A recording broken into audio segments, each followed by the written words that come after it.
The Dark Night of the Soul by St. John of the Cross. Translated and edited with an introduction by E. Allison Piers. From the critical edition of P. Silverio de Santa Teresa, C.D. Third Revised Edition. Dedication to the Discalced Carmelites of Castile, with abiding memories of their hospitality and kindness in Madrid, Avila, and Burgos, but above all of their devotion to St. John of the Cross, I dedicate this translation. Introduction. Somewhat reluctantly, out of respect for a venerable tradition, we published The Dark Night as a separate treatise, though in reality it is a continuation of the ascent of Mount Carmel, and fulfills the undertakings given in it. The first night or purgation is of the sensual part of the soul, which is treated in the present stanza, and will be treated in the first part of this book. And the second is of the spiritual part. Of this speaks the second stanza, which follows. And of this we shall treat likewise in the second and third part, with respect to the activity of the soul. And in the fourth part, with respect to its passivity. This fourth part is the dark night. Of it the saint writes in a passage which follows that just quoted, and the second night, or purification, pertains to those who are already proficient, occurring at the time when God desires to bring them to the state of union with God. And this latter night is a more obscure and dark and terrible purgation, as we shall say afterwards. In his 3 earlier books he has written of the active night, of sense and of spirit. He now proposes to deal with the passive night in the same order. He has already taught us how we are to deny and purify ourselves with the ordinary help of grace, in order to prepare our senses and faculties for union with God through love. He now proceeds to explain, with an arresting freshness, how these same senses and faculties are purged and purified by God with a view to the same end, that of union. The combined description of the 2 nights completes the presentation of active and passive purgation, to which the saint limits himself in these treatises. Although the subject of the stanzas which he is glossing is a much wider one, comprising the whole of the mystical life, and ending only with the divine embraces of the soul, transformed in God through love. The stanzas expounded by the saint are taken from the same poem in the 2 treatises. The commentary upon the second, however, is very different than that upon the first, for it assumes a much more advanced state of development.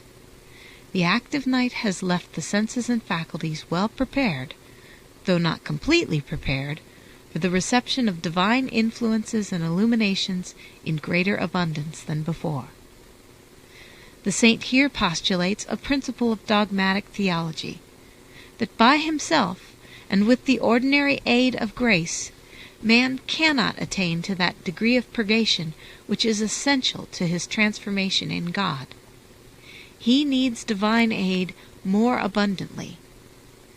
However greatly the soul itself labors, writes the saint, it cannot actively purify itself so as to be in the least degree prepared for the divine union of the perfection of love, if God does not take its hand and does not purge it in that dark fire. The passive nights, in which it is God who accomplishes the purgation, are based upon this incapacity. The Dark Night of the Soul. Exposition of the stanzas describing the method followed by the soul in its journey upon the spiritual road to the attainment of the perfect union of love with God, to the extent that is possible in this life. Likewise are described the properties belonging to the soul that has attained to the said perfection, according as they are contained in the same stanzas. Prologue. In this book are first set down all the stanzas which are to be expounded. Afterwards, each of the stanzas is expounded separately, being set down before its exposition. And then each line is expounded separately and in turn, the line itself also being set down before the exposition. In the first two stanzas are expounded the effects of the two spiritual purgations, of the sensual part of man and of the spiritual part. In the other 6 are expounded various and wondrous effects of the spiritual illumination and union of love with God. Stanzas of the Soul. On a dark night, kindled in love with yearnings, O happy chance!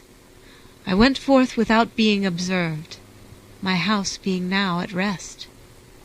In darkness and secure, by the secret ladder, disguised, O happy chance! In darkness and in concealment, my house being now at rest. In the happy night, in secret when none saw me, nor I beheld any, without light or guide, save that which burned in my heart. This light guided me more surely than the light of noonday, to the place where he, well I knew who, was awaiting me, a place where none appeared. O night that guided me, O night more lovely than the dawn, O night that joined beloved with lover, lover transformed in the beloved. Upon my flowery breast, kept holy for himself alone, there he stayed sleeping, and I caressed him, and the fanning of the cedars made a breeze. The breeze blew from the turret as I parted his locks. With his gentle hand he wounded my neck, and caused all my senses to be suspended. I remained lost in oblivion, my face I reclined on the beloved. All ceased, and I abandoned myself, leaving my cares forgotten among the lilies.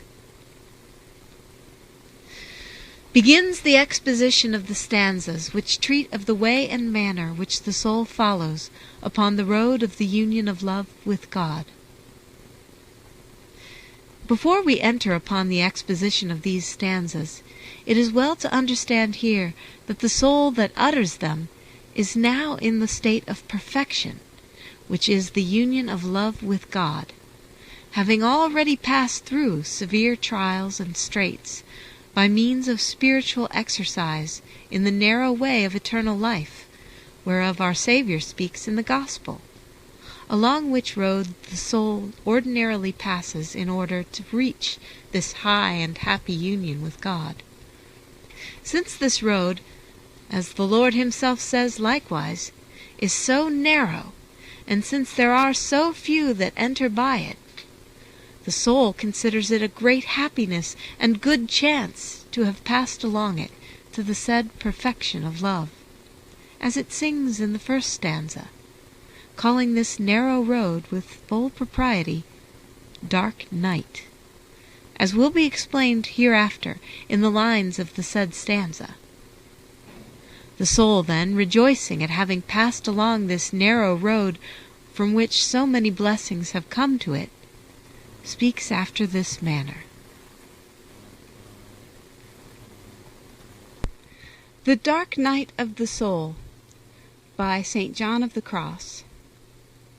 Book the First, which treats of the night of sense. Stanza the first. On a dark night, kindled in love with yearnings, O happy chance! I went forth without being observed, my house being now at rest. Exposition. In this first stanza, the soul relates the way and manner which it followed in going forth, as to its affection, from itself and from all things, and in dying to them all and to itself, by means of true mortification, in order to attain to living the sweet and delectable life of love with God. And it says that this going forth from itself and from all things was a dark night, by which, as will be explained hereafter, is here understood purgative contemplation, which causes passively in the soul the negation of itself and of all things referred to above. And this going forth, it says here, that it was able to accomplish in the strength and ardor which love for its spouse gave to it for that purpose, in the dark contemplation aforementioned. Herein it extols the great happiness which it found in journeying to God through this night, with such signal success that none of the three enemies, which are the world, the devil, and the flesh, who are they who ever impede this road, could hinder it, inasmuch as the aforementioned night of purgative contemplation, lulled to sleep and mortified in the house of its sensuality all the passions and desires with respect to their mischievous desires and motions. The line then says, "On a dark night." Chapter 1 sets down the first line and begins to treat of the imperfections of beginners. Into this dark night souls begin to enter when God draws them forth from the state of beginners, which is the state of those that meditate upon the spiritual road, and begins to set them in the state of progressives, which is that of those who are already contemplatives, to the end that after passing through it they may arrive at the state of the perfect, which is that of the divine union of the soul with God.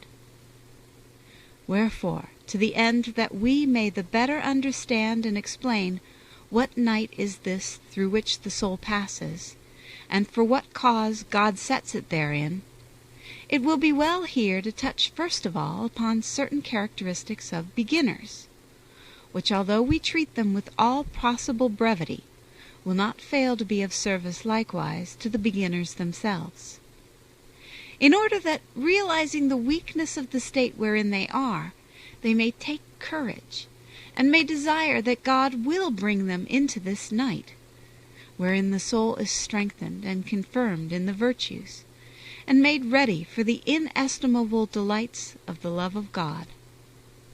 And although we may tarry here for a time, it will not be for longer than is necessary, so that we may go on to speak at once of this dark night. It must be known, then, that the soul, after it has been definitely converted to the service of God, is, as a rule, spiritually nurtured and caressed by God, even as is the tender child by its loving mother, who warms it with the heat of her bosom, and nurtures it with sweet milk and soft and pleasant food, and carries it and caresses it in her arms.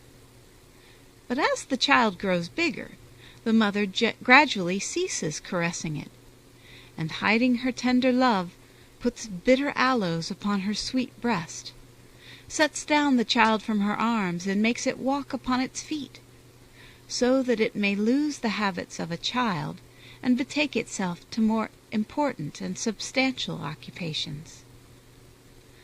The loving mother is like the grace of God, for as soon as the soul is regenerated by its new warmth and fervor for the service of God, He treats it in the same way.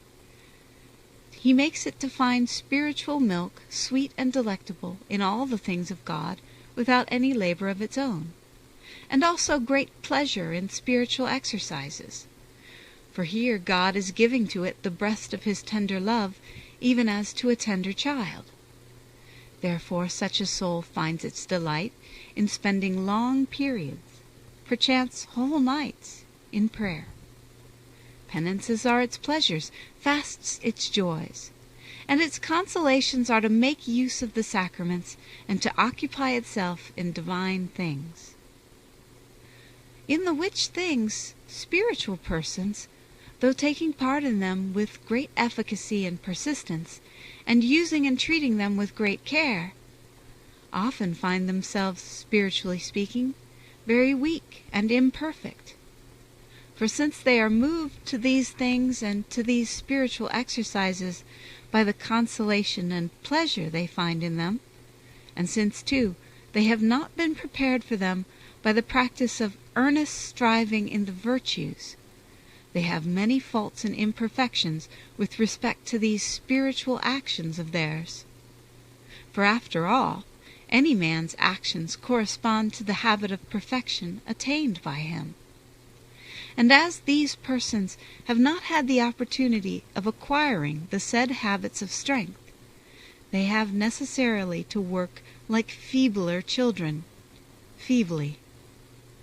In order that this may be seen more clearly, and likewise how much these beginners in the virtues lack with respect to the works in which they so readily engage with the pleasure aforementioned, we shall describe it by reference to the 7 capital sins, each in its turn indicating some of the many imperfections which they have under each heading, wherein it will be clearly seen how like to children are these persons in all they do.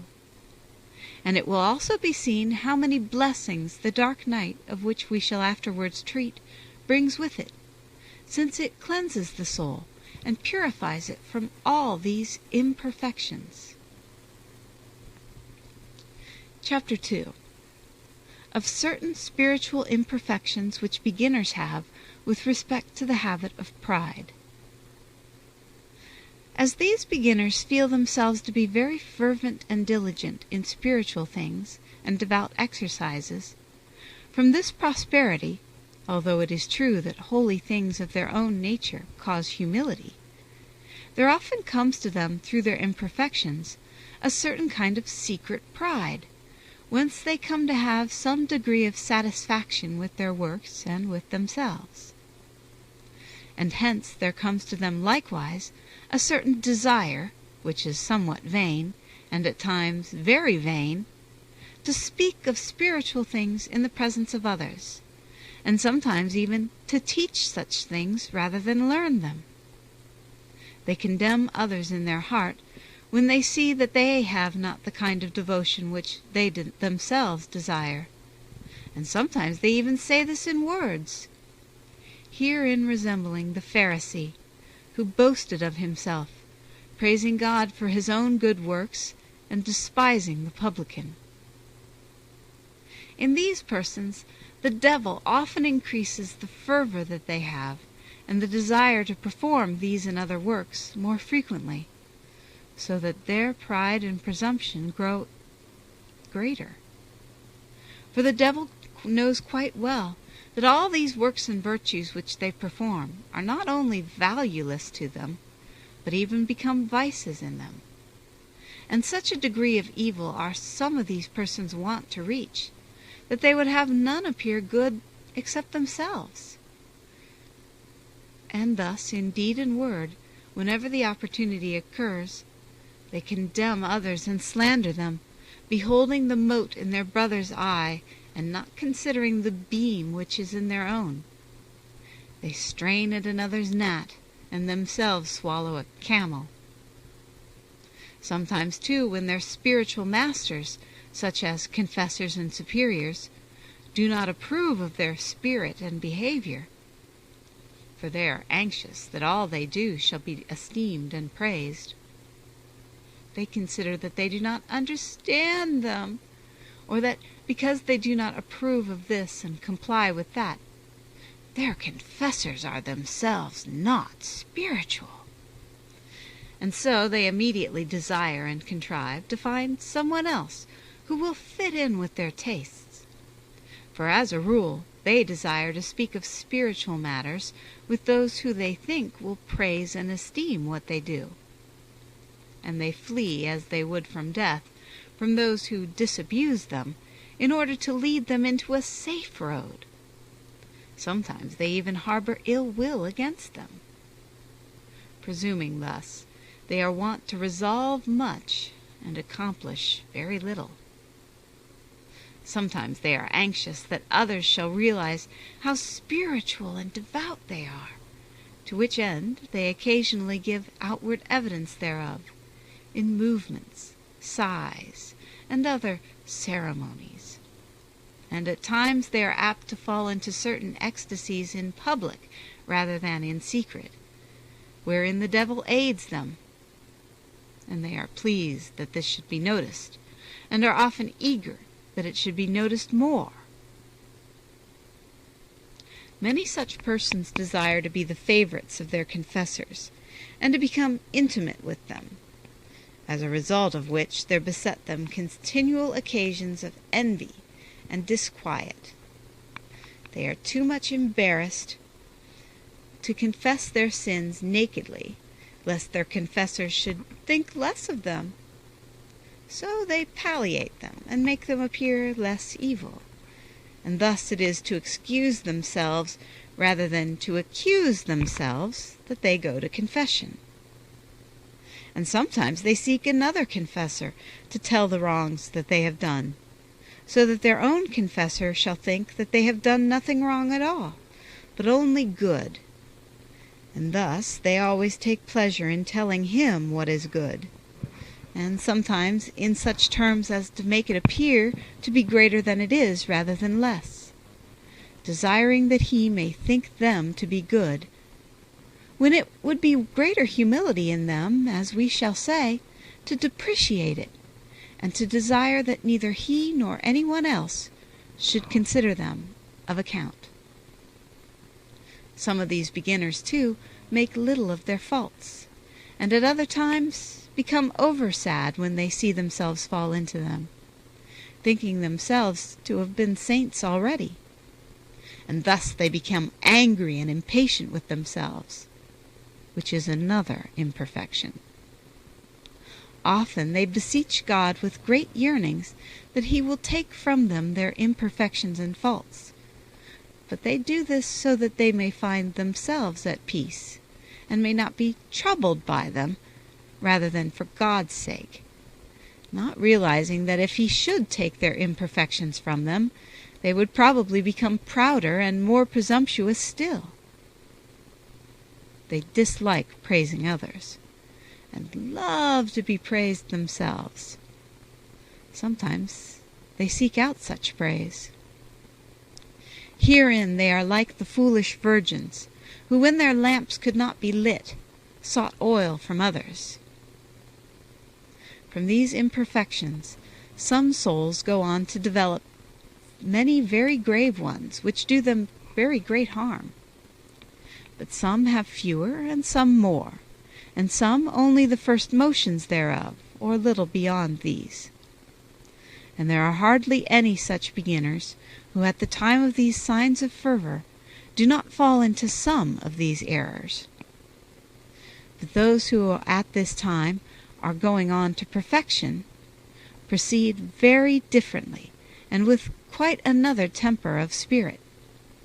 For they progress by means of humility, and are greatly edified not only of thinking nothing of their own affairs, but having very little satisfaction with themselves.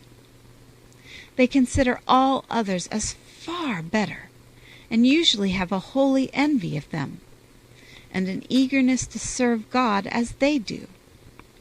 For the greater is their fervor, and the more numerous are the works that they perform, and the greater is the pleasure that they take in them as they progress in humility, the more do they realize how much God deserves from them, and how little is all that they do for his sake. And thus, the more they do, the less they're satisfied. So much would they gladly do from charity and love for him, that all they do seems to them nothing. And so greatly are they importuned, occupied, and absorbed by this loving anxiety, that they never notice what others do or don't do. Or, if they do notice it, they always believe, as I say, that all others are far better than they themselves. Wherefore, holding themselves as of little worth, they are anxious that others too should thus hold them, and should despise and depreciate that which they do. And further, if men should praise and esteem them, they can in no wise believe what they say. It seems to them strange that anyone should say these good things of them. Together with great tranquillity and humbleness, these souls have a deep desire to be taught by anyone who can bring them profit.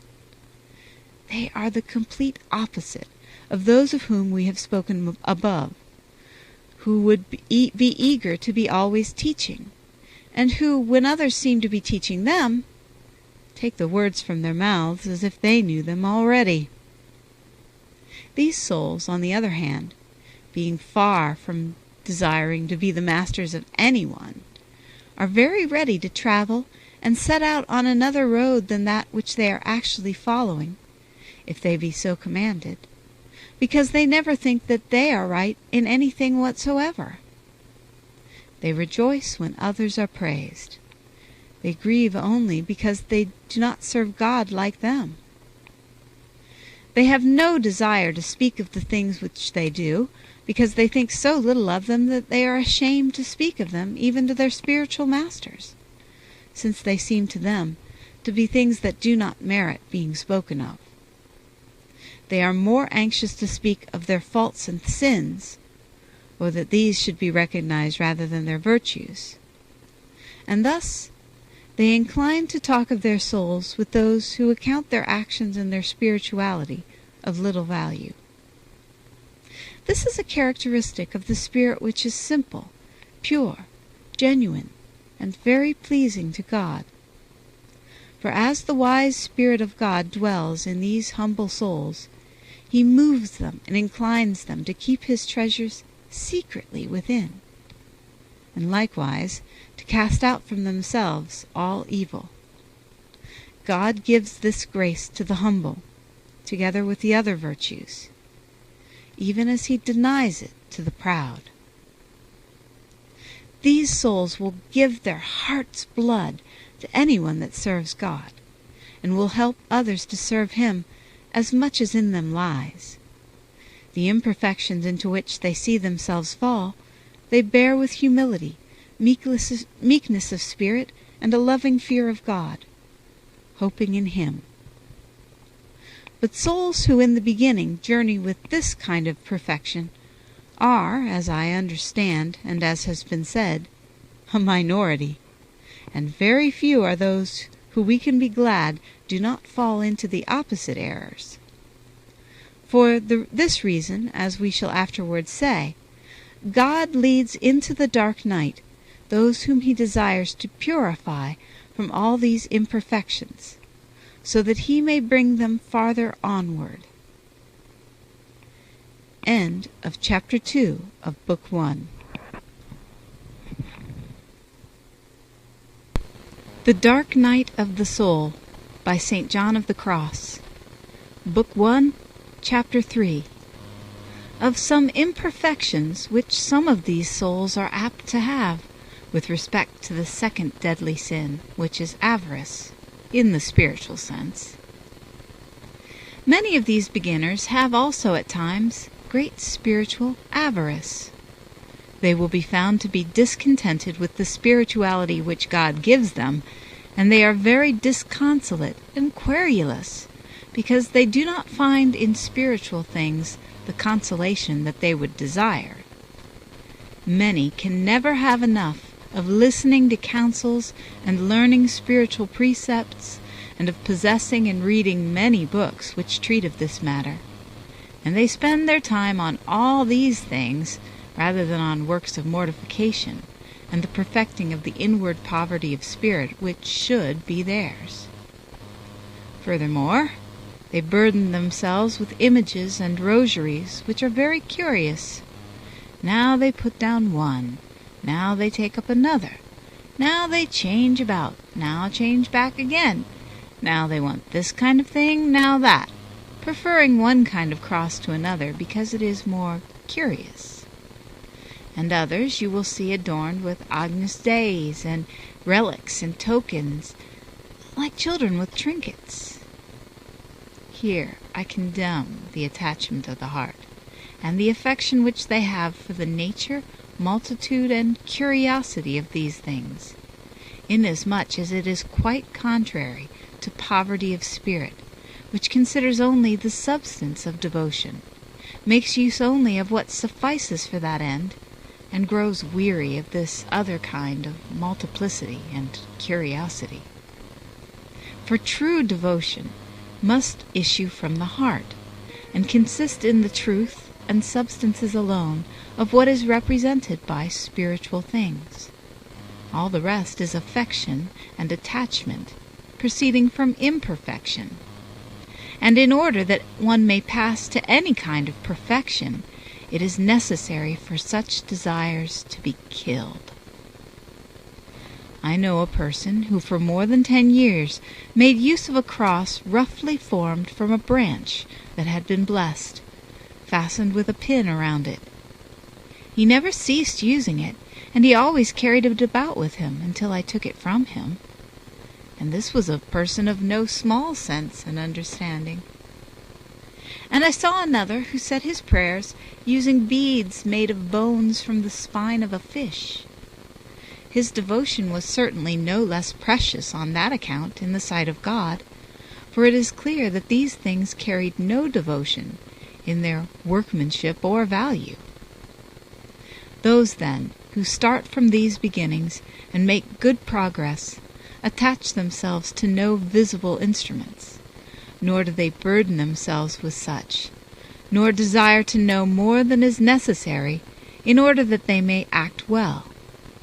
For they set their sights only on being right with God and on pleasing Him, and therein consists their covetousness.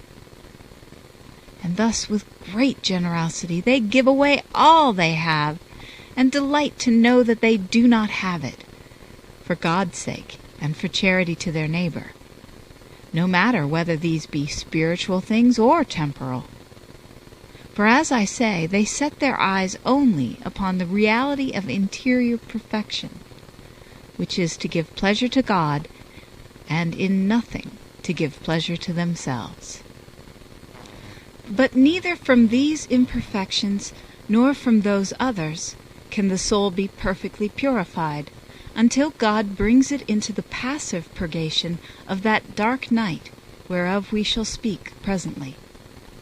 It befits the soul, however, to contrive to labor, in so far as it can, on its own account, to the end that it may purge and perfect itself, and thus may merit being taken by God into that divine care, wherein it becomes healed of all things that it was unable of itself to cure.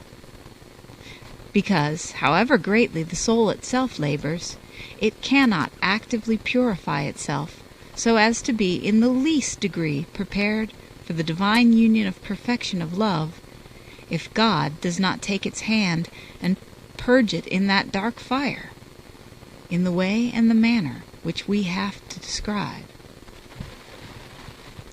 Chapter 4. Of other imperfections which these beginners are apt to have with respect to the third sin, which is luxury, or lust. Many of these beginners have many other imperfections than those which I am describing with respect to each of the deadly sins, but these I set aside in order to avoid prolixity, touching upon a few of the most important, which are, as it were, the origin and cause of the rest. And thus, with respect to this sin of luxury, leaving apart the falling of spiritual persons into this sin, since my intent is to treat of the imperfections which have to be purged by the dark night, they have many imperfections which might be described as spiritual luxury, not because they are so, but because the imperfections proceed from spiritual things.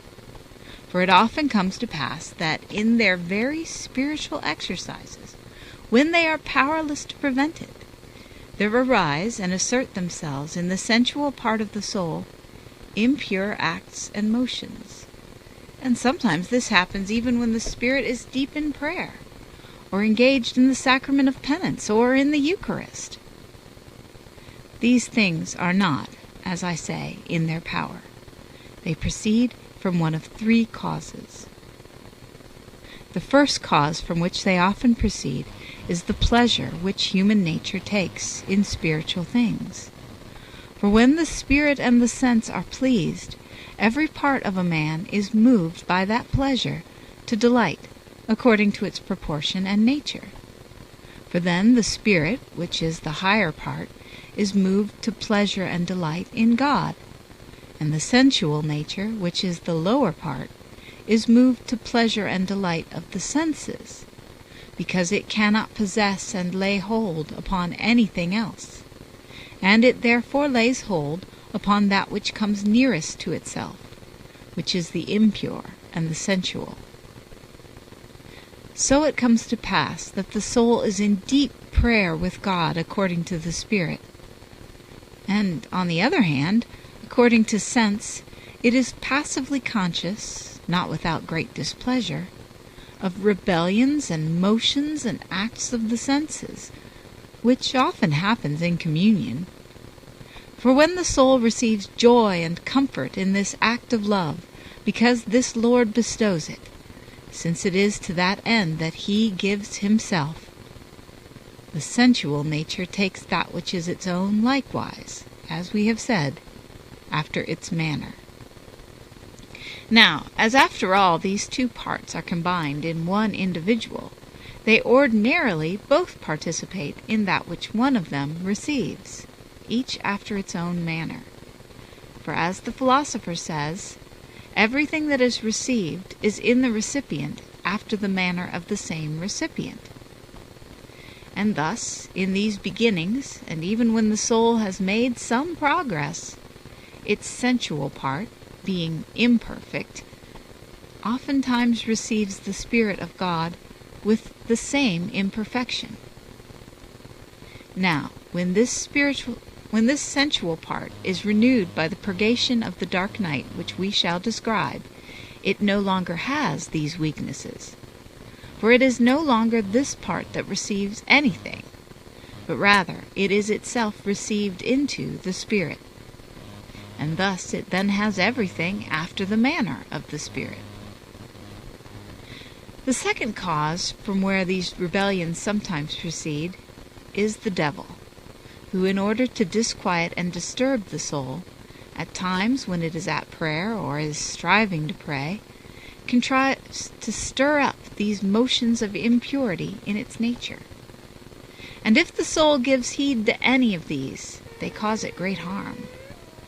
For through fear of these, not only do persons become lax in prayer, which is the aim of the devil when he begins to strive with them, but some give up prayer altogether, because they think that these things attack them more during that exercise than apart from it, which is true, since the devil attacks them then more than at other times, so that they may give up spiritual exercises. And not only so, but he succeeds in portraying to them very vividly things that are most foul and impure, and at times are very closely related to certain spiritual things and persons that are of profit to their souls, in order to terrify them and make them fearful, so that those who are affected by this dare not even look at anything or meditate upon anything, because they immediately encounter this temptation. And upon those who are inclined to melancholy, this acts with such effect that they become greatly to be pitied, since they are suffering so sadly. For this trial reaches such a point in certain persons, when they have this evil humor, that they believe it to be clear that the devil is ever present with them, and that they have no power to prevent this, although some of these persons can prevent his attack by dint of great effort and labor. When these impurities attack such souls through the medium of melancholy, they are not, as a rule, freed from them until they have been cured of that kind of humor, unless the dark night has entered the soul and rids them of all impurities, one after another. Melancholy is depression. Chapter 5. Of the imperfections into which beginners fall with respect to the sin of wrath. By reason of the concupiscence which many beginners have for spiritual consolations, their experience of these consolations is very commonly accompanied by many imperfections proceeding from the sin of wrath, For when their delight and pleasure in spiritual things comes to an end, they naturally become embittered, and bear that lack of sweetness which they have to suffer with a bad grace, which affects all that they do.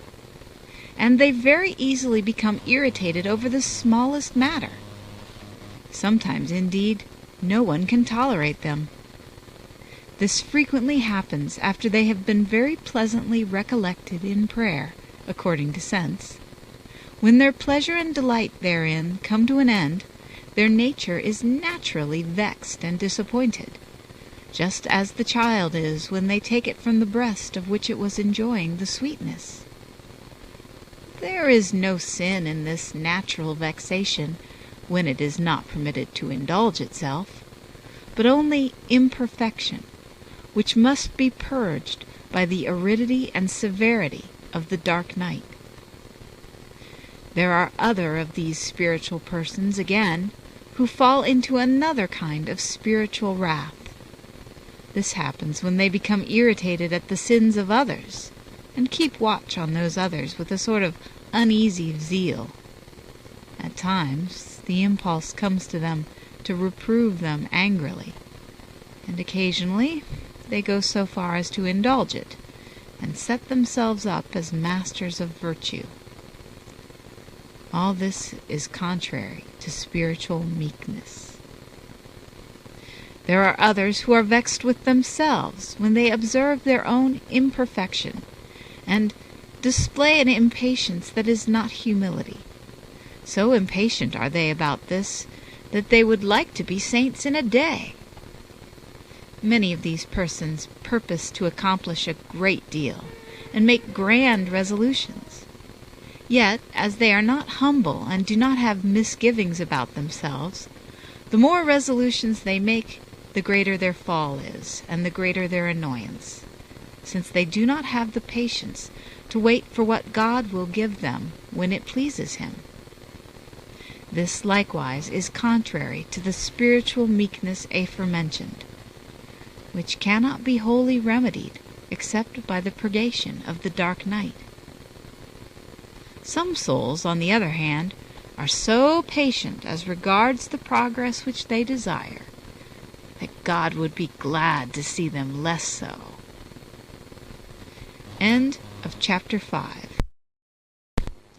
The Dark Night of the Soul by St. John of the Cross. Book 1, Chapter 6. Of Imperfections with respect to Spiritual Gluttony.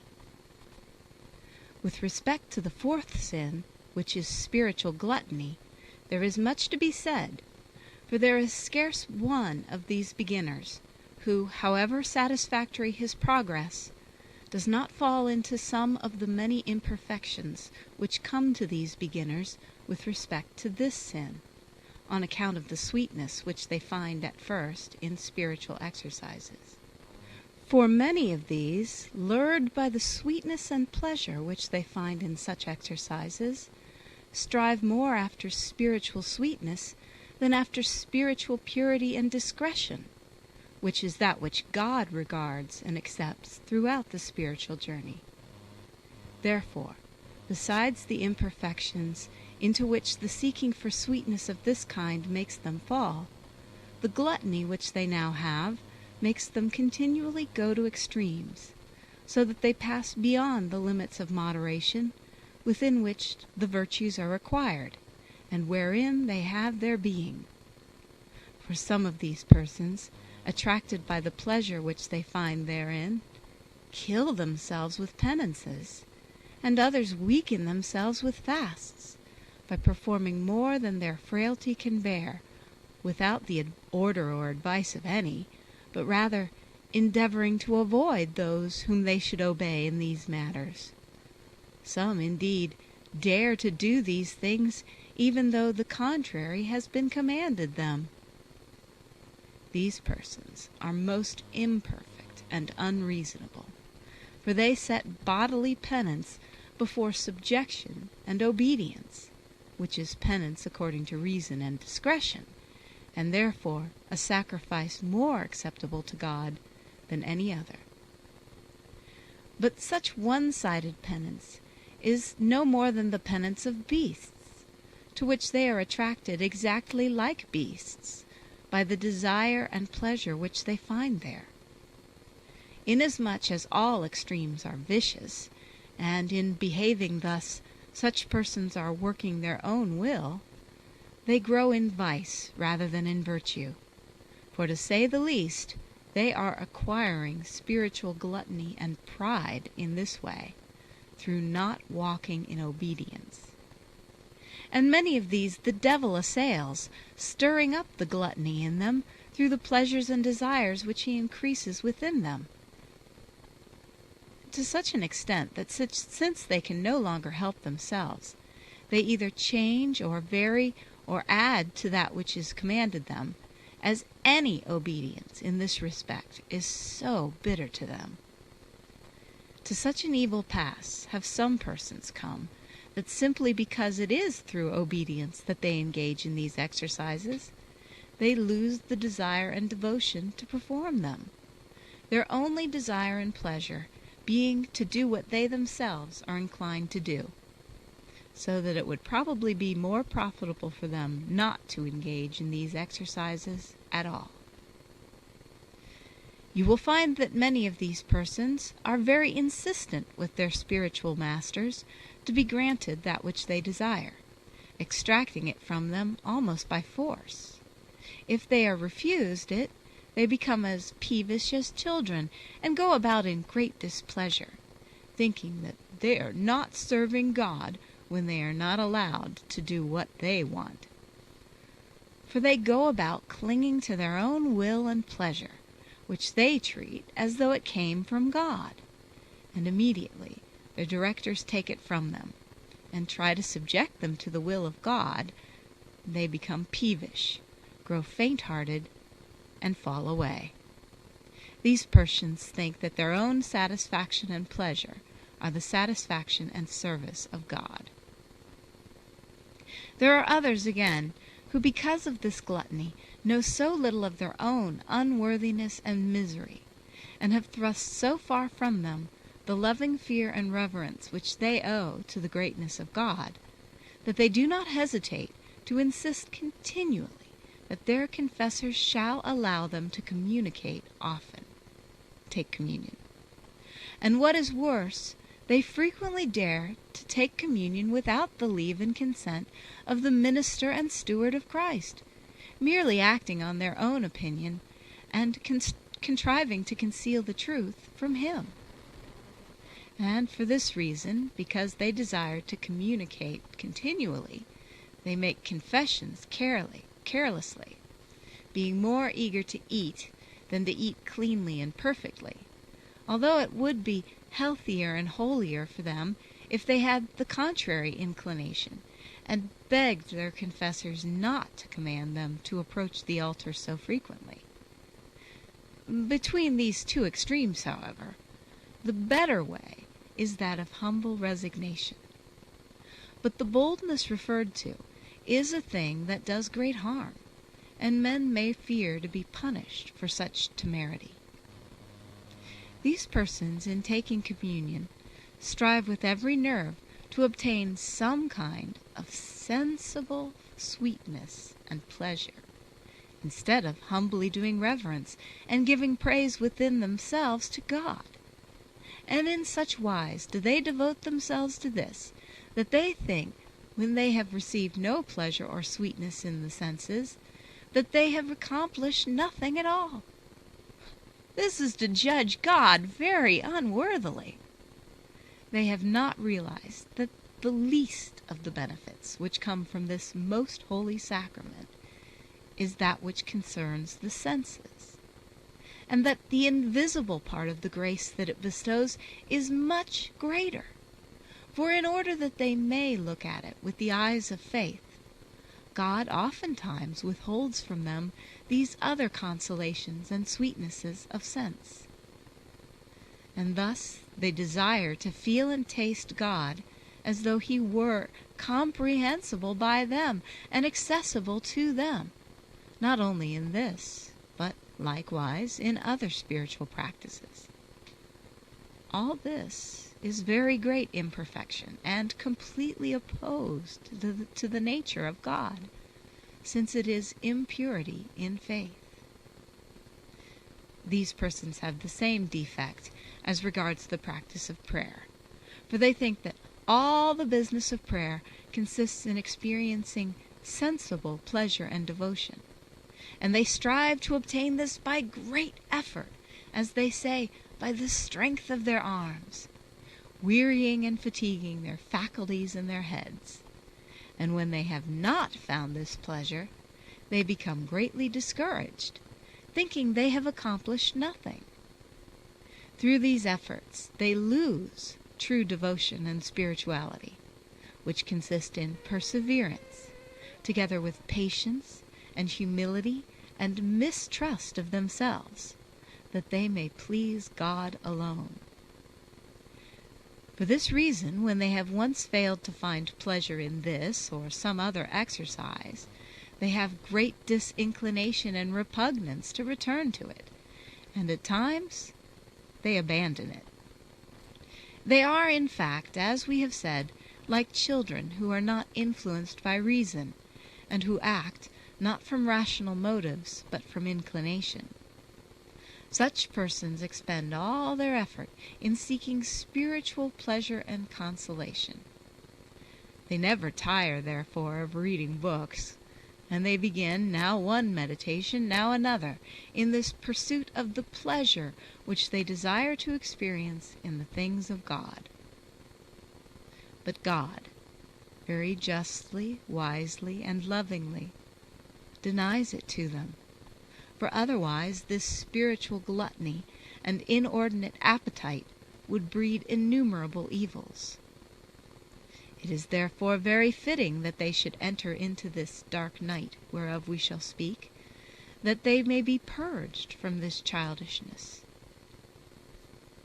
These persons who are thus inclined to such pleasures have another very great imperfection, which is that they are very weak and remiss in journeying upon the hard road of the cross. For the soul that is given to sweetness naturally has its face set against all self-denial, which is devoid of sweetness. These persons have many other imperfections which arise from this, of which in time the Lord heals them by means of temptations, aridities, and other trials, all of which are part of the dark night. All these I will not treat further here, lest I become too lengthy. I will only say that spiritual temperance and sobriety lead to another and a very different temper, which is that of mortification, fear, and submission in all things. It thus becomes clear that the perfection and worth of things consists not in the multitude and pleasantness of one's actions, but in being able to deny oneself in them. This such persons must endeavor to compass, in so far as they may, until God is pleased to purify them indeed, by bringing them, or causing them to enter, into the dark night, to arrive at which I am hastening on with my account of these imperfections. End of chapter 6. The Dark Night of the Soul by St. John of the Cross. Book 1, Chapter 7. Of imperfections with respect to spiritual envy and sloth. With respect likewise to the other two vices, which are spiritual envy and sloth, these beginners do not fail to have many imperfections. For with respect to envy, many of them are wont to experience movements of displeasure at the spiritual good of others, which cause them a certain sensible grief at being outstripped upon this road, so that they would prefer not to hear others praised. For they become displeased at others' virtues, and sometimes they cannot refrain from contradicting what is said in praise of them, depreciating it as far as they can, and their annoyance at it grows, because the same is not said of them, for they would fain be preferred in everything. All this is clean contrary to charity, which, as St. Paul says, rejoices in goodness. And if charity has any envy, it is a holy envy, comprising grief at not having the virtues of others, yet also joy because others have them, and delight when others outstrip us in the service of God, wherein we ourselves are so remiss. With respect also to spiritual sloth, beginners are apt to be irked by the things that are most spiritual, from which they flee because these things are incompatible with sensible pleasure. For as they are so much accustomed to sweetness in spiritual things, they are wearied by things in which they find no sweetness. If once they failed to find in prayer the satisfaction which their taste required, and after all it is well that God should take it from them to prove them, test them, they would prefer not to return to it. Sometimes they leave prayer, at other times they continue it unwillingly. And thus, because of this sloth, they abandon the way of perfection, which is the way of the negation of their will and pleasure, for God's sake, for the pleasure and sweetness of their own will, which they aim at satisfying in this way, rather than the will of God.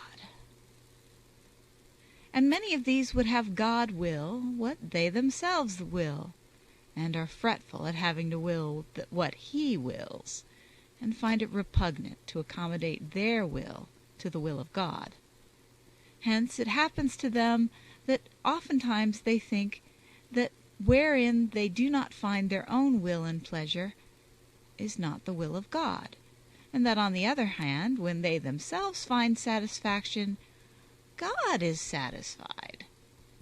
Thus they measure God by themselves, and not themselves by God, acting quite contrarily to that which He Himself taught in the Gospel, saying that he who should lose his will for His sake, the same should gain it, and he who should desire to gain it, the same should lose it. These persons likewise find it irksome when they are commanded to do that wherein they take no pleasure. Because they aim at spiritual sweetness and consolation, they are too weak to have the fortitude and bear the trials of perfection. They resemble those who are softly nurtured, and who run fretfully away from everything that is hard, and take offense at the cross, wherein consist the delights of the Spirit. The more spiritual a thing is, the more irksome they find it, for as they seek to go about spiritual matters with complete freedom, and according to the inclination of their will, it causes them great sorrow and repugnance to enter upon the narrow way, which, says Christ, is the way of life. Let it suffice here to have described these imperfections among the many to be found in the lives of those that are in this first state of beginners, so that it may be seen how greatly they need God to set them into the state of proficience. This He does by bringing them into the dark night whereof we now speak, wherein He weans them from the breasts of these sweetnesses and pleasures, gives them pure aridities, drynesses, and inward darkness, takes from them all these irrelevances and puerilities, childishnesses, and by very different means causes them to win the virtues. For however assiduously the beginner practices the mortification in himself of all these actions and passions of his, he can never completely succeed, very far from it, until God shall work it in him passively, by means of the purgation of this said night. Of this I would fain speak in some way that may be profitable.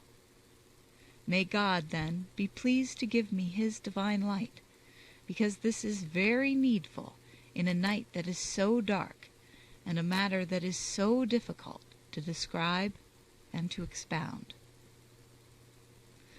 The line, then, is in a dark night. End of chapter 7. The Dark Night of the Soul by St. John of the Cross. Book 1, chapter 8. The line, then, is in a dark night. This night, which, as we say, is contemplation, produces in spiritual persons two kinds of darkness, or purgation, corresponding to the two parts of man's nature, namely, the sensual and the spiritual. And thus the one night, or purgation, will be sensual, where the soul is purged according to sense, which is subdued to the spirit. And the other is a night or purgation, which is spiritual, wherein the soul is purged or stripped according to the spirit, and subdued and made ready for the union of love with God. The night of sense is common, and comes to many. These are the beginners, and of this night we shall speak first. The night of the spirit is the portion of very few, and these are they that are already practised and proficient, of whom we shall treat hereafter. The first purgation, or night, is bitter and terrible to sense, as we shall now show. The second bears no comparison with it, for it is horrible and awful to the spirit, as we shall show presently. Since the night of sense is first in order and comes first, we shall first of all say something about it briefly, since more is written of it, as of a thing that is more common. And we shall pass on to treat more fully of the spiritual night, since very little has been said of this, either in talks or in writing, and very little is known of it, even by experience. Since, then, the conduct of these beginners upon the way of God is ignoble, and has much to do with their love of self and their own inclinations, as has been explained above, God desires to lead them farther. He seeks to bring them out of that low kind of love to a higher degree of love for him, to free them from the low exercises of sense and meditation, wherewith, as we have said, they go seeking God so unworthily and in so many ways that are unbefitting, and to lead them to a kind of spiritual exercise wherein they can commune with him more abundantly, and are freed more completely from imperfections. For they have now had practice for some time in the way of virtue, and have persevered in meditation and prayer, whereby, through the sweetness and pleasure that they have found therein, they have lost their love of the things of this world, and have gained some degree of spiritual strength in God. This has enabled them, to some extent, to refrain from creature desires, so that, for God's sake, they are now able to suffer a light burden and a little aridity, without turning back to a time which they found more pleasant. When they are going about these spiritual exercises with the greatest delight and pleasure, and when they believe that the sun of divine favor is shining most brightly upon them, God turns all this light of theirs into darkness, and shuts against them the door and the source of the sweet spiritual water which they were tasting in God whensoever and for as long as they desired. For as they were weak and tender, there was no door closed to them, as St. John says in the Revelations, chapter 3, verse 8. And thus he leaves them so completely in the dark that they do not know where to go with their sensible imagination and meditation, for they cannot advance a step in meditation, as they were wont to do aforetime, their inward senses being submerged in this night, and left with such dryness that not only do they experience no pleasure and consolation in the spiritual things and good exercises, wherein they were wont to find their desires and pleasures, but instead, on the contrary, they find insipidity and bitterness in those said things. For as I have said, God now sees that they have grown a little, and are becoming strong enough to lay aside their swaddling clothes, and to be taken from the gentle breast.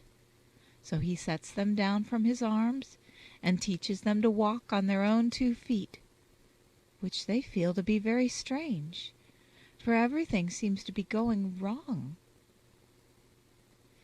To recollected persons, this commonly happens sooner after their beginnings than to others, inasmuch as they are freer from occasions of backsliding, and their desires turn more quickly from the things of this world, which is necessary if they are to begin to enter this blessed night of sense.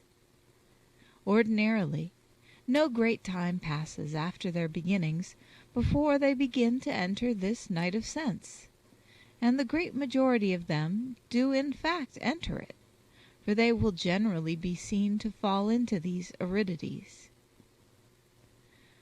With regard to this way of purgation of the senses, since it is so common, we might here adduce a great number of quotations from divine Scripture, where many passages relating to it are continually found, particularly in the Psalms and the Prophets.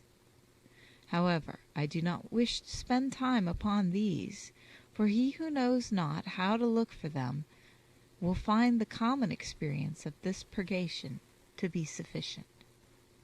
End of Chapter 8. Chapter 9. Of the signs by which it will be known that the spiritual person is walking along the way of this night and purgation of sense. But since these aridities might frequently proceed not from the night and purgation of the sensual desires aforementioned, but from sins and imperfections, or from weakness and lukewarmness, or from some bad humor or indisposition of the body, I shall here set down certain signs by which it may be known if such aridity proceeds from the aforementioned purgation, or if it arises from any of the aforementioned sins. For the making of this distinction, I find that there are 3 principal signs.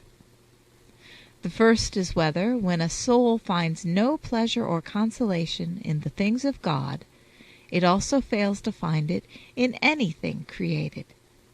For as God sets the soul in this dark night, to the end that he may quench and purge its sensual desire, he does not allow it to find attraction or sweetness in anything whatsoever.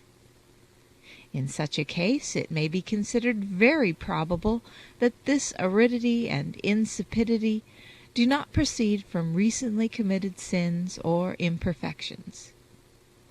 For if this were so, the soul would feel in its nature some inclination or desire to taste other things than those of God, since whenever the desire is allowed indulgence in any imperfection, or it immediately feels inclined thereto, whether little or much, in proportion to the pleasure and the love that it has put into it. Since, however, this lack of enjoyment in things above or below might proceed from some indisposition or melancholy humor, which oftentimes makes it impossible for the soul to take pleasure in anything, it becomes necessary to apply the second sign and condition. The second sign, whereby a man may believe himself to be experiencing the said purgatory, is that the memory is ordinarily centered upon God, with painful care and solicitude, thinking that it is not serving God, but it is backsliding, because it finds itself without sweetness in the things of God. And in such a case it is evident that this lack of sweetness and this aridity come not from weakness and lukewarmness, For it is the nature of lukewarmness not to care much, or to have any inward solicitude for the things of God. There is thus a great difference between aridity and lukewarmness. For lukewarmness consists in great weakness and remissness, in the will and in the spirit, without solicitude as to serving God, whereas purgative aridity is ordinarily accompanied by solicitude, with care and grief, as I say, because the soul is not serving God. And although this may sometimes be increased by melancholy or some other humor, as it frequently is, it fails not for that reason to produce a purgative effect upon the desire, since the desire is deprived of all pleasure, and has its care centered upon God alone. For when mere humor is the cause, it spends itself in displeasure and ruin of the physical nature, and there are none of those desires to serve God which belong to purgative aridity. When the cause is aridity, it is true that the sensual part of the soul has fallen low, and is weak and feeble in its actions, by reason of the little pleasure which it finds in them. But the spirit, on the other hand, is ready and strong. For the cause of this aridity is that God transfers to the spirit the good things and the strength of the senses, which, since the soul's natural strength and senses are incapable of using them, remain barren, dry, and empty. For the sensual part of a man has no capacity for that which is pure spirit, and thus, when it is the spirit that receives the pleasure, the flesh is left without savor, and is too weak to perform any action. But the spirit, which all the time is being fed, goes forward in strength, and with more alertness and solicitude than before in its anxiety not to fail God.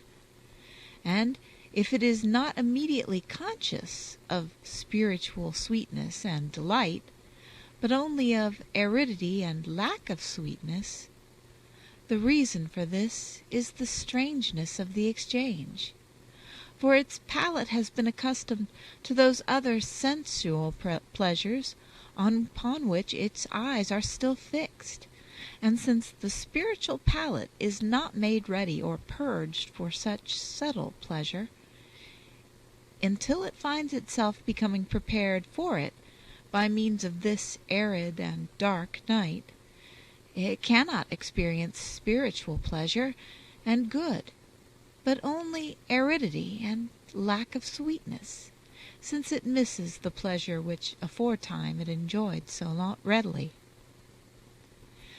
These souls, whom God is beginning to lead through these solitary places of the wilderness, are like to the children of Israel, to whom in the wilderness God began to give food from heaven, containing within itself all sweetness, and, as is there said, it turned to the savor which each one of them desired. But withal the children of Israel felt the lack of the pleasures and delights of the flesh, and the onions which they had eaten aforetime in Egypt, the more so because their palate was accustomed to these, and took delight in them, rather than in the delicate sweetness of the angelic manna. And they wept and sighed for the flesh-pots, even in the midst of the food of heaven. To such depths does the vileness of our desires descend, that it makes us to long for our own wretched food, and to be nauseated by the indescribable blessings of heaven. But, as I say, when these aridities proceed from the way of the purgation of sensual desire, although at first the spirit feels no sweetness, for the reasons that we have just given, it feels that it is deriving strength and energy to act from the substance which this inward food gives it, the which food is the beginning of a contemplation that is dark and arid to the senses. which contemplation is secret and hidden from the very person that experiences it. And ordinarily, together with the aridity and emptiness which it causes in the senses, it gives the soul an inclination and desire to be alone and in quietness, without being able to think of any particular thing, or having the desire to do so.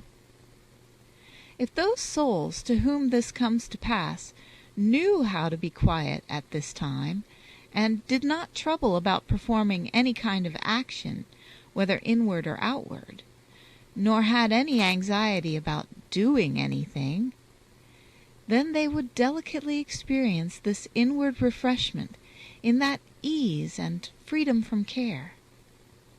So delicate is this refreshment that ordinarily, if a man have desire or care to experience it, he does not experience it. For as I say, it does its work when the soul is most at ease and freest from care. It is like the air which, if one would close one's hand upon it, escapes.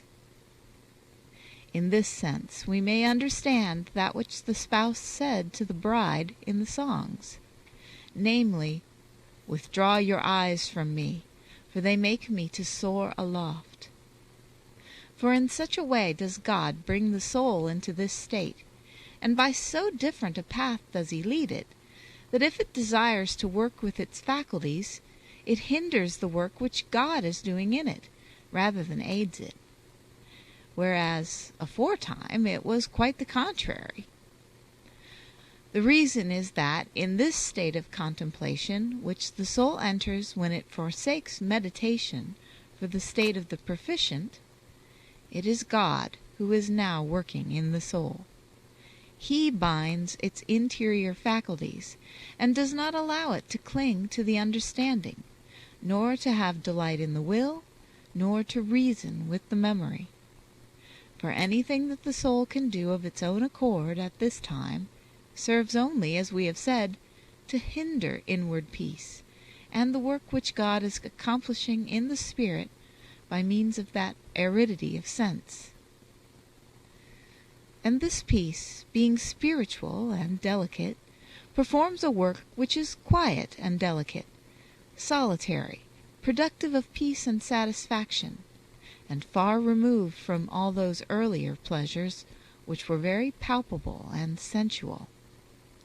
This is the peace which, says David, God speaks in the soul to the end that he may make it spiritual. And this leads us to the third point. The third sign whereby this purgation of sense may be recognized is that the soul can no longer meditate or reflect in the imaginative sphere of sense as it was wont, however much it may of itself endeavor to do so.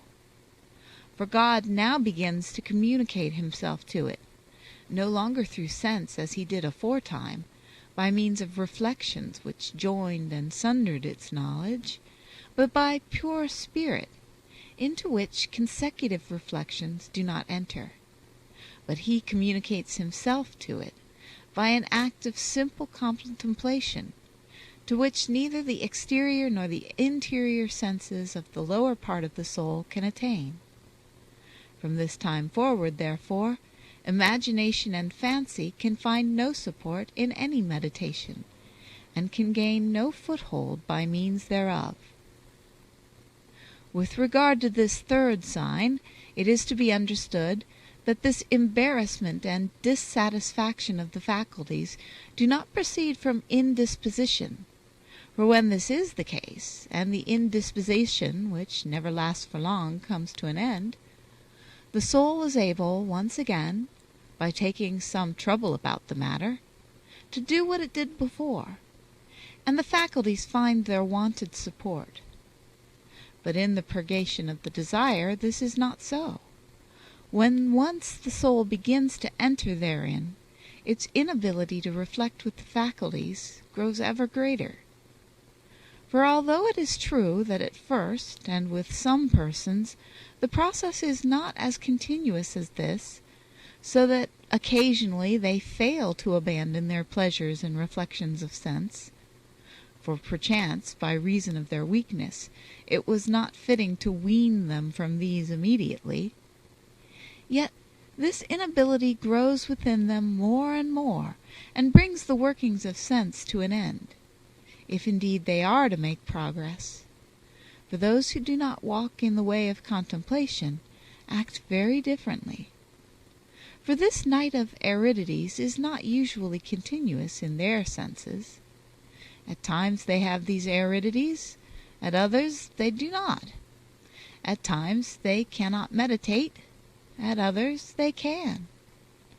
For God sets them in this night only to prove them and to humble them, and to reform their desires, so that they do not go nurturing in themselves a sinful gluttony in spiritual things. He does not set them there in order to lead them in the way of the Spirit, which is this contemplation. For not all those who walk of set purpose in the way of the Spirit are brought by God to contemplation, nor even the half of them. Why? He best knows. And this is why he never completely weans the senses of such persons from the breasts of meditations and reflections, but only for short periods and at certain seasons, as we have said. End of Chapter 9 of Book 1. The Dark Night of the Soul by St. John of the Cross.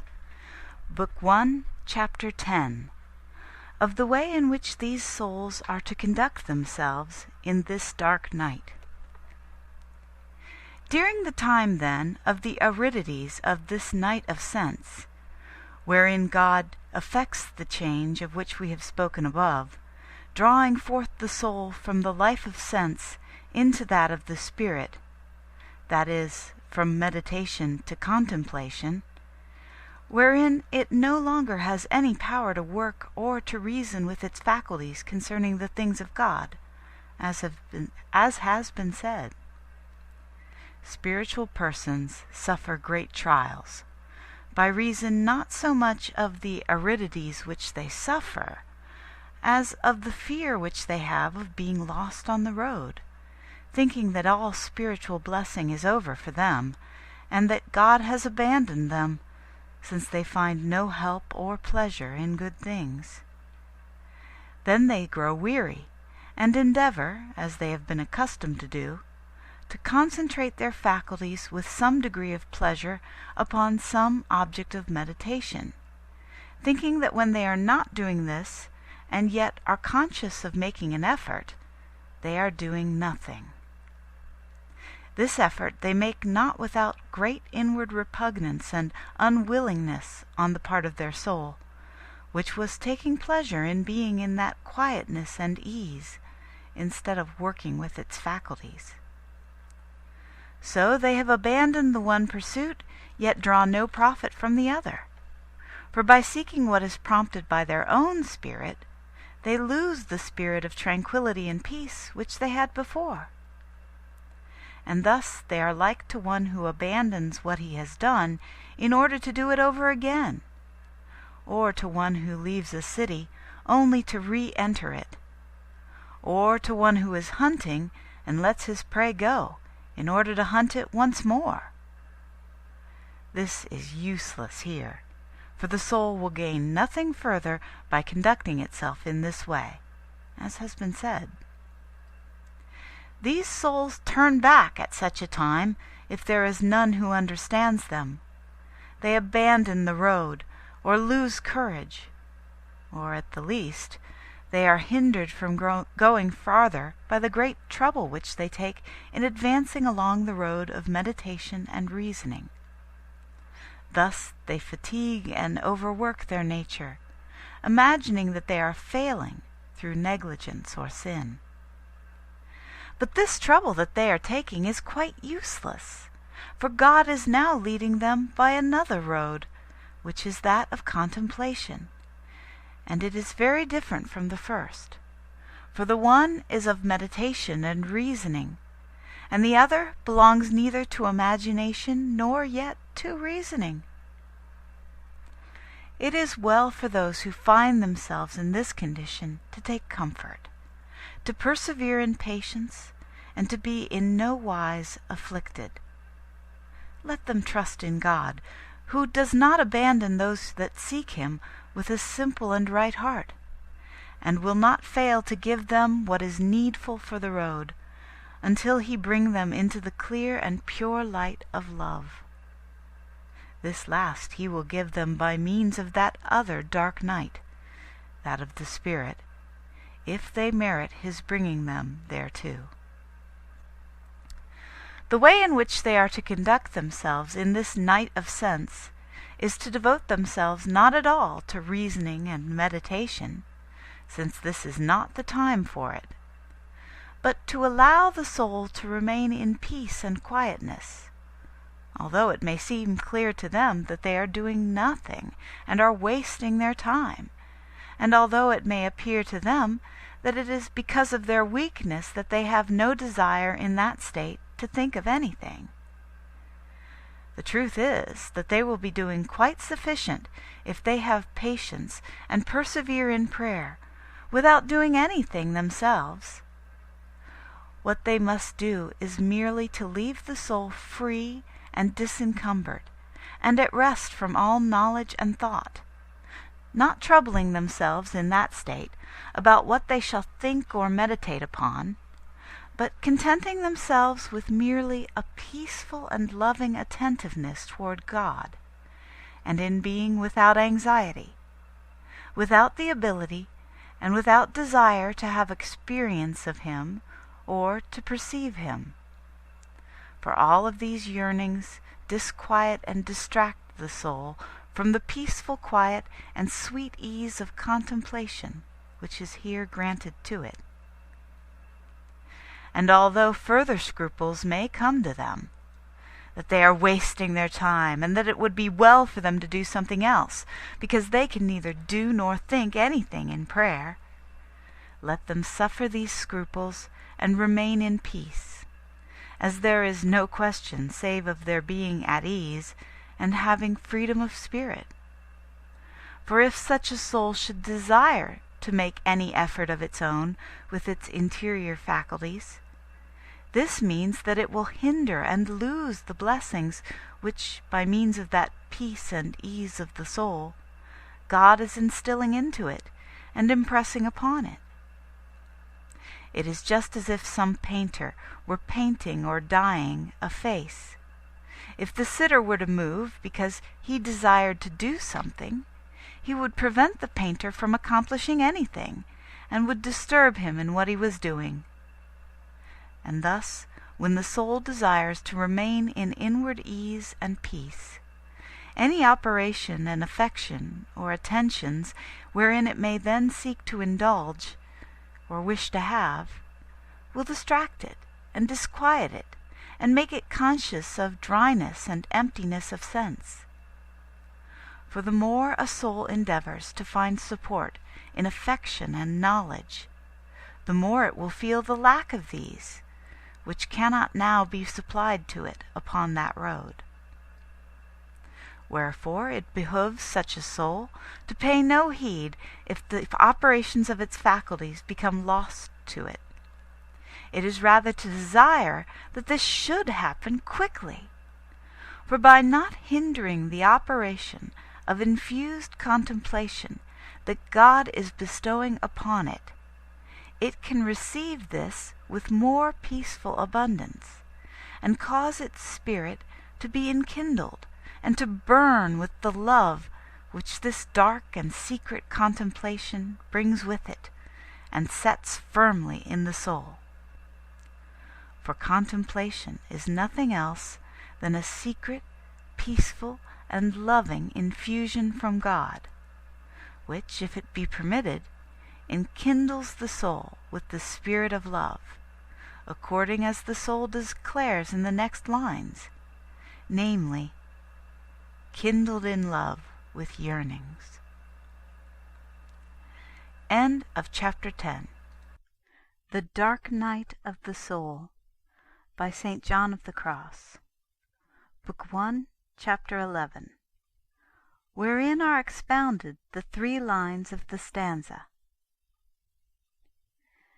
This enkindling of love is not as a rule felt at the first, because it has not begun to take hold upon the soul, by reason of the impurity of human nature, or because the soul has not understood its own state, as we have said, and has therefore given it no peaceful abiding place within itself.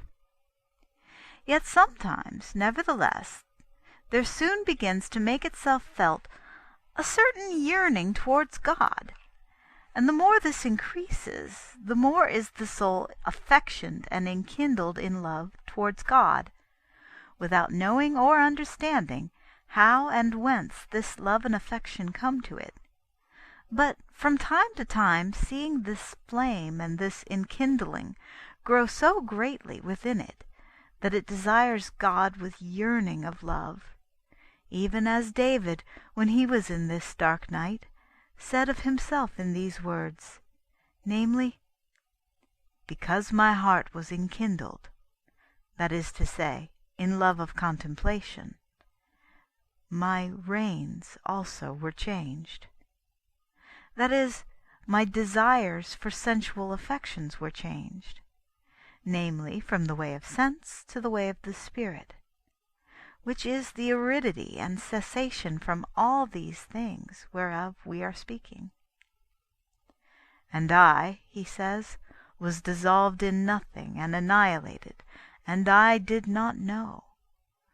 For, as we have said, without knowing the way whereby it goes, the soul finds itself annihilated with respect to all things above and below which were accustomed to please it, and it finds itself enamored without knowing how. And because at times the enkindling of love in the spirit grows greater, the yearnings for God become so great in the soul that the very bones seem to be dried up by this thirst, and the natural powers to be fading away, and their warmth and strength to be perishing through the intensity of the thirst of love. For the soul feels that this thirst of love is a living thirst. This thirst David had and felt when he said, "My soul thirsted for the living God," which is as much as to say, a living thirst was that of my soul. Of this thirst, since it is living, we may say that it kills. But it is to be noted that the vehemence of this thirst is not continuous, but occasional, although as a rule the soul is accustomed to feel it to a certain degree. But it must be noted that, as I began to say just now, this love is not as a rule felt at first, but only the dryness and emptiness are felt whereof we are speaking. Then, in place of this love which afterwards becomes gradually enkindled, what the soul experiences in the midst of these aridities and emptinesses of the faculties is a habitual care and solicitude with respect to God, together with grief and fear that it is not serving him. But it is a sacrifice which is not a little pleasing to God, that the soul should go about afflicted and solicitous for his love. This solicitude and care leads the soul into that secret contemplation, until the senses, that is, the sensual part, having in course of time been in some degree purged of the natural affections and powers, by means of the aridities which it causes within them, this divine love begins to be enkindled in the spirit. Meanwhile, however, like one who has begun a cure, the soul knows only suffering in this dark and arid purgation of the desire. By this means it becomes healed of many imperfections, and exercises itself in many virtues, in order to make itself fitting for the said love, as we shall now say with respect to the line following. O happy chance! When God leads the soul into this night of sense, in order to purge the sense of its lower part, and to subdue it, unite it, and bring it into conformity with the Spirit, by setting it in darkness, and causing it to cease from meditation, as he afterwards does, in order to purify the spirit, to unite it with God, as we shall afterwards say, God brings it into the night of the spirit, and although it does not appear so to it, the soul gains so many benefits that it holds it to be a happy chance to have escaped from the bonds and restrictions of the senses or of its lower self, by means of this aforesaid night. And the soul utters the present line, namely, O happy chance! With respect to this, it behooves us here to note the benefits which the soul finds in this night, and because of which it considers it a happy chance to have passed through it, all of which benefits the soul includes in the next line, namely, I went forth without being observed. This going forth is understood of the subjection to its sensual part, which the soul suffered when it sought God through operations so weak, so limited, and so defective, as are those of this lower part. For at every step it stumbled into numerous imperfections and ignorances, as we have noted above in writing of the 7 capital sins. From all these it is freed when this night quenches within it all pleasures, whether from above or from below, and it makes all meditation darkness to it, and grants it other innumerable blessings in the acquirement of the virtues, as we shall now show. For it will be a matter of great pleasure and great consolation to one that journeys on this road, to see how that which seems to the soul so severe and adverse, and so contrary to spiritual pleasure, works in it so many blessings. These, as we say, are gained when the soul goes forth, as regards its affection and operation, by means of this night, from all created things, and when it journeys to eternal things, which is great happiness and good fortune. First, because of the great blessing which is in the quenching of the desire and affection with respect to all things. Secondly, because they are very few that endure and persevere in entering by this strait gate, and by the narrow way which leads to life, as says our Saviour. The strait gate is this night of sense, and the soul detaches itself from sense, and strips itself thereof, that it may enter by this gate, and establishes itself in faith, which is a stranger to all sense, so that afterwards it may journey by the narrow way, which is the other night, that of the Spirit. And this the soul afterwards enters, in order to journey to God in pure faith, which is the means whereby the soul is united to God. By this road, since it is so narrow, dark, and terrible, though there is no comparison between this night of sense and that other in its darkness and trials, as we shall say later, they are far fewer that journey, but its benefits are far greater, without comparison, than those of this present night. Of these benefits we shall now begin to say something, with such brevity as is possible, in order that we may pass to the other night. End of chapter 11. The Dark Night of the Soul, by St. John of the Cross, translated by Alison Piers. Book 1, Chapter 12. Of the benefits which this night causes in the soul.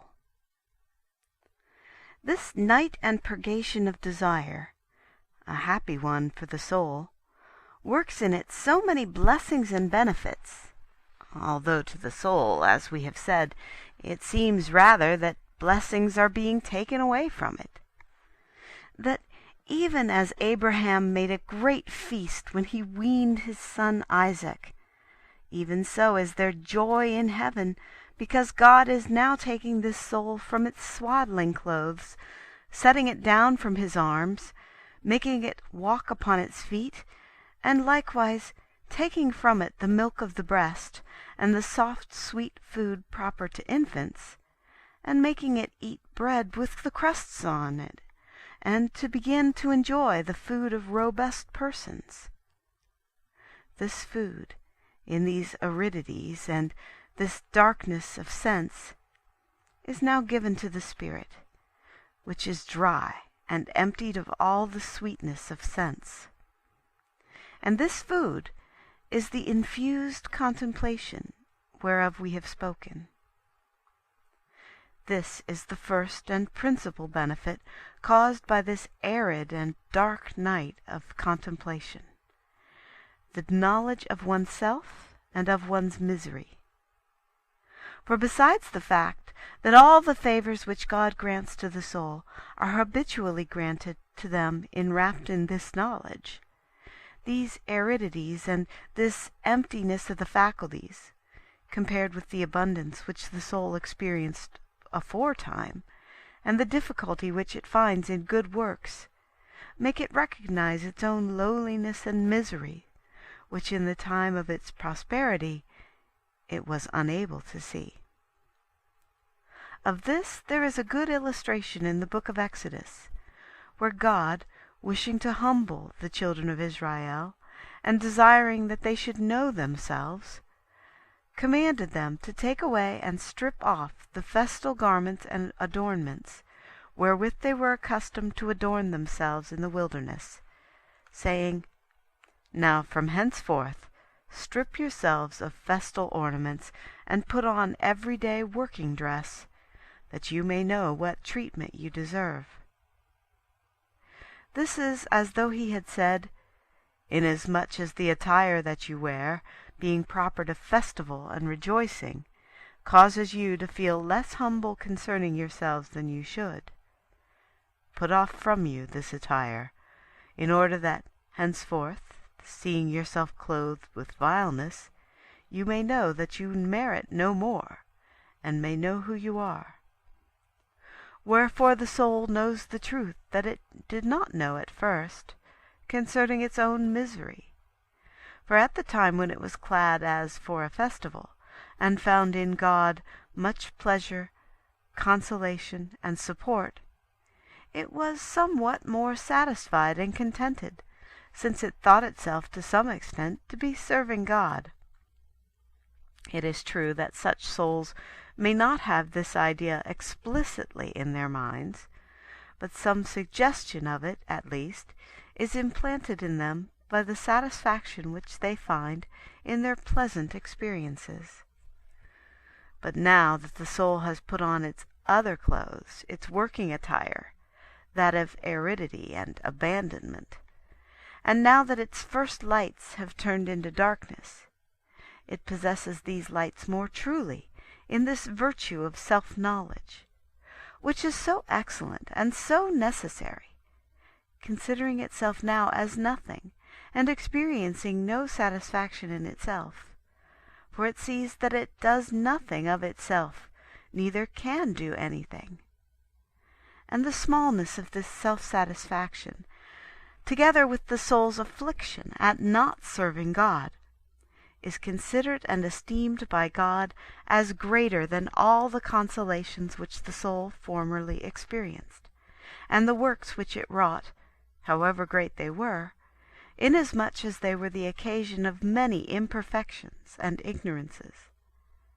And from this attire of aridity proceed, as from their fount and source of self-knowledge, not only the things which we have described already, but also the benefits which we shall now describe, and many more which will have to be omitted.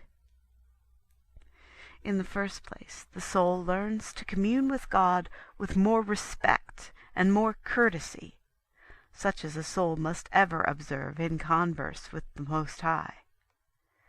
These it did not know in its prosperous times of comfort and consolation, for that comforting favor which it experienced made its craving for God somewhat bolder than was fitting, and discourteous, and ill-considered. Even so did it happen to Moses, when he perceived that God was speaking to him. Blinded by that pleasure and desire, without further consideration, he would have made bold to go to him, if God had not commanded him to stay and take off his shoes. By this incident we are shown the respect and discretion in detachment of desire wherewith a man is to commune with God. When Moses had obeyed in this matter, he became so discreet and so attentive that Scripture says that not only did he not make bold to draw near to God, but that he dared not even look at him. For having taken off the shoes of his desires and pleasures, he became very conscious of his wretchedness in the sight of God, as befitted one about to hear the word of God. Even so, likewise, the preparation which God granted to Job, in order that he might speak with him, consisted not in those delights and glories which Job himself reports that he was wont to have in his God, but in leaving him naked upon a dunghill, abandoned and even persecuted by his friends, filled with anguish and bitterness, and the earth covered with worms. And then the Most High God, he that lifts up the poor man from the dunghill, was pleased to come down and speak with him there, face to face, revealing to him the depths and heights of his wisdom, in a way that he had never done in the time of his prosperity. And here we must note another excellent benefit which there is in this night and aridity of the desire of sense, since we have had occasion to speak of it.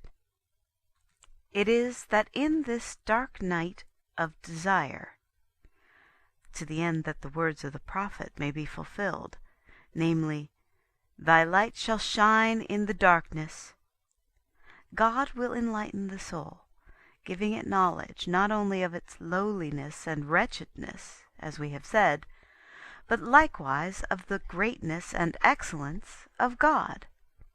For as well as quenching the desires and pleasures and attachments of sin, he cleanses and frees the understanding, that it may understand the truth.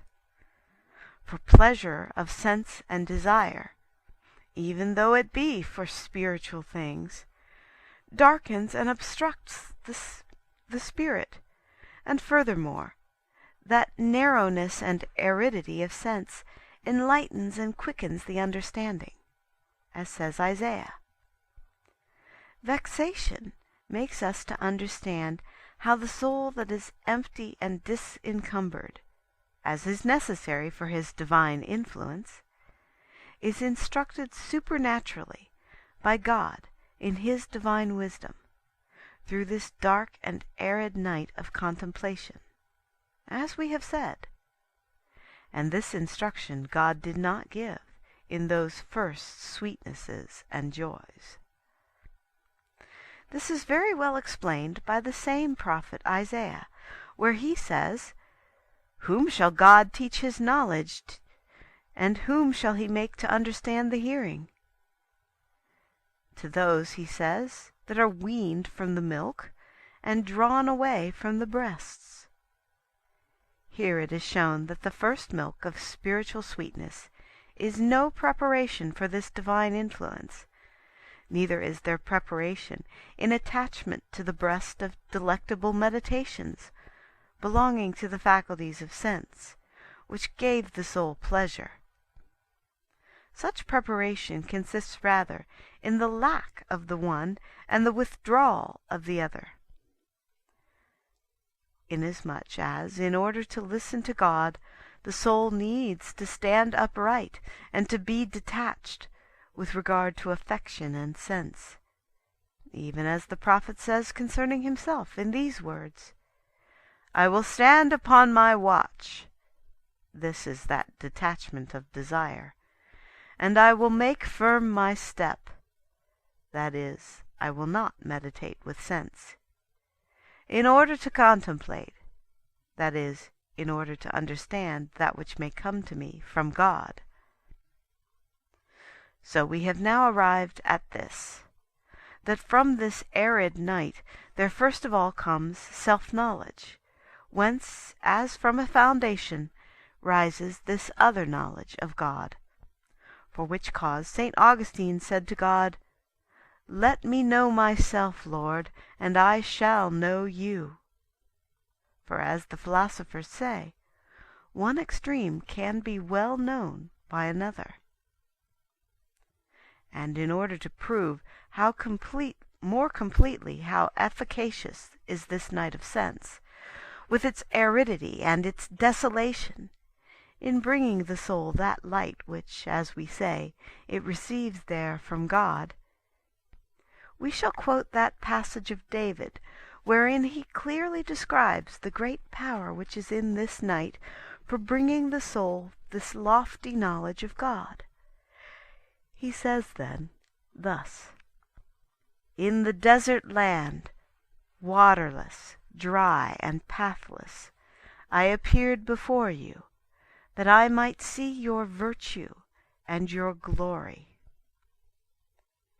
It is a wondrous thing that David should say here that the means and the preparation for his knowledge of the glory of God were not the spiritual delights and the many pleasures which he had experienced, but the aridities and detachments of his sensual nature, which is here to be understood by the dry and desert land.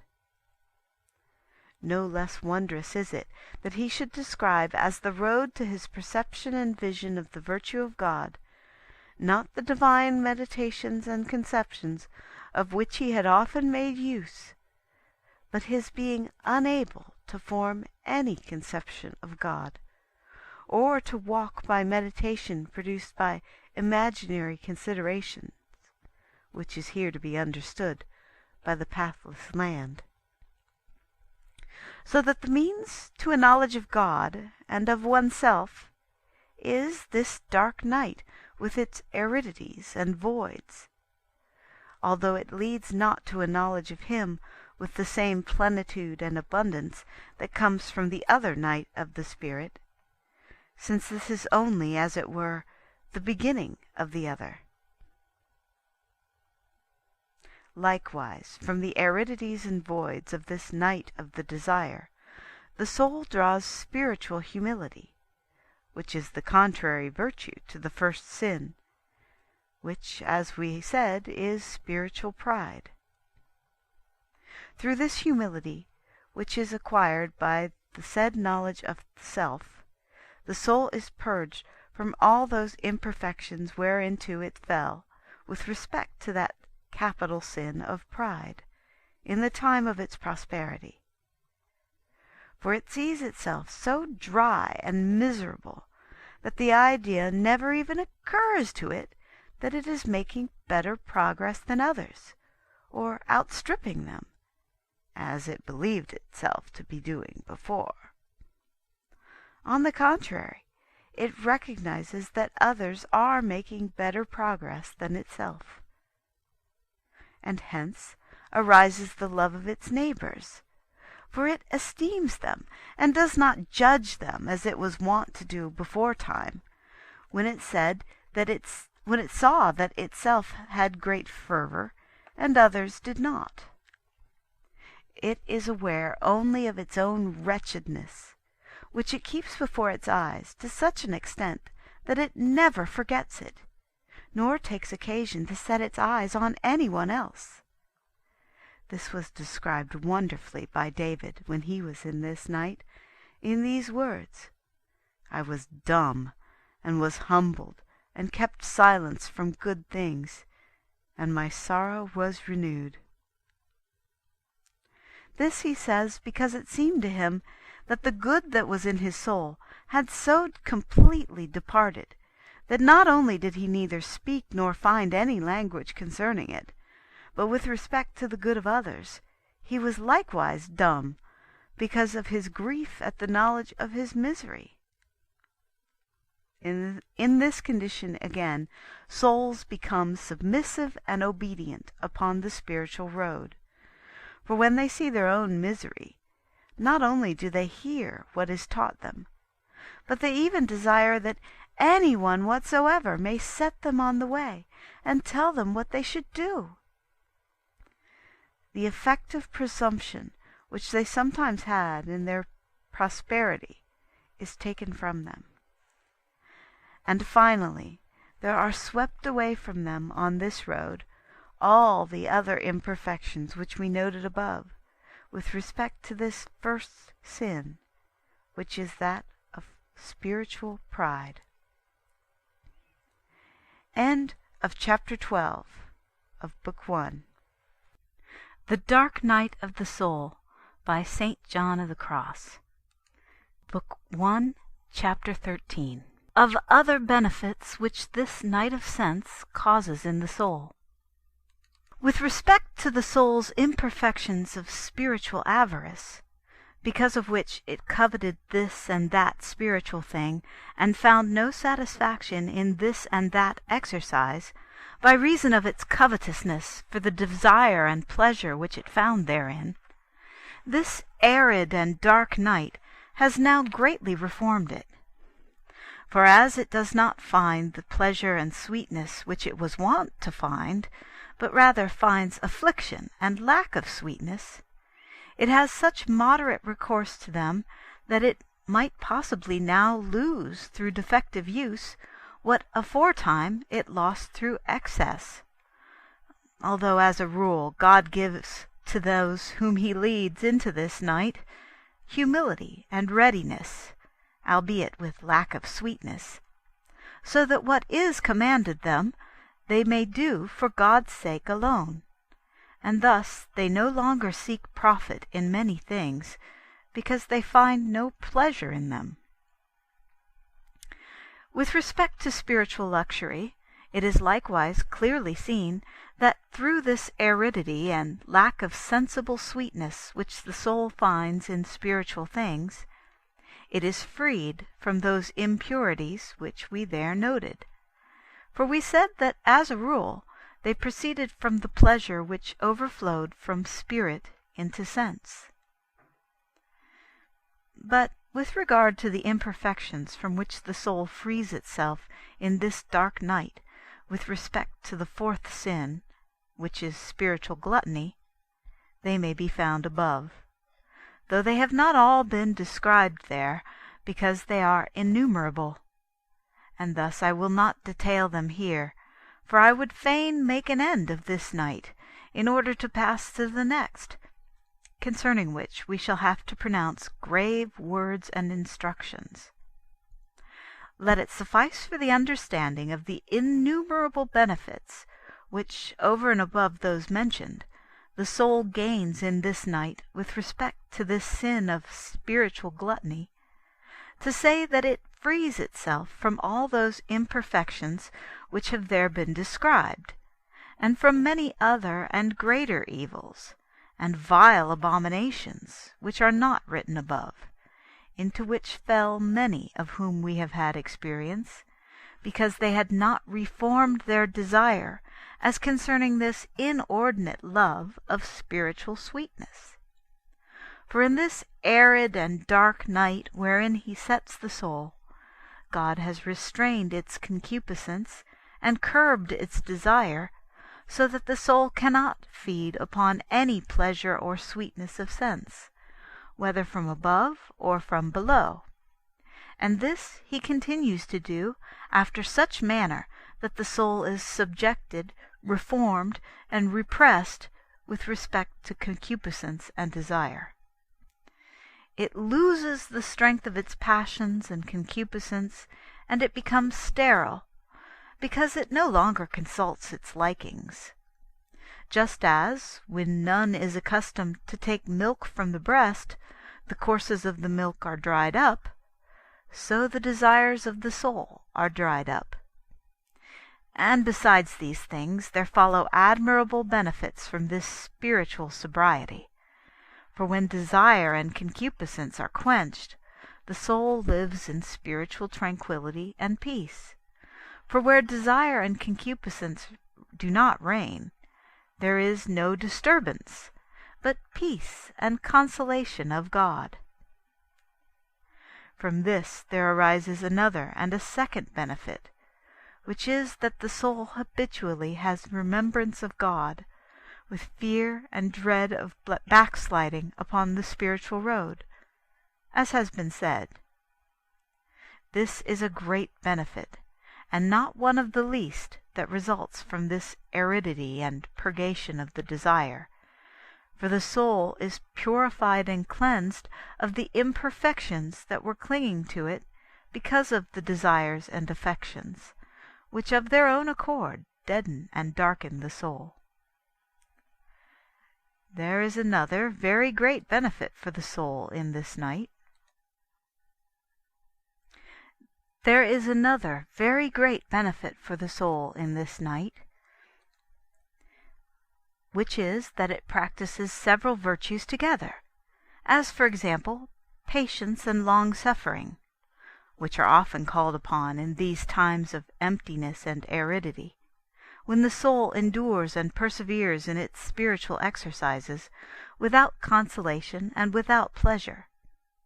It practices the charity of God, since it is not now moved by the pleasure of attraction and sweetness which it finds in its work, but only by God. It likewise practices here the virtue of fortitude, because in these difficulties and insipidities which it finds in its work, it brings strength out of weakness, and thus becomes strong. All the virtues, in short, the theological and also the cardinal and moral, both in body and in spirit, are practised by the soul in these times of aridity. And that in this night the soul obtains these 4 benefits which we have here described, namely, delight of peace, habitual remembrance and thought of God, cleanness and purity of soul, and the practice of the virtues which we have just described. David tells us, having experienced it himself when he was in this night, in these words, "My soul refused consolations. I had remembrance of God. I found consolation, and was exercised, and my spirit failed." And he then says, "And I meditated by night with my heart, and was exercised, and I swept and purified my spirit." That is to say, from all the affections. With respect to the imperfections of the other 3 spiritual sins which we have described above, which are wrath, envy, and sloth, the soul is purged hereof likewise in this aridity of the desire, and acquires the virtues opposed to them. For softened and humbled by these aridities and hardships, and other temptations and trials wherein God exercises it during this night, it becomes meek with respect to God and to itself, and likewise with respect to its neighbor, so that it is no longer disturbed and angry with itself because of its own faults, nor with its neighbor because of his. Neither is it displeased with God, nor does it utter unseemly complaints, because he does not quickly make it holy. Then, as to envy, the soul has charity towards others in this respect also. For if it has any envy, this is no longer a vice as it was before, when it was grieved because others were preferred to it and given greater advantage. Its grief now comes from seeing how great is its own misery, and its envy, if it has any, is virtuous envy, since it desires to imitate others, which is great virtue. Neither are the sloth and irksomeness which it now experiences concerning spiritual things vicious as they were before. For in the past these sins proceeded from the spiritual pleasures which the soul sometimes experienced and sought after when it found them not. But this new weariness proceeds not from this insufficiency of pleasure, because God has taken from the soul pleasure in all things in this purgation of the desire. Besides these benefits which have been mentioned, the soul attains innumerable others by means of this arid contemplation. For often in the midst of these times of aridity and hardship, God communicates to the soul, when it is least expecting it, the purest spiritual sweetness and love, together with a spiritual knowledge which is sometimes very delicate, each manifestation of which is of greater benefit and worth than those which the soul enjoyed aforetime. Although in its beginnings the soul thinks that this is not so, for the spiritual influence now granted to it is very delicate and cannot be perceived by sense. Finally, inasmuch as the soul is now purged from the affections and desires of sense, it obtains liberty of spirit, whereby in ever greater degree it gains the 12 fruits of the Holy Spirit. Here too it is wondrously delivered from the hands of its 3 enemies, devil, world, and flesh. For its pleasure and delight of sense being quenched with respect to all things, neither the devil nor the world nor sensuality has any arms or any strength wherewith to make war upon the spirit. These times of aridity, then, cause the soul to journey in all purity in the love of God, since it is no longer influenced in its actions by the pleasure and sweetness of the actions themselves, as perchance it was when it experienced sweetness, but only by a desire to please God. It becomes neither presumptuous nor self-satisfied, as perchance it was wont to become in the time of its prosperity, but fearful and timid with regard to itself, finding in itself no satisfaction whatsoever. And herein consists that holy fear which preserves and increases the virtues. This aridity, too, quenches natural energy and concupiscence, as has also been said. Save for the pleasure indeed which at certain times God himself infuses into it, it is a wonder if it finds pleasure and consolation of sense through its own diligence in any spiritual exercise or action, as has already been said. There grows within souls that experience this arid night concern for God and yearnings to serve him, for in proportion as the breasts of sensuality wherewith it sustained and nourished the desires that it pursued are drying up, there remains nothing in that aridity and detachment save the yearning to serve God, which is a thing very pleasing to God. For as David says, an afflicted spirit is a sacrifice to God. When the soul, then, knows that in this arid purgation through which it has passed, it has derived and attained so many and such precious benefits as those which have here been described, it does not tarry in crying, as in the stanza of which we are expounding the lines, "O happy chance, I went forth without being observed." That is, I went forth from the bonds and subjections of the desires of sense and the affections, without being observed, that is to say, without the 3 enemies aforementioned being able to keep me from it. These enemies, as we have said, bind the soul as with bonds in its desires and pleasures, and prevent it from going forth from itself to the liberty of the love of God.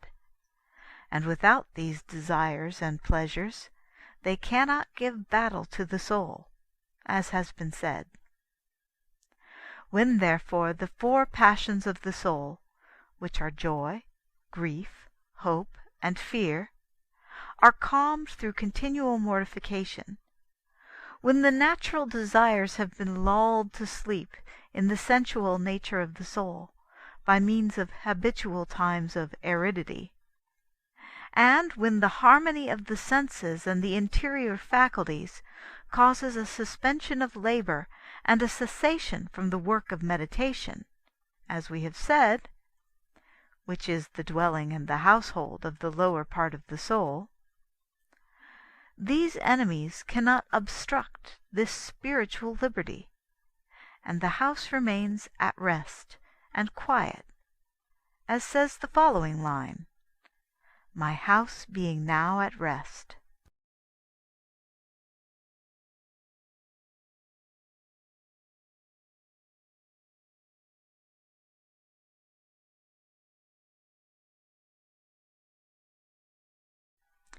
Chapter 14 expounds this last line of the first stanza, "My house being now at rest."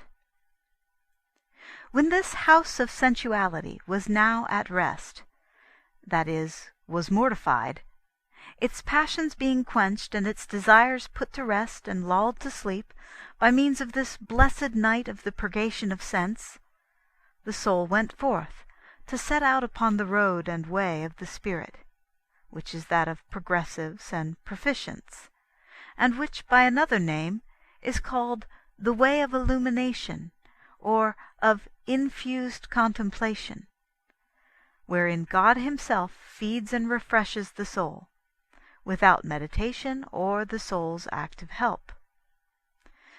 Such, as we have said, is the night and purgation of sense in the soul. In those who have afterwards to enter the other and more formidable night of the spirit, in order to pass to the divine union of love of God, for not all pass habitually thereto, but only the smallest number, it is wont to be accompanied by formidable trials and temptations of sense, which last for a long time, albeit longer in some than in others. For to some the angel of Satan presents himself, namely, the spirit of fornication, that he may buffet their senses with abominable and violent temptations, and trouble their spirits with vile considerations and representations, which are most visible to the imagination, which things at times are a greater affliction to them than death. At other times in this night there is added to these things the spirit of blasphemy, which roams abroad, setting in the path of all the conceptions and thoughts of the soul intolerable blasphemies. These it sometimes suggests to the imagination with such violence that the soul almost utters them, which is a grave torment to it. At other times another abominable spirit, which Isaiah calls spiritus vertiginis, is allowed to molest them, not in order that they may fall, but that it may try them. This spirit darkens their senses in such a way that it fills them with numerous scruples and perplexities, so confusing that, as they judge, they can never by any means be satisfied concerning them, neither can they find any help for their judgment in counsel or thought. This is one of the severest goads and horrors of this night, very closely akin to that which passes in the night of the spirit. As a rule, these storms and trials are sent by God in this night and purgation of sense to those whom afterwards he purposes to lead into the other night, though not all reach it, to the end that when they have been chastened and buffeted, they may in this way continually exercise and prepare themselves, and continually accustom their senses and faculties to the union of wisdom which is to be bestowed upon them in that other night. For if the soul be not tempted, exercised, and proved with trials and temptations, it cannot quicken its sense of wisdom. For this reason it is said in Ecclesiasticus, "He that has not been tempted, what does he know? And he that has not been proved, what are the things that he recognizes?" To this truth Jeremiah bears good witness, saying, "You did chastise me, Lord, and I was instructed." And the most proper form of this chastisement, for one who will enter into wisdom, is that of the interior trials which we are here describing, inasmuch as it is these which most effectively purge sense of all favors and consolations to which it was affected, with natural weakness, and by which the soul is truly humiliated in preparation for the exaltation which it is to experience. For how long a time the soul will be held in this fasting and penance of sense cannot be said with any certainty, for all do not experience it after one manner, neither do all encounter the same temptations.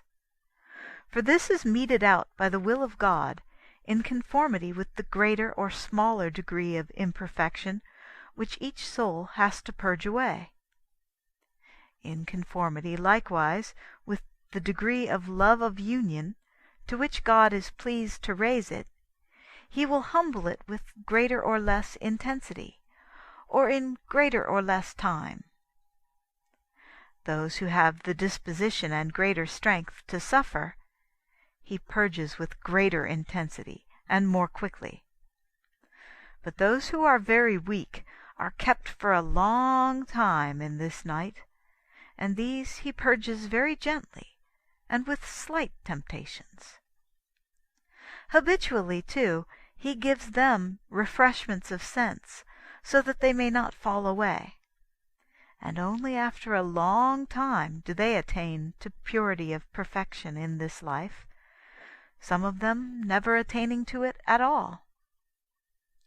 Such are neither properly in the night nor properly out of it, for although they make no progress, yet in order that they may continue in humility and self-knowledge, God exercises them for certain periods and at certain times in those temptations and aridities. And at other times and seasons he assists them with consolations, lest they should grow faint and return to seek the consolations of the world. Other souls, which are weaker, God himself accompanies, now appearing to them, now moving farther away, that he may exercise them in his love, for without such turnings away they would not learn to reach God. But the souls which are to pass on to that happy and high estate, the union of love, are wont, as a rule, to remain for a long time in these aridities and temptations, however quickly God may lead them, as has been seen by experience. It is time, then, to begin to treat of the second night. End of Chapter 14 of Book 1. End of Book 1. The Dark Night of the Soul by St. John of the Cross. Book the Second. Chapter 1, which begins to treat of the dark night of the spirit, and says at what time it begins. The soul which God is about to lead onward is not led by his majesty into this night of the spirit as soon as it goes forth from the aridities and trials of the first purgation and night of sense. Rather, it is wont to pass a long time, even years, after leaving the state of beginners, in exercising itself in that of proficients. In this latter state, it is like to one that has come forth from a rigorous imprisonment. it goes about the things of God with much greater freedom and satisfaction of the soul, and with more abundant and inward delight than it did at the beginning, before it entered the said night. For its imagination and faculties are no longer bound, as they were before, by meditation and anxiety of spirit, since it now very readily finds in its spirit the most serene and loving contemplation and spiritual sweetness, without the labor of meditation. Although, as the purgation of the soul is not complete, for the principal part thereof, which is that of the spirit, is wanting, without which, owing to the communication that exists between the one part and the other, since the subject is one only, the purgation of sense, however violent it may have been, is not yet complete and perfect. It is never without certain occasional necessities, aridities, darknesses, and perils, which are sometimes much more intense than those of the past, for they are tokens and heralds of the coming night of the spirit, and are not of as long a duration as will be the night which is to come. For having passed through a period or periods or days of this night and tempest, the soul soon returns to its wonted serenity.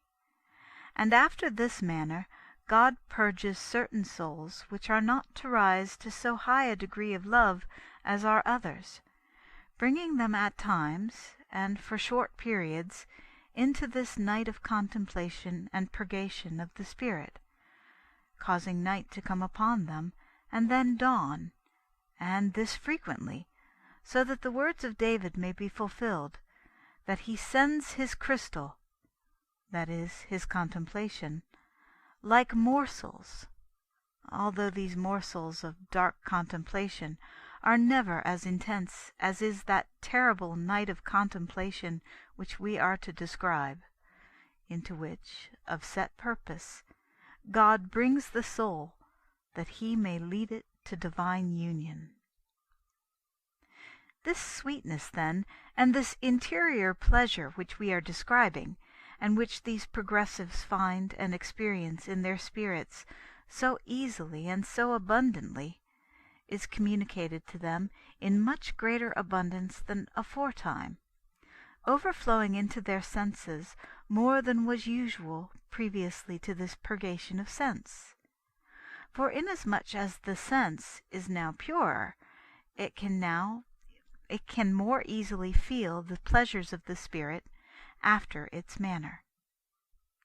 As, however, this sensual part of the soul is weak and incapable of experiencing the strong things of the spirit, it follows that these proficients, by reason of this spiritual communication which is made to their sensual part, endure therein many frailties and sufferings and weaknesses of the stomach, and in consequence are fatigued in spirit.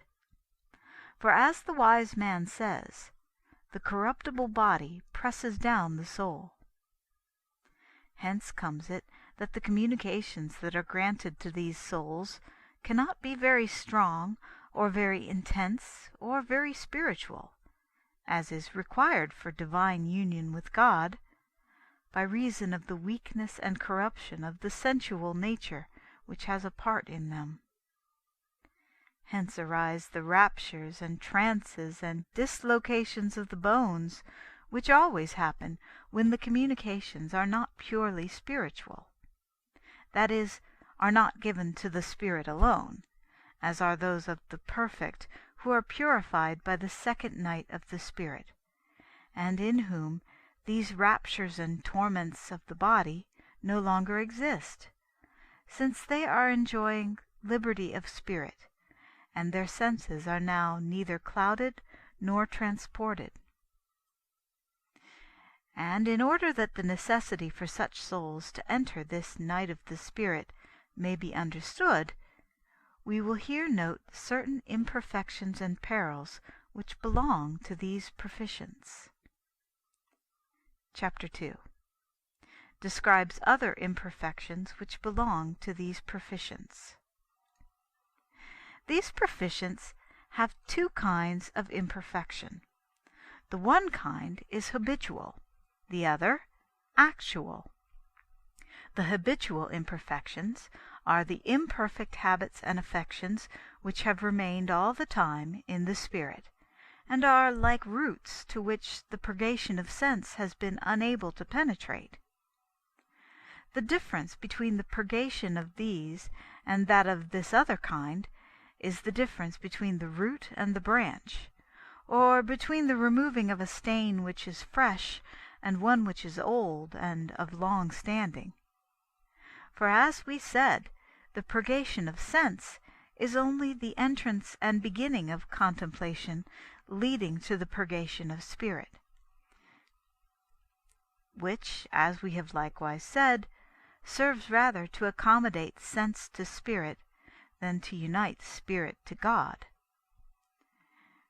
But there still remain in the spirit the stains of the old man, though the spirit thinks not that this is so, neither can it perceive them. If these stains be not removed with the soap and strong lye of the purgation of this night, the spirit will be unable to come to the purity of divine union. Lye as in lye soap. These souls have likewise the habituo mentis and the natural roughness which every man contracts through sin, and the distraction and outward clinging of the spirit, which must be enlightened, refined, and recollected by the afflictions and perils of that night. These habitual imperfections belong to all those who have not passed beyond this state of the proficient. They cannot coexist, as we say, with the perfect state of union through love. To actual imperfections all are not liable in the same way. Some, whose spiritual good is so superficial and so readily affected by sense, fall into greater difficulties and dangers, which we described at the beginning of this treatise. For as they find so many and such abundant spiritual communications and apprehensions, both in sense and in spirit, wherein they oftentimes see imaginary and spiritual visions, for all these things, together with other delectable feelings, come to many souls in this state, wherein the devil and their own fancy very commonly practice deceptions on them.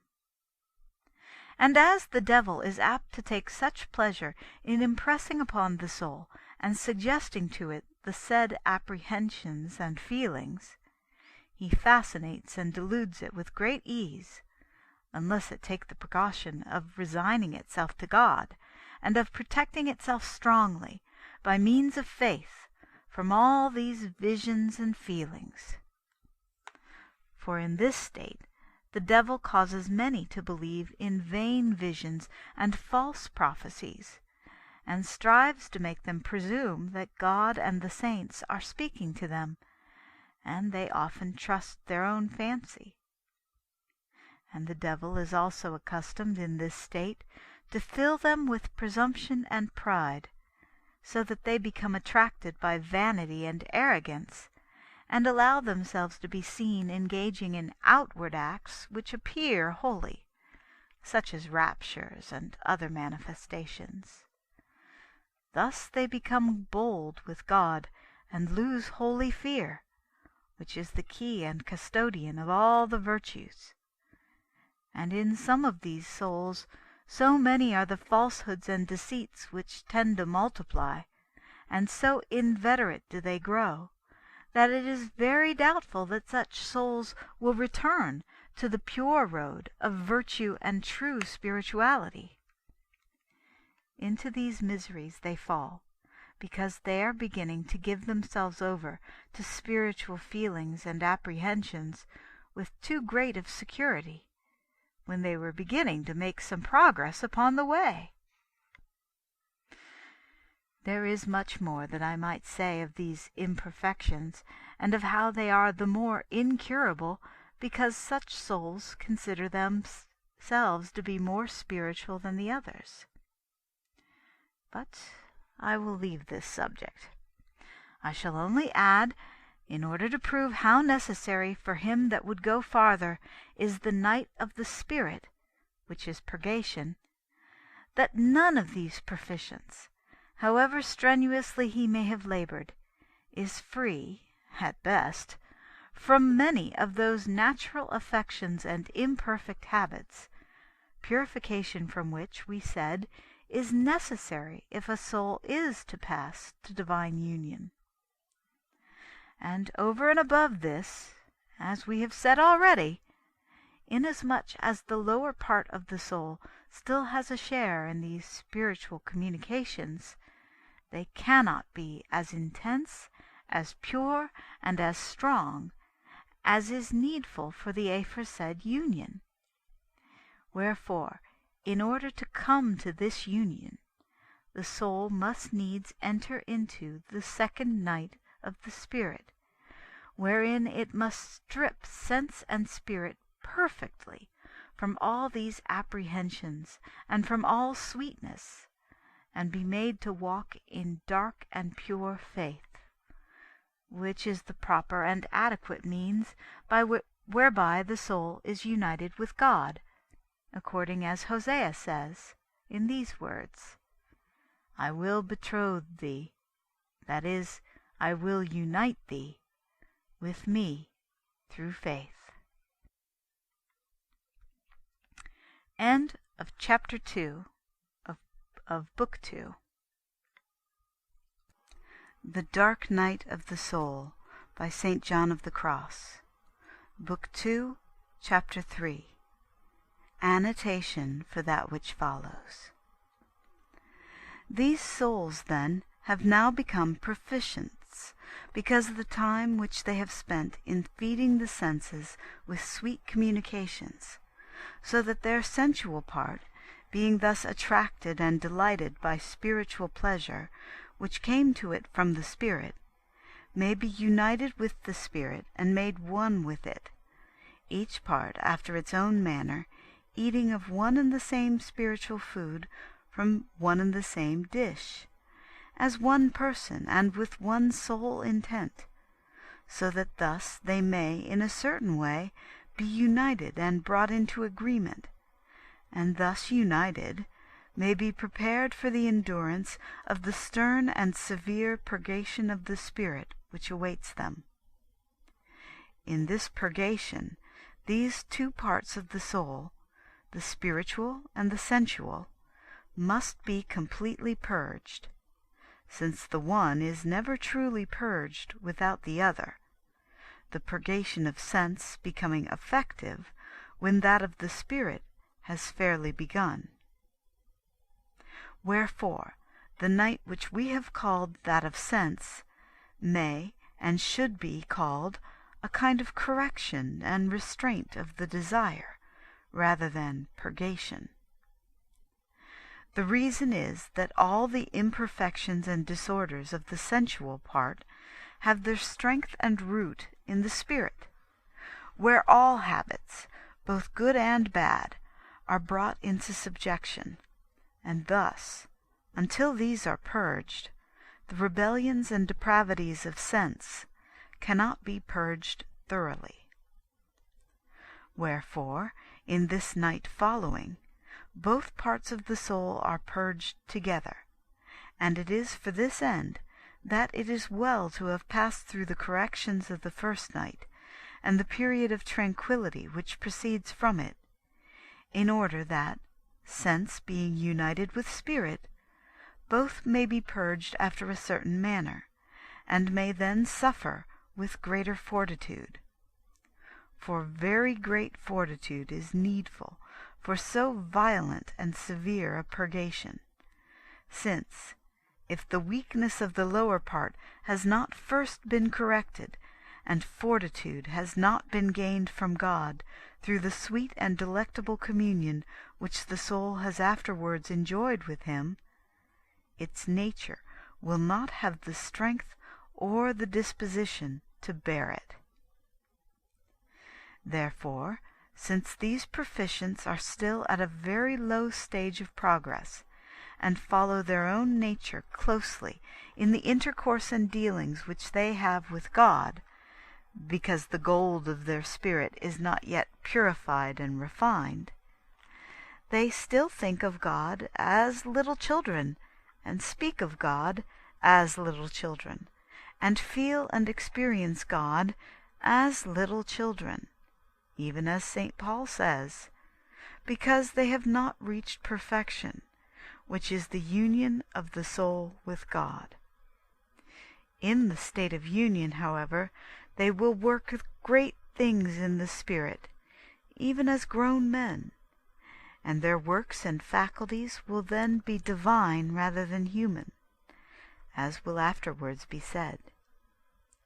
To this end, God is pleased to strip them of this old man and clothe them with the new man, who is created according to God, as the Apostle says, in the newness of sense.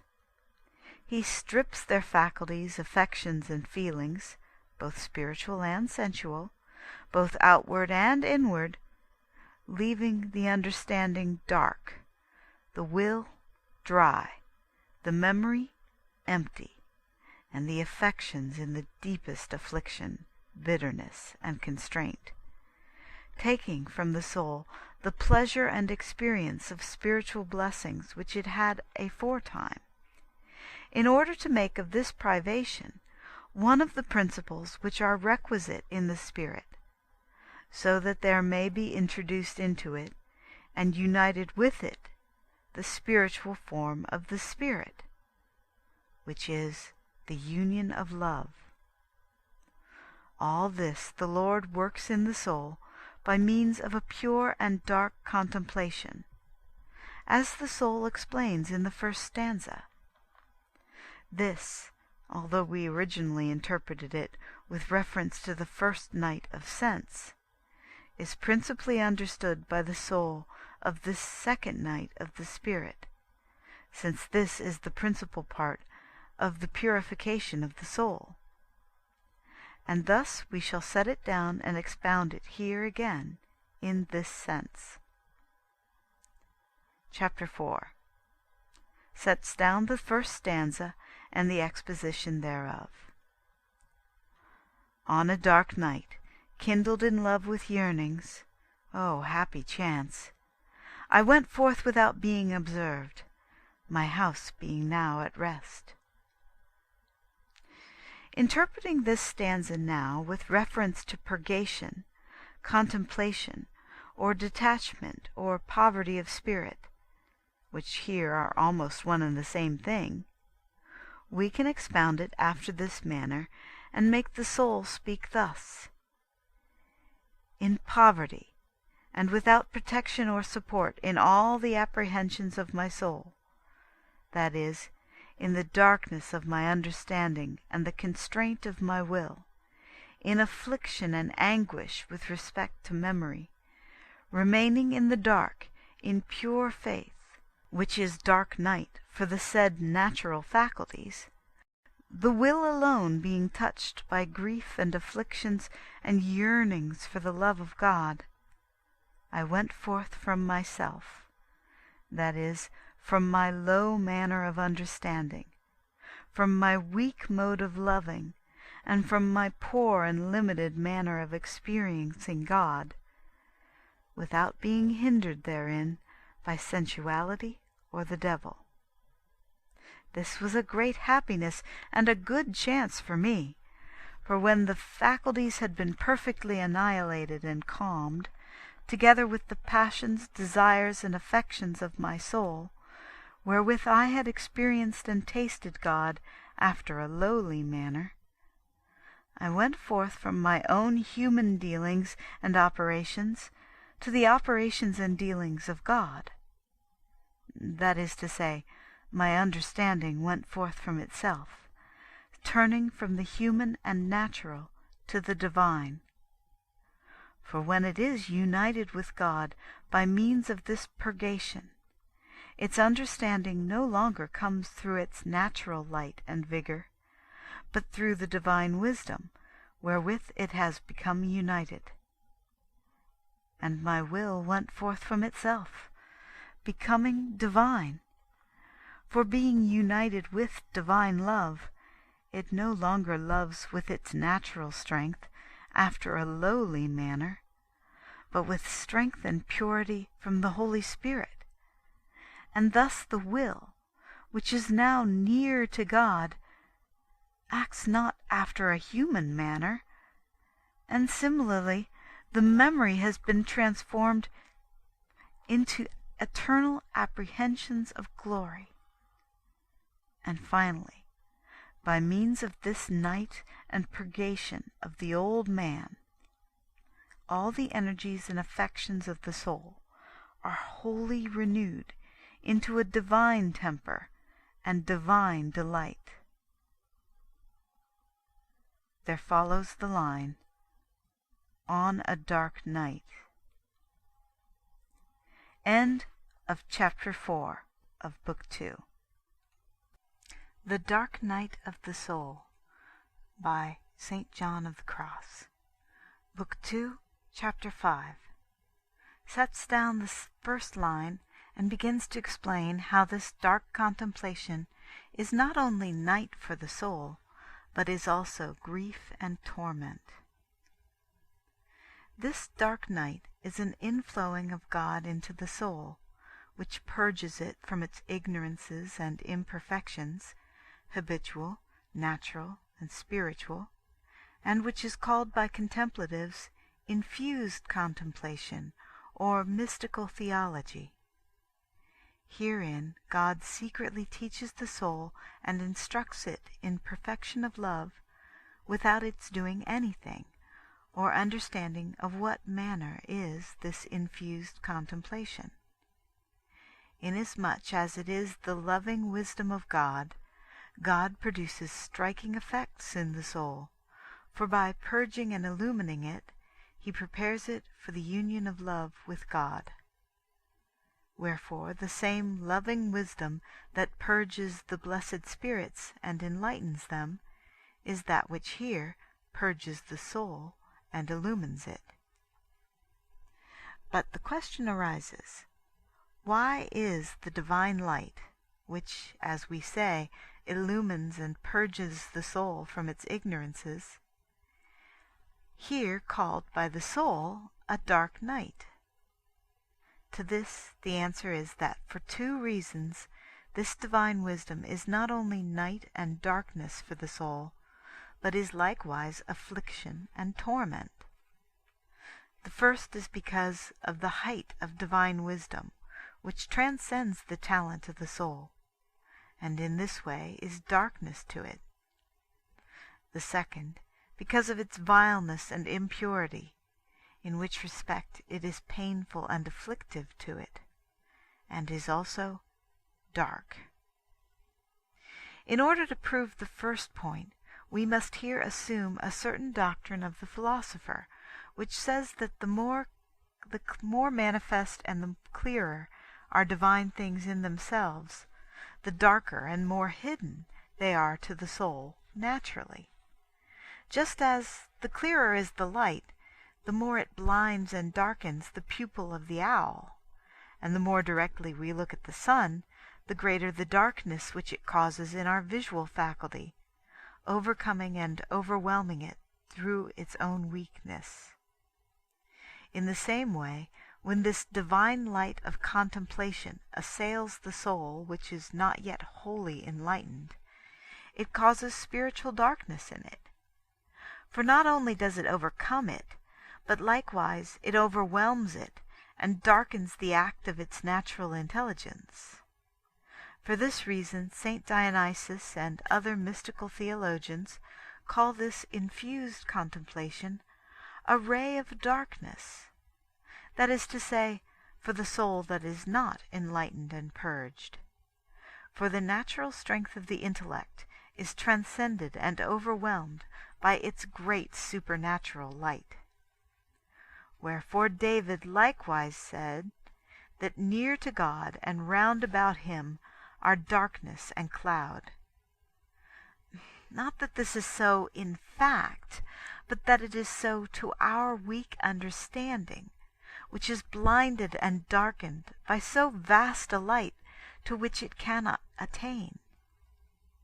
For this cause the same David then explained himself, saying, "Through the great splendor of his presence past clouds," that is, between God and our understanding.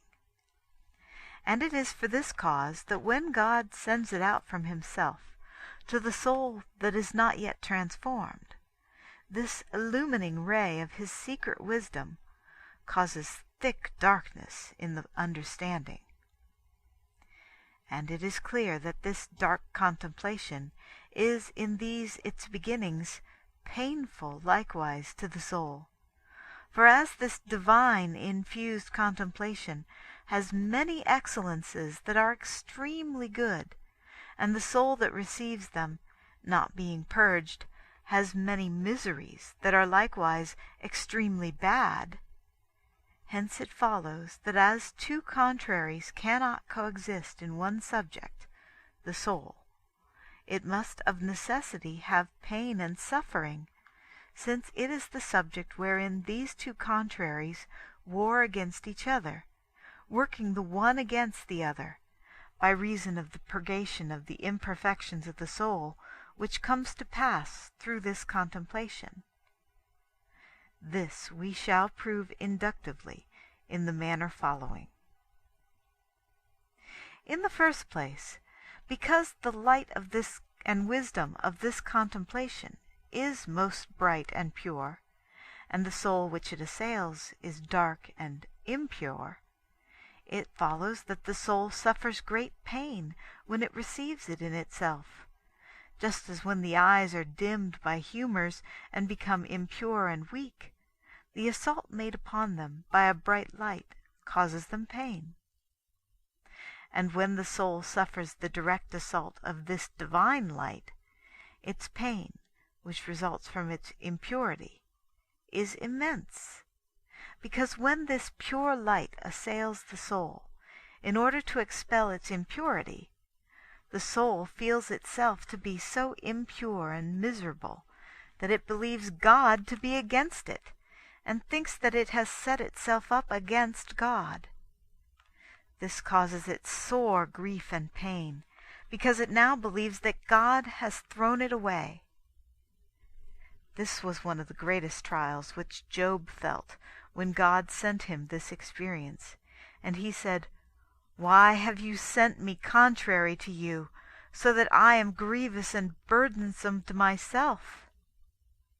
For by means of this pure light the soul now sees its impurity clearly, though darkly, and knows clearly that it is unworthy of God or of any creature.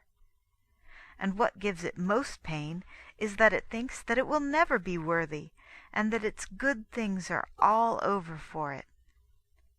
This is caused by the profound immersion of its spirit in the knowledge and realization of its evils and miseries. For this divine and dark light now reveals them all to the eye, that it may see clearly how in its own strength it can never have anything else. In this sense we may understand that passage from David which says, "For iniquity you have corrected man, and have made his soul to be undone and consumed. He wastes away as the spider." The second way in which the soul suffers pain is by reason of its weakness, natural, moral, and spiritual. For when this divine contemplation assails the soul with a certain force, in order to strengthen it and subdue it, it suffers such pain in its weakness that it nearly swoons away. This is especially so at certain times when it is assailed with somewhat greater force. For sense and spirit, as if beneath some immense and dark load, are in such great pain and agony that the soul would find advantage and relief in death. This had been experienced by the prophet Job when he said, I desire not that he should have intercourse with me in great strength, lest he oppress me with the weight of his greatness. Beneath the power of this oppression and weight, the soul feels itself so far from being favored that it thinks, and correctly so, that even that wherein it was wont to find some help has vanished with everything else, and that there is none who has pity upon it. To this effect Job says likewise, "Have pity upon me, have pity upon me at least, you my friends, because the hand of the Lord has touched me." A thing of great wonder and pity is it, that the soul's weakness and impurity should now be so great, that though the hand of God is of itself so light and gentle, the soul should now feel it to be so heavy and so contrary, though it neither weighs it down nor rests upon it, but only touches it, and that mercifully, since he does this in order to grant the soul favors, and not to chastise it. Chapter 6. Of other kinds of pain that the soul suffers in this night. The third kind of suffering and pain that the soul endures in this state results from the fact that two other extremes meet here in one, namely, the divine and the human. The divine is this purgative contemplation, and the human is the subject, that is, the soul. The divine assails the soul in order to renew it, and thus to make it divine, and stripping it of the habitual affections and attachments of the old man, to which it is very closely united, knit together, and conformed, it destroys and consumes its spiritual substance, and absorbs it in deep and profound darkness. As a result of this, the soul feels itself to be perishing and melting away, in the presence and sight of its miseries, in a cruel spiritual death, even as if it had been swallowed by a beast, and felt itself being devoured in the darkness of its belly, suffering such anguish as was endured by Jonah in the belly of that beast of the sea. For in this sepulchre of dark death it must needs abide until the spiritual resurrection which it hopes for. A description of this suffering and pain, although in truth it transcends all description, is given by David when he says, "The lamentations of death compassed me about, the pains of hell surrounded me. I cried in my tribulation." But what the sorrowful soul feels most in this condition is its clear perception, as it thinks, that God has abandoned it, and in his abhorrence of it has flung the soul into darkness. It is a grave and piteous grief for it to believe that God has forsaken it. It is this that David also felt so much in a like case, saying, "After the manner wherein the wounded are dead in the sepulchres, being now cast off by thy hand, so that thou rememberest them no more, even so have they set me in the deepest and lowest lake, in the dark places, and in the shadow of death. And thy fury is confirmed upon me, and all thy waves thou hast brought in upon me." For indeed, when this purgative contemplation is most severe, the soul feels very keenly the shadow of death, and the lamentations of death, and the pains of hell, which consist in its feeling itself to be without God, and chastised and cast out, and unworthy of him. And it feels that God is wroth with it. All this is felt by the soul in this condition.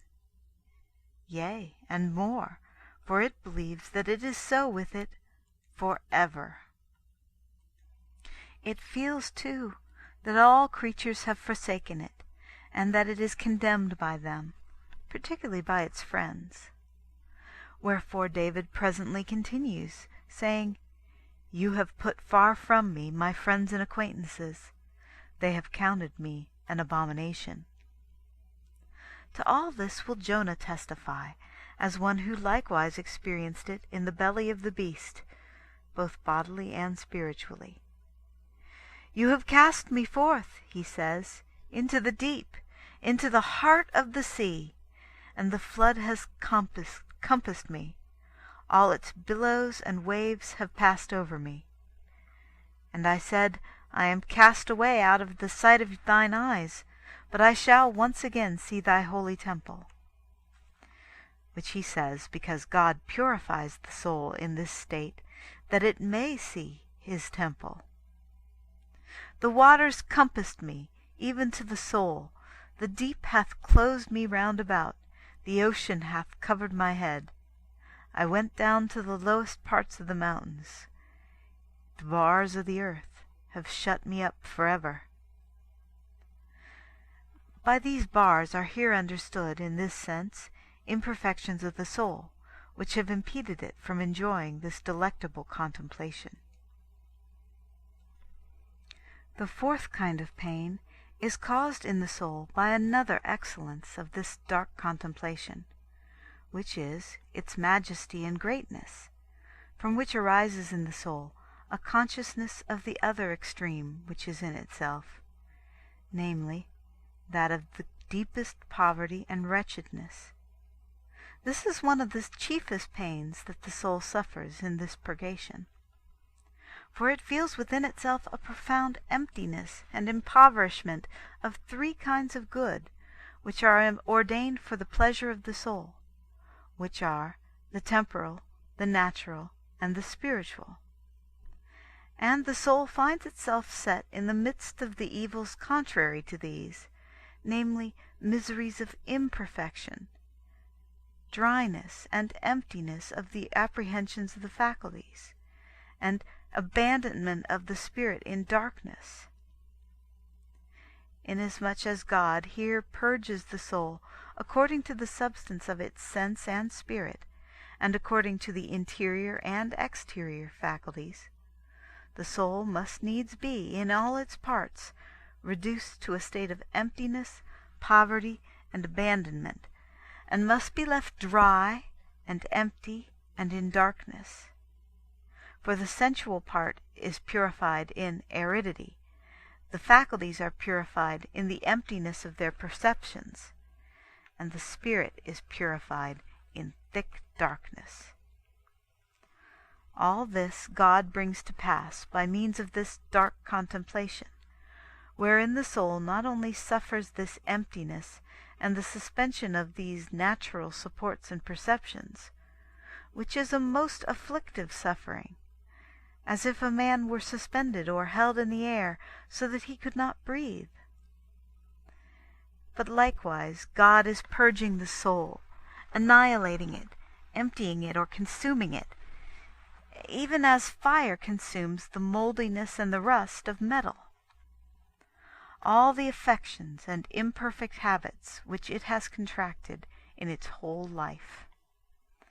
Since these are deeply rooted in the substance of the soul, it is wont to suffer great undoings and inward torment, besides the said poverty and emptiness, natural and spiritual, so that here may be fulfilled that passage from Ezekiel which says, Heap to be burned, and the bones shall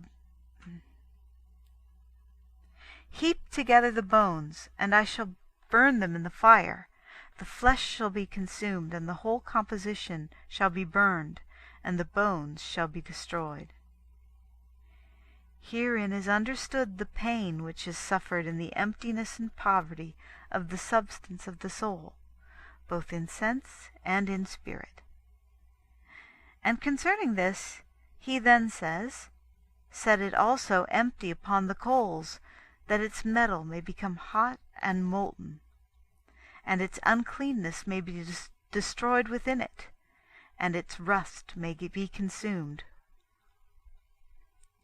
Herein is described the grave suffering which the soul here endures in the purgation of the fire of this contemplation. For the prophet says here that in order for the rest of the affections which are within the soul to be purified and destroyed, it is needful that in a certain manner the soul itself should be annihilated and destroyed, since these passions and imperfections have become natural to it.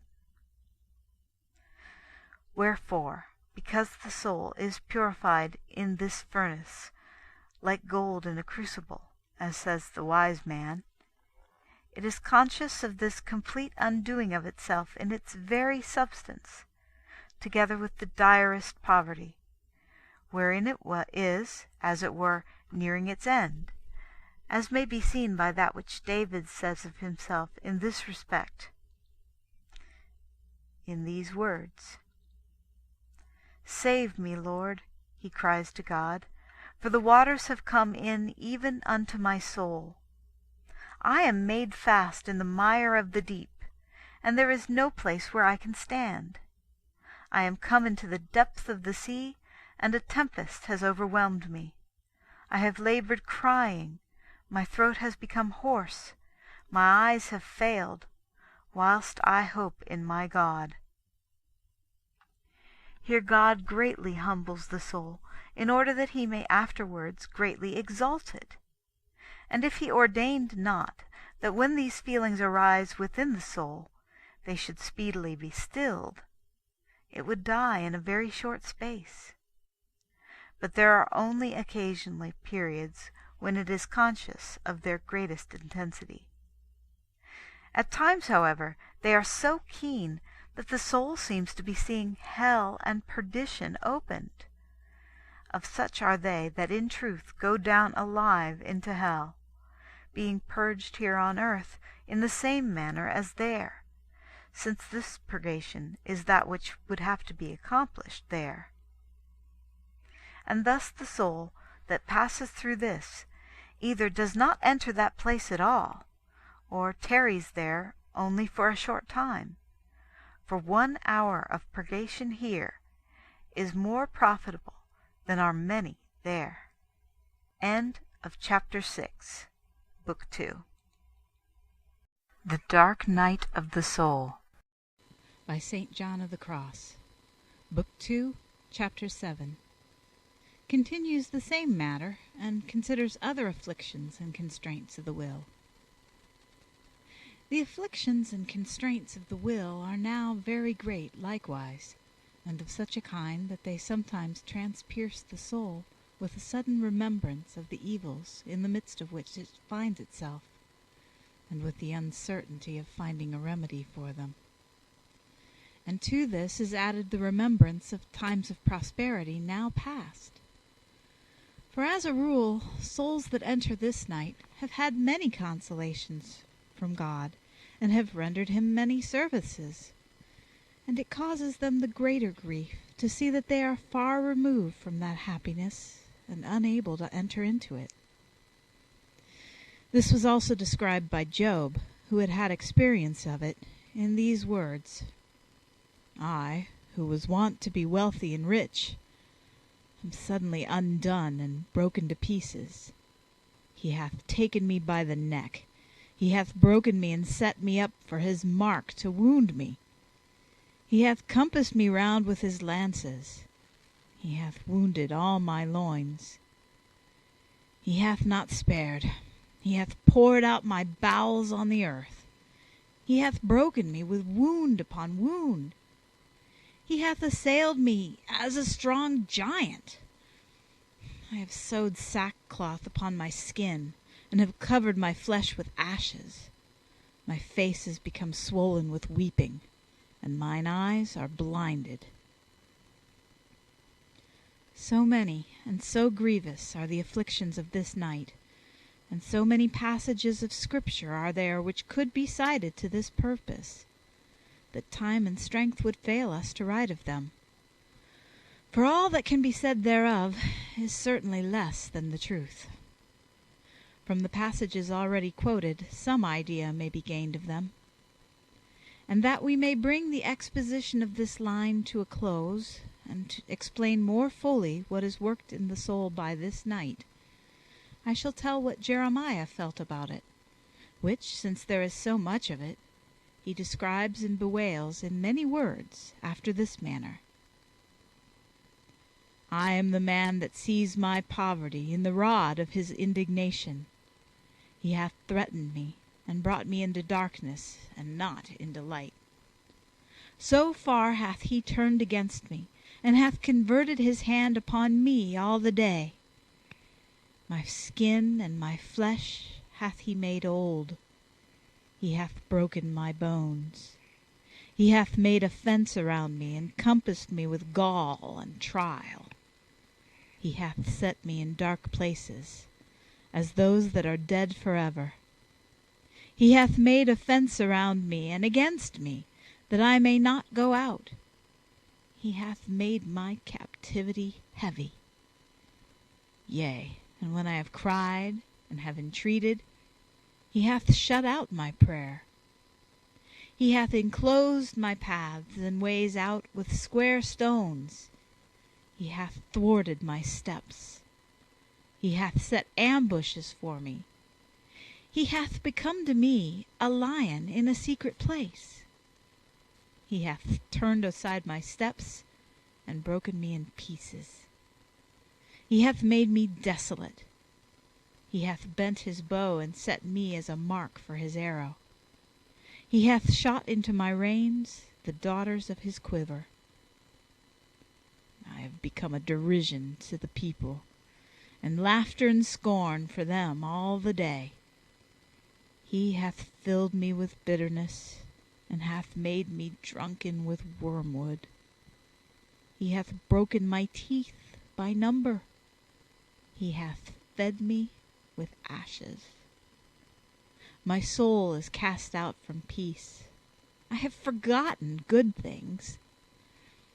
And I said, mine end is frustrated and cut short, together with my desire and my hope from the Lord.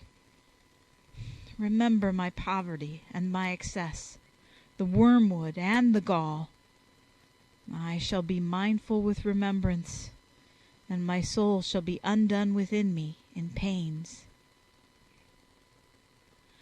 All these complaints Jeremiah makes about these pains and trials, and by means of them he most vividly depicts the sufferings of the soul in this spiritual night and purgation.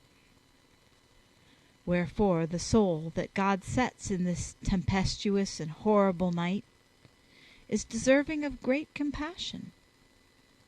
For although it experiences much happiness by reason of the great blessings that must arise on this account within it, when, as Job says, God raises up profound blessings in the soul out of darkness, and brings up to light the shadow of death, so that, as David says, his light comes to be as was his darkness. Yet, notwithstanding, by reason of the dreadful pain which the soul is suffering, and of the great uncertainty which it has concerning the remedy for it, since it believes, as this prophet says here, that its evil will never end, and it thinks, as David says likewise, that God set it in dark places like those that are dead, and for this reason brought its spirit within it into anguish, and troubled its heart. It suffers great pain and grief, since there is added to all this, because of the solitude and abandonment caused in it by this dark night, the fact that it finds no consolation or support in any instruction, nor in a spiritual master.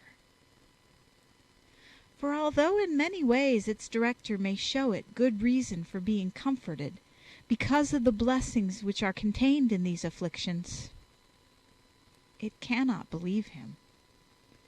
For it is so greatly absorbed and immersed in the realization of those evils wherein it sees its own miseries so clearly, that it thinks that, as its director observes not that which it sees and feels, he is speaking in this manner because he understands it not.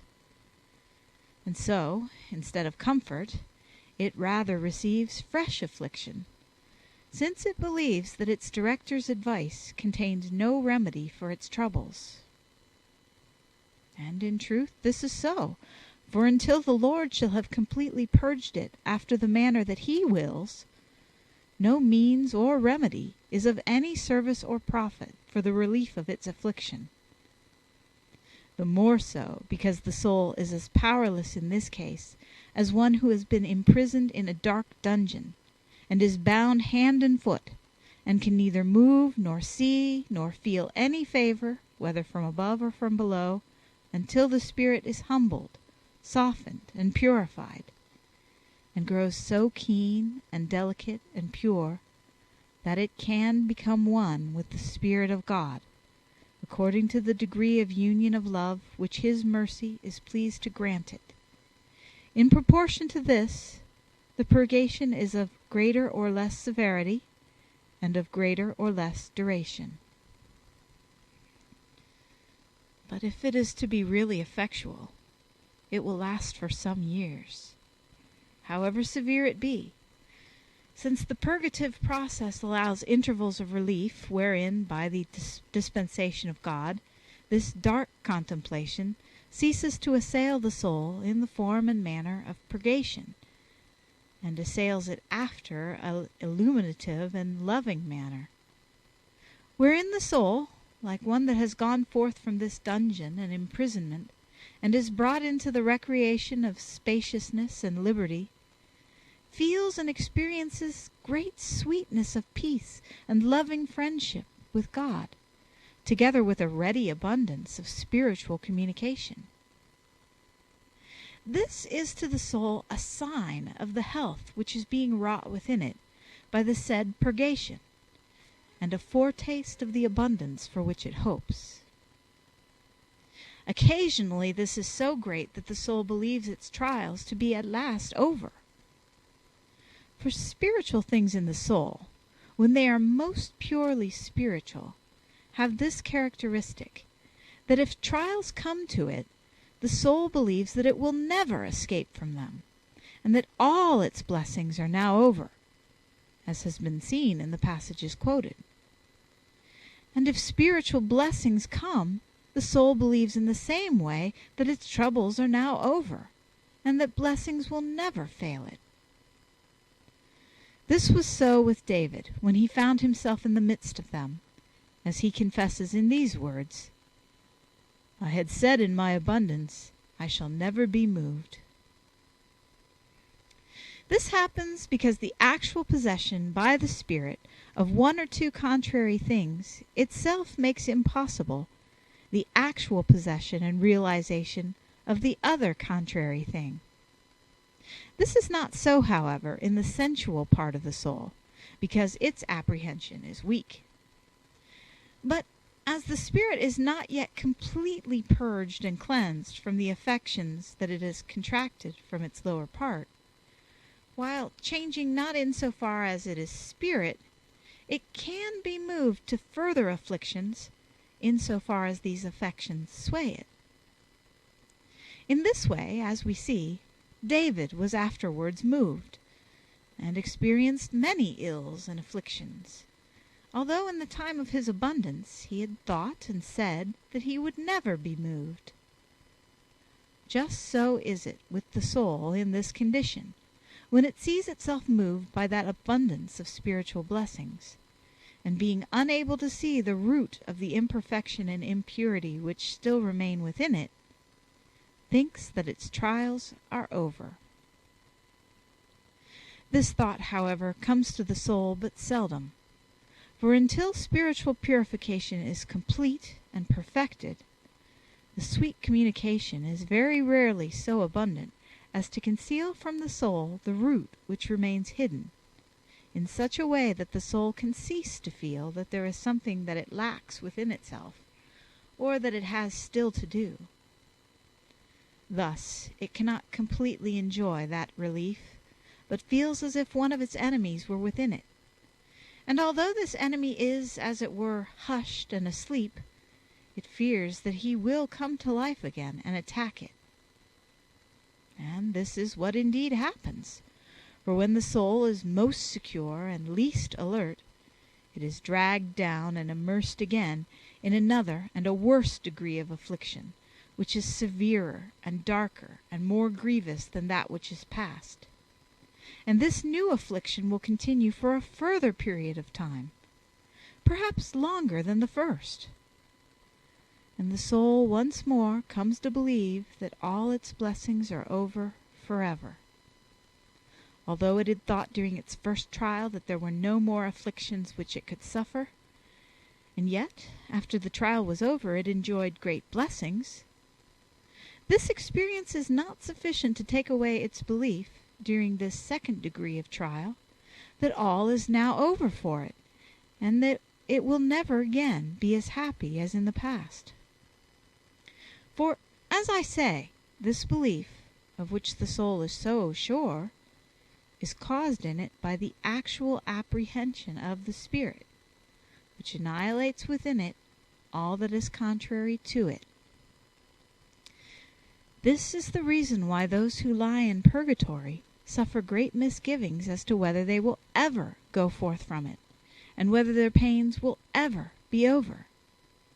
For although they have the habit of the 3 theological virtues, faith, hope, and charity, the present realization which they have of their afflictions and of their deprivation of God allows them not to enjoy the present blessing and consolation of these virtues. For although they are able to realize that they have a great love for God, this is no consolation to them, since they cannot think that God loves them, or that they are worthy that he should do so. Rather, as they see that they are deprived of him, and left in their own miseries, they think that there is that in themselves which provides a very good reason why they should with perfect justice be abhorred and cast out by God forever. And thus, although the soul in this purgation is conscious that it has a great love for God, and would give 1,000 lives for him, which is the truth, for in these trials such souls love their God very earnestly, yet this is no relief to it, but rather brings it greater affliction.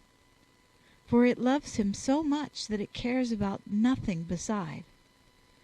When, therefore, it sees itself to be so wretched that it cannot believe that God loves it, nor that there is or will ever be reason why he should do so, but rather that there is reason why it should be abhorred, not only by him, but by all creatures forever, it is grieved to see in itself reasons for deserving to be cast out by him for whom it has such great love and desire.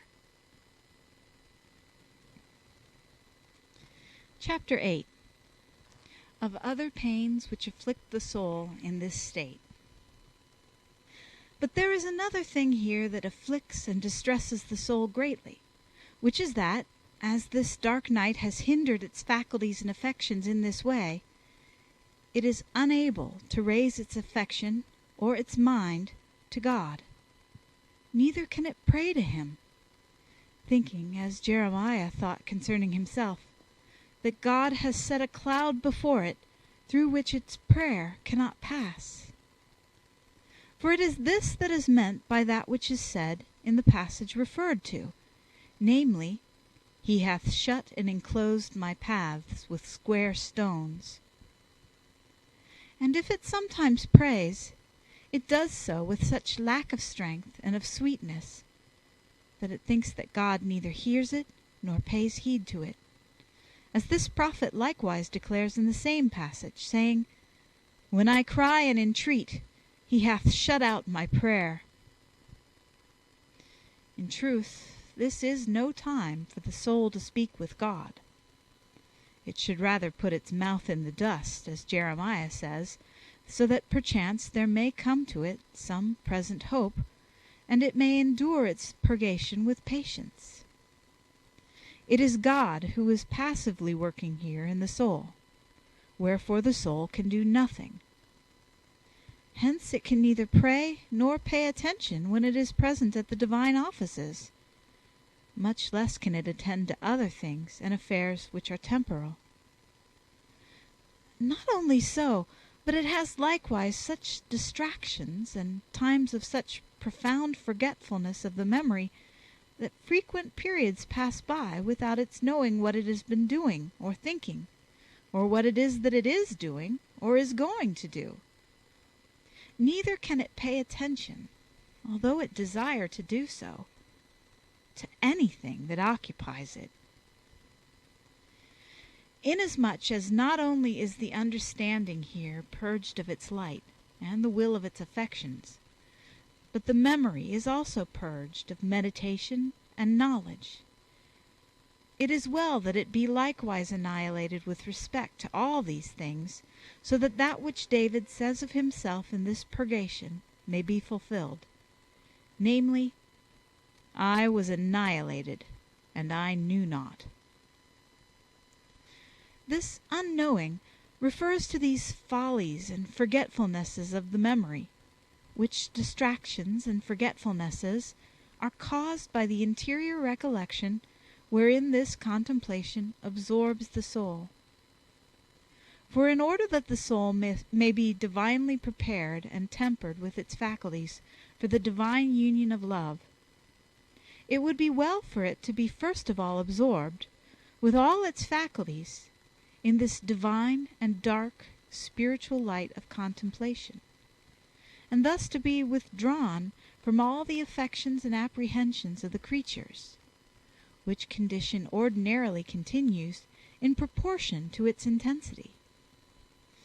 And thus, the simpler and the purer is this divine light in its assault upon the soul, the more does it darken it, void it, and annihilate it, according to its particular apprehensions and affections, with regard both to things above and things below. And similarly, the less simple and pure is it in this assault, the less deprivation it causes it, and the less dark is it. Now, this is a thing that seems incredible, to say that the brighter and purer is supernatural and divine light, the more it darkens the soul, and that the less bright and pure is it, the less dark it is to the soul. Yet this may be readily understood if we consider what has been proved above by the dictum of the philosopher, namely, that the brighter and more manifest in themselves are supernatural things, the darker they are to our understanding. And to the end that this may be understood the more clearly, we shall here set down a similitude referring to common and natural light. We observe that a ray of sunlight which enters through the window is the less clearly visible according as it is the purer and freer from specks, and the more of such specks and motes there are in the air, the brighter the light is to the eye. The reason is that it is not the light itself that is seen. The light is but the means whereby the other things that it strikes are seen. And then it is also seen itself, through its reflection in them. Were it not for this, neither it nor they would have been seen. Thus, if the ray of sunlight entered through the window of one room and passed out through another on the other side, traversing the room, The Dark Night of the Soul, by St. John of the Cross, Book 2, Chapter 9. How, although this night brings darkness to the spirit, it does so in order to illumine it and give it light. It now remains to be said that although this happy night brings darkness to the spirit, it does so only to give it light in everything, and that although it humbles it and makes it miserable, it does so only to exalt it and to raise it up. And although it impoverishes it and empties it of all natural affection and attachment, it does so only that it may enable it to stretch forward divinely, and thus to have fruition and experience of all things, both above and below, yet to preserve its unrestricted liberty of spirit in them all. For just as the elements, in order that they may have a part in all natural entities and compounds, must have no particular or color, odor, or taste, so as to be able to combine with all tastes, odors, and colors, so must the spirit be simple, pure, and detached from all kinds of natural affection, whether actual or habitual, to the end that it may be able freely to share in the breadth of spirit of the divine wisdom, wherein, through its purity, it has experience of all the sweetness of all things in a certain preeminently excellent way. And without this purgation it will be wholly unable to feel or experience the satisfaction of all this abundance of spiritual sweetness. For one single affection remaining in the spirit, or one particular thing to which, actually or habitually, it clings, suffices to hinder it from feeling, or experiencing, or communicating the delicacy and intimate sweetness of the spirit of love, which contains within itself all sweetness to a most eminent degree. For even as the children of Israel, solely because they retained one single affection and remembrance, namely with respect to the flesh pots and the meals which they had tasted in Egypt, could not relish the delicate bread of angels in the desert, which was the manna, which, as the divine Scripture says, held sweetness for every taste, and turned to the taste that each one desired. Even so, the spirit cannot succeed in enjoying the delights of the spirit of liberty, according to the desire of the will, if it be still affection to any desire, whether actual or habitual, or to particular objects of understanding, or to any other apprehension. The reason for this is that the affections, feelings, and apprehensions of the perfect spirit, being divine, are of another kind and of a very different order from those that are natural. They are preeminent, so that in order both actually and habitually to possess the one, it is needful to expel and annihilate the other, as with two contrary things which cannot exist together in one person. Therefore it is fitting and most necessary, if the soul is to pass to these great things, that this dark night of contemplation should first of all annihilate and undo it in its meannesses, bringing it into darkness, aridity, affliction, and emptiness. For the light which is to be given to it is a divine light of the highest kind, which transcends all natural light, and which by nature can find no place in the understanding.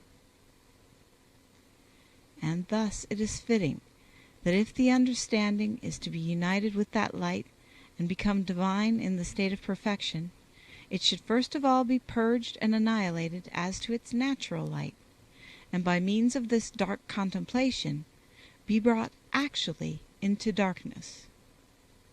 This darkness should continue for as long as is needful in order to expel and annihilate the habit which the soul has long since formed in its manner of understanding, and the divine light and illumination will then take its place.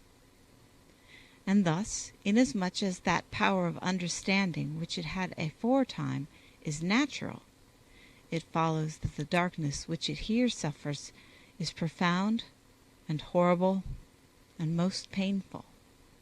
For this darkness, being felt in the deepest substance of the soul, spirit, seems to be substantial darkness. The Dark Night of the Soul, by St. John of the Cross, Book 2, Chapter 10, explains this purgation fully by a comparison. For the greater clearness of what has been said, and what is still to be said, it is well to observe at this point that this purgative and loving knowledge of or divine light, whereof we here speak, acts upon the soul which it is purging and preparing for perfect union with it, in the same way as fire acts upon a log of wood in order to transform it into itself. For material fire, acting upon wood, first of all begins to dry it, by driving out its moisture and causing it to shed the water which it contains within itself. Then it begins to make it black, dark, and unsightly, and even to give forth a bad odor. And as it dries it little by little, it brings out and drives away all the dark and unsightly accidents which are contrary to the nature of fire. And finally it begins to kindle it externally and give it heat, and at last transforms it into itself and makes it as beautiful as fire. In this respect the wood has neither passivity nor activity of its own, save for its weight, which is greater, and its substance, which is denser, than that of fire, for it has in itself the properties and activities of fire. Thus it is dry, and it dries. It is hot, and heats. It is bright, and gives brightness. And it is much less heavy than before. All these properties and effects are caused in it by the fire. In this same way we have to philosophize with respect to this divine fire of contemplative love, which before it unites and transforms the soul in itself, first purges it of all its contrary accidents. It drives out its unsightliness, and makes it black and dark, so that it seems worse than before, and more unsightly and abominable than it was wont to be. For this divine purgation is removing all the evil and vicious humors which the soul has never perceived, because they have been so deeply rooted and grounded in it. It has never realized, in fact, that it has had so much evil within itself. But now that they are to be driven forth and annihilated, these humors reveal themselves, and become visible to the soul, because it is so brightly illumined by this dark light of divine contemplation, although it is no worse than before, either in itself or in relation to God. And as it sees in itself that which it saw not before, it is clear to it that not only is it unfit to be seen by God, but deserves his abhorrence, and that he does indeed abhor it. By this comparison, we can now understand many things concerning what we are saying and purpose to say. First, we can understand how the very light and loving wisdom, which are to be united with the soul and to transform it, are the same that at the beginning purge and prepare it, even as the very fire which transforms the log of wood into itself and makes it part of itself, is that which at the first was preparing it for that same purpose. Secondly, we shall be able to see how these afflictions are not felt by the soul as coming from the said wisdom, since, as the wise man says, all good things together come to the soul with her. They are felt as coming from the weakness and imperfection which belong to the soul. Without such purgation, the soul cannot receive its divine light, sweetness, and delight, even as the log of wood, when the fire acts upon it, cannot immediately be transformed until it be made ready, wherefore the soul is greatly afflicted. This statement is fully supported by the preacher, where he describes all that he suffered in order that he might attain to union with wisdom and to the fruition of it, saying thus, "My soul hath wrestled with her, and my bowels were moved in acquiring her. Therefore it shall possess a good possession." Thirdly, we can here learn incidentally in what manner souls are afflicted in purgatory, for the fire would have no power over them, even though they came into contact with it, if they had no imperfections for which to suffer. These are the material upon which the fire of purgatory seizes. When that material is consumed, there is nothing else that can burn. So here, when the imperfections are consumed, the affliction of the soul ceases, and its fruition remains. The fourth thing that we shall learn here is the manner wherein the soul, as it becomes purged and purified by means of this fire of love, becomes ever more enkindled in love, just as the wood grows hotter in proportion as it becomes the better prepared by the fire. This enkindling of love, however, is not always felt by the soul, but only at times when contemplation assails it less vehemently. For then it has occasion to see, and even to enjoy, the work which is being wrought in it, and which is then revealed to it. For it seems that the worker takes his hand from the work, and draws the iron out of the furnace, in order that something of the work which is being done may be seen. And then there is occasion for the soul to observe in itself the good which it saw not while the work was going on. In the same way, when the flame ceases to attack the wood, it is possible to see how much of it has been enkindled. Fifthly, we shall also learn from this comparison what has been said above, namely, how true it is that after each of these periods of relief the soul suffers again, more intensely and more keenly than before. For after that revelation just referred to has been made, and after the more outward imperfections of the soul have been purified, the fire of love once again attacks that which has yet to be consumed and purified more inwardly. The suffering of the soul now becomes more intimate, subtle, and spiritual, in proportion as the fire refines away the finer, more intimate, and more spiritual imperfections, and those which are most deeply rooted in its inmost parts. And it is here, just as with the wood, upon which the fire, when it begins to penetrate it more deeply, acts with more force and vehemence in preparing its most inward part to possess it. Sixthly, we shall likewise learn here the reason why it seems to the soul that all its good is over, and that it is full of evil, since nothing comes to it at this time but bitterness. It is like the burning wood, which is touched by no air, nor by anything else than by consuming fire. But when there occur other periods of relief like the first, the rejoicing of the soul will be more interior, because the purification has been more interior also. Seventh, we shall learn that, although the soul has the most ample joy at these periods, so much so that, as we said, it sometimes thinks that its trials can never return again, although it is certain that they will return quickly, it cannot fail to realize, if it is aware, and at times it is made aware, of a root of imperfection which remains, that its joy is incomplete, because a new assault seems to be threatening it. When this is so, the trial returns quickly.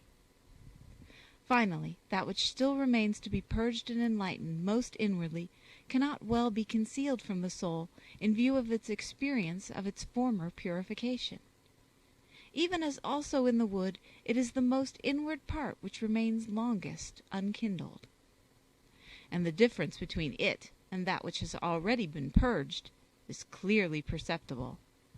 And when this purification once more assails it most inwardly, it is no wonder if it seems to the soul once again that all its good is gone, and that it never expects to experience it again. For now that it has been plunged into these most inward sufferings, all good coming from without is over.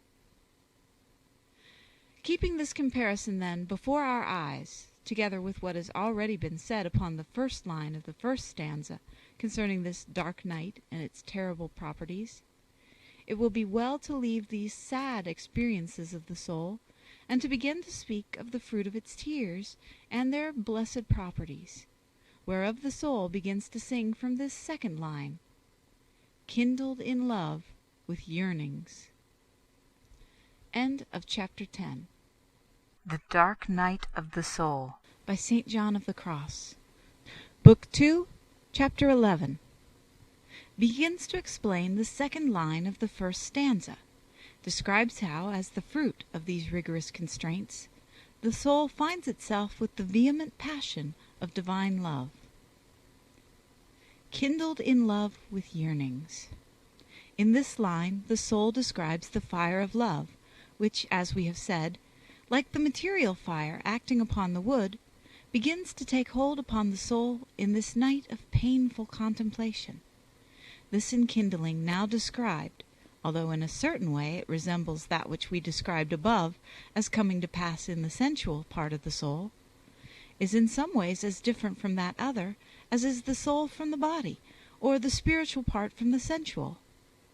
For this present kind is an enkindling of spiritual love in the soul, which in the midst of these dark confines feels itself to be keenly and sharply wounded in strong divine love, and to have a certain realization and foretaste of God, although it understands nothing definitely. For as we say, the understanding is in darkness. The spirit feels itself here to be deeply and passionately in love, for this spiritual enkindling produces the passion of love.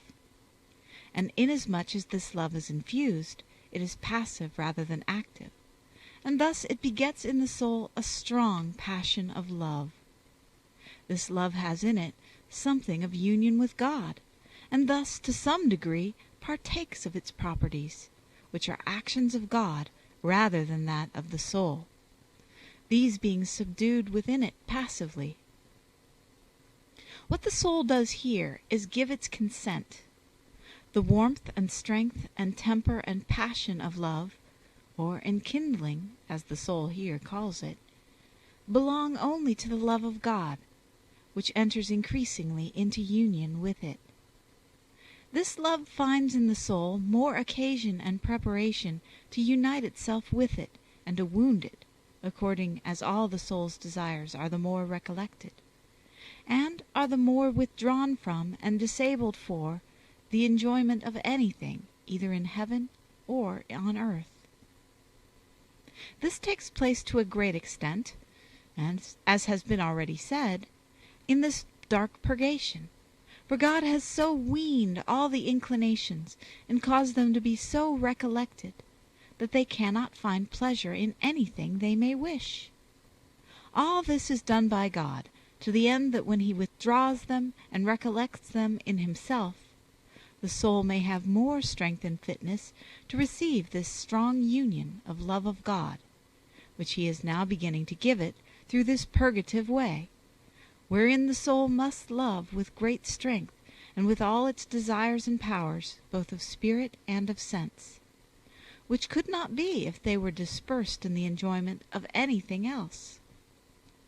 For this reason David said to God, to the end that he might receive the strength of the love of this union with God, I will keep my strength for thee.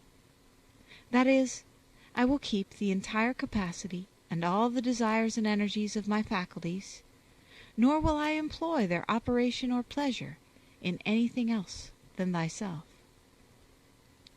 In this way it can be realized that in some measure how great and how strong may be this enkindling of love in the spirit, wherein God keeps in recollection all the energies, faculties, and desires of the soul, both of spirit and of sense, so that all this harmony may employ its energies and virtues in this love, and may thus attain to a true fulfillment of the first commandment, which sets aside nothing pertaining to man, nor excludes from this love anything that is his, but says, Thou shalt love thy God with all thy heart, and with all thy mind, with all thy soul, and with all thy strength.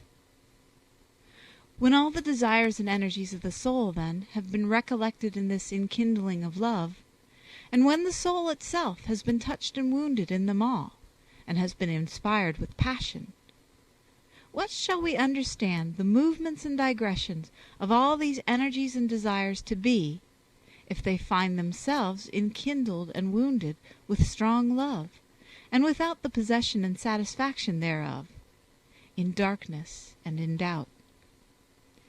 They will doubtless be suffering hunger, like the dogs of which David speaks of as running about the city. Finding no satisfaction in this love, they keep howling and groaning. For the touch of this love and divine fire dries up the spirit and enkindles its desires, in order to satisfy its thirst for this divine love, so much that it turns upon itself 1,000 times and desires God in 1,000 ways and manners, with the eagerness and desire of the appetite. This is very well explained by David in a psalm, where he says, My soul thirsted for thee. In how many manners does my soul long for thee? That is, in desires. And another version reads, "My soul thirsted for thee, my soul is lost or perishes for thee." It is for this reason that the soul says in this line that it was enkindled with love, with yearnings. For in all the things and thoughts that it revolves within itself, and in all the affairs and matters that present themselves to it, it loves in many ways, and also desires and suffers in the desire in many ways, at all times and in all places, finding rest in nothing, and feeling this yearning in its enkindled wound, even as the prophet Job declares, saying, "As the heart desireth the shadow, and the hireling desireth the end of his work, so I also had vain months, and numbered to myself wearisome and laborious nights. If I lie down to sleep, I shall say, When shall I arise? And then I shall await the evening, and shall be full of sorrows, even until the darkness of night." Everything becomes cramping to this soul. It cannot live within itself, it cannot live either in heaven or on earth, and it is filled with griefs until the darkness comes, to which Job here refers, speaking spiritually and in the sense of our interpretation. What the soul here endures is afflictions and suffering, without the consolation of a certain hope of any light and spiritual good. Wherefore the yearning and grief of this soul in this enkindling of love are greater because it is multiplied in two ways. First, by the spiritual darkness in which it finds itself, which afflicts it with its doubts and misgivings, and then by the love of God, which enkindles and stimulates it, and with its loving wound causes it a wondrous fear.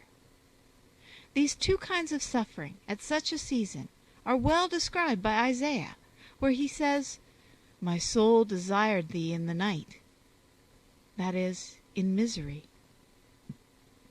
This is one kind of suffering which proceeds from this dark night, but he goes on to say, "With my spirit in my bowels until the morning I will watch for thee." And this is the second way of grieving in desire and yearning, which comes from love in the bowels of the spirit, which are the spiritual affections. But in the midst of these dark and loving afflictions, the soul feels within itself a certain companionship and strength, which bears it company, and so greatly strengthens it, that if this burden of grievous darkness be taken away, it often feels itself to be alone, empty, and weak.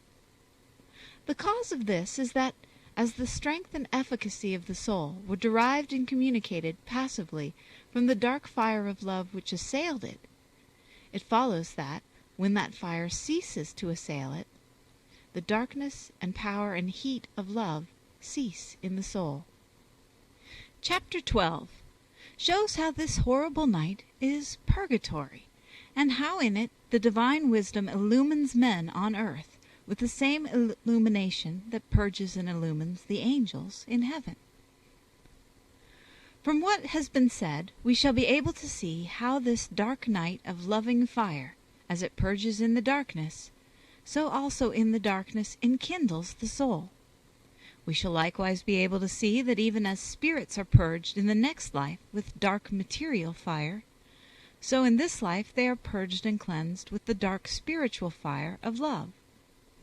The difference is that in the next life they are cleansed with fire, while here below they are cleansed and illumined with love only.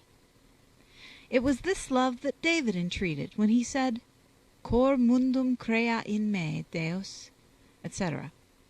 For cleanness of heart is nothing less than the love and grace of God. For the clean of heart are called by our Saviour blessed, which is as if he had called them enkindled with love, since blessedness is given by nothing less than love. Oh, that quote was, "Create in me a clean heart, O God." Yeah. And Jeremiah well shows how the soul is purged when it is illumined with this fire of loving wisdom. For God never grants mystical wisdom without love, since love itself infuses it.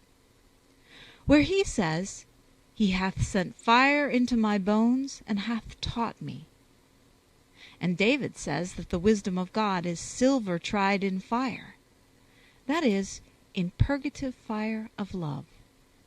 For this dark contemplation infuses into the soul love and wisdom jointly, to each one according to his capacity and need, enlightening the soul and purging it, in the words of the wise man, from its ignorances, as he said was done to himself. From this we shall also infer that the very wisdom of God which purges these souls and illumines them, purges the angels from their ignorances, giving them knowledge, enlightening them as to that which they knew not, and flowing down from God through the first hierarchies even to the last, and thence to men. All the works, therefore, which are done by the angels, and all their inspirations, are said in the Scriptures with truth and propriety, to be the work of God and of themselves, for ordinarily these inspirations come through the angels, and they receive them likewise one from another without any delay, as quickly as a ray of sunshine is communicated through many windows arranged in order. For although it is true that the sun's ray itself passes through them all, still each one passes it on, and infuses it into the next, in a modified form, according to the nature of the glass, and with rather more or rather less power and brightness, according as it is nearer the sun or farther from it. Hence it follows that, the nearer to God are the higher spirits and the lower, the more completely are they purged and enlightened with more general purification, and that the lowest of them will receive this illumination very much less powerfully and more remotely. Hence it follows that man, who is the lowest of all those to whom this loving contemplation flows down continually from God, will, when God desires it to give it him, receive it perforce after his own manner, in a very limited way, and with great pain. For when the light of God illumines an angel, it enlightens him and enkindles him in love, since being pure spirit he is prepared for that infusion. But when it illumines man, who is impure and weak, it illumines him, as has been said above, according to his nature. It plunges him into darkness, and causes him affliction and distress, as does the sun to the eye that is weak. It enkindles him with passionate yet afflictive love, until he be spiritualized and refined by this same fire of love. And it purifies him until he can receive with sweetness the union of this loving infusion after the manner of the angels, being now purged, as by the help of the Lord we shall explain later. But meanwhile he receives this contemplation and loving knowledge in the constraint and yearning of love of which we are here speaking. This enkindling and yearning of love are not always perceived by the soul, for in the beginning, when the spiritual purgation commences, all this divine fire is used up in drying up and making ready the wood, which is the soul, rather than in giving it heat. But as time goes on, the fire begins to give heat to the soul, and the soul then very commonly feels this enkindling and heat of love. Further, as the understanding is being more and more purged by means of this darkness, it sometimes comes to pass that this mystical and loving theology, as well as enkindling the will, strikes and illumines the other faculty also, that of the understanding, with a certain divine light and knowledge, so delectably and delicately that it aids the will to conceive a marvelous fervor, and without any action of its own there burns in it this divine fire of love in living flames, so that it now appears to the soul a living fire, by reason of the living understanding which is given to it. It is of this that David speaks in a psalm, saying, "My heart grew hot within me, and as I meditated, a certain fire was enkindled." This enkindling of love, which accompanies the union of these two faculties, the understanding and the will, which are here united, is for the soul a thing of great richness and delight, for it is a certain touch of the divinity, and is already the beginning of the perfection of the union of love for which it hopes. Now the soul attains not to this touch of so sublime a sense and love of God, save when it has passed through many trials and a great part of its purgation. But for other touches which are much lower than these, and which are of ordinary occurrence, so much purgation is not needful. From what we have said, it may here be inferred how in these spiritual blessings, which are passively infused by God into the soul, the will may very well love, even though the understanding understand not. And similarly the understanding may understand, and the will love not. For since this dark night of contemplation consists of divine light and love, just as fire contains light and heat, it is not unbefitting that, when this loving light is communicated, it should strike the will at times more effectively by enkindling it with love and leaving the understanding in darkness, instead of striking it with light, and at other times by enlightening it with light and giving it understanding, but leaving the will in aridity. As it is also true that the heat of the fire can be received without the light being seen, and also the light can be seen without the reception of heat. And this is wrought by the Lord, who infuses as he wills. End of chapter 11 and 12. The Dark Night of the Soul By St. John of the Cross. Book 2, Chapter 13. Of other delectable effects which are wrought in the soul by this dark night of contemplation. This type of enkindling will explain to us certain of the delectable effects which this dark night of contemplation works in the soul. For at certain times, as we have just said, the soul becomes enlightened in the midst of all this darkness, and the light shines in the darkness. This mystical intelligence flows down into the understanding, and the will remains in dryness. I mean, without actual union of love. With a serenity and simplicity which are so delicate and delectable to the sense of the soul that no name can be given to them. Thus the presence of God is felt, now after one manner, now after another. Sometimes, too, as has been said, it wounds the will at the same time, and enkindles love sublimely, tenderly, and strongly. For we have already said that at certain times these two faculties, the understanding and the will, are united, when the more they see, the more perfect and delicate is the purgation of the understanding. But before this state is reached, it is more usual for the touch of the enkindling of love to be felt in the will than for the touch of intelligence to be felt in the understanding. But one question arises here, which is this: why, since these two faculties are being purged together, are the enkindling and the love of purgative contemplation at first more commonly felt in the will than the intelligence thereof is felt in the understanding? To this it may be answered that this passive love does not now directly strike the will, for the will is free, and this enkindling of love is a passion of love rather than the free act of the will. For this heat of love strikes the substance of the soul, and thus moves the affections passively. And so this is called passion of love rather than a free act of the will. An act of the will being so called only in so far as it is free. But these passions and affections subdue the will, and therefore it is said that if the soul conceives passion with a certain affection, the will conceives passion. And this is indeed so. For in this manner the will is taken captive and loses its liberty, according as the impetus and power of its passion carry it away.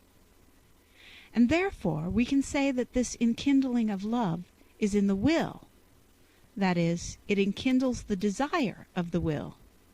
And thus, as we say, this is called passion of love rather than the free work of the will.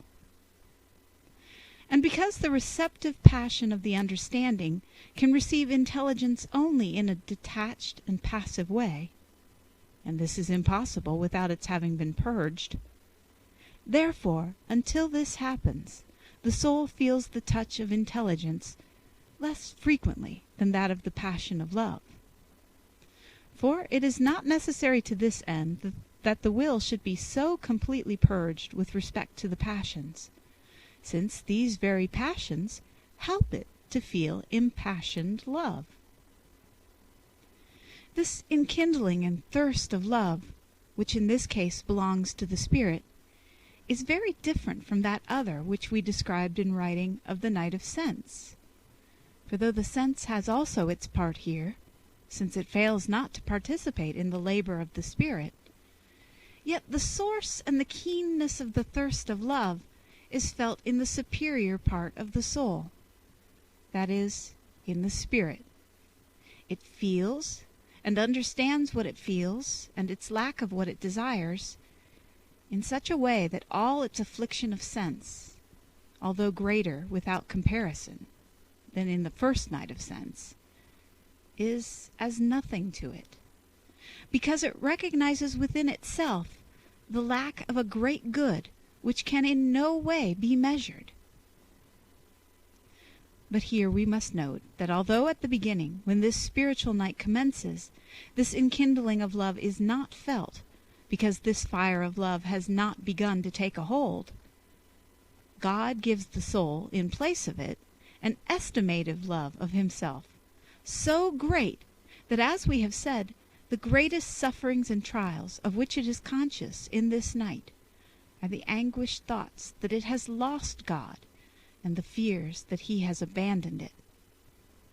And thus we may always say that from the very beginning of this night the soul is touched with yearnings of love, which is now that of estimation, and now again that of enkindling. And it is evident that the greatest suffering which it feels in these trials is this misgiving. For if it could be certified at that time that all is not lost and over, but that what is happening to it is for the best, as it is, and that God is not wroth, it would care nothing for all these afflictions, but would rejoice to know that God is making use of them for his good pleasure. For the love of estimation which it has for God is so great, even though it may not realize this, and may be in darkness, that it would be glad not only to suffer in this way, but even to die many times over, in order to give him satisfaction. But when once the flame has enkindled the soul, it is wont to conceive, together with the estimation that it already has for God, such power and energy, and such yearning for him, when he communicates to it the heat of love, that with great boldness it disregards everything, and ceases to pay respect to anything. Such are the power and inebriation of love and desire. It regards not what it does, for it would do strange and unusual things in whatever way and manner may present themselves, if thereby its soul might find him whom it loves. It was for this reason that Mary Magdalene, though as greatly concerned for her own appearance as she was aforetime, took no heed of the multitude of men who were at the feast, whether they were of little or of great importance. Neither did she consider that it was not seemly, and that it looked ill, to go and weep and shed tears among the guests, providing that, without delaying an hour or waiting for another time and season, she could reach him, for love of whom her soul was already wounded and enkindled.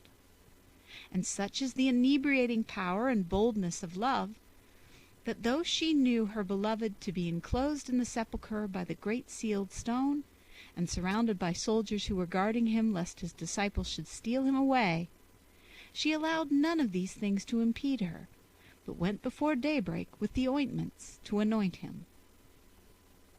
And finally, this inebriating power and yearning of love caused her to ask one whom she believed to be a gardener, and to have stolen him away from the sepulchre, to tell her, if he had taken him, where he had laid him, that she might take him away.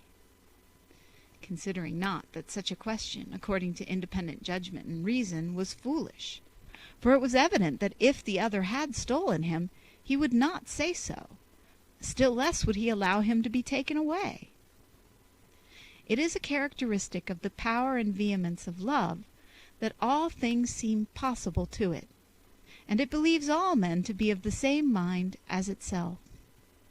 For it thinks that there is nothing wherein one may be employed, or which one may seek, save that which it seeks itself, and that which it loves.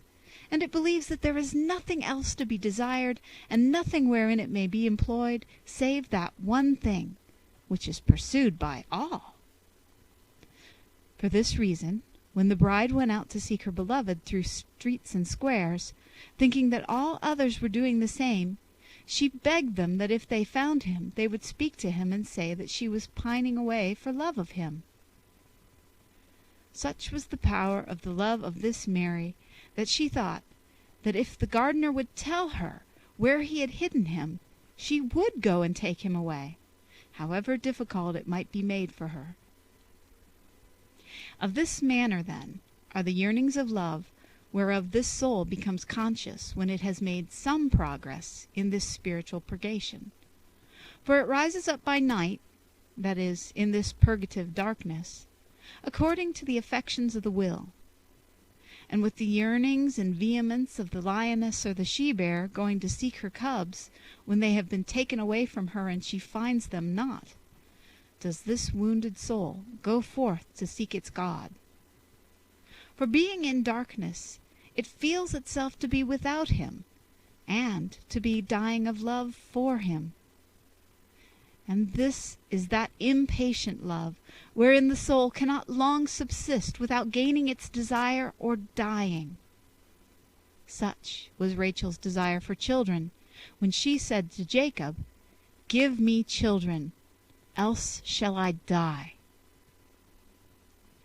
But we have now to see how it is that the soul which feels itself so miserable and so unworthy of God, here in this purgative darkness, has nevertheless strength, and is sufficiently bold and daring to journey towards union with God.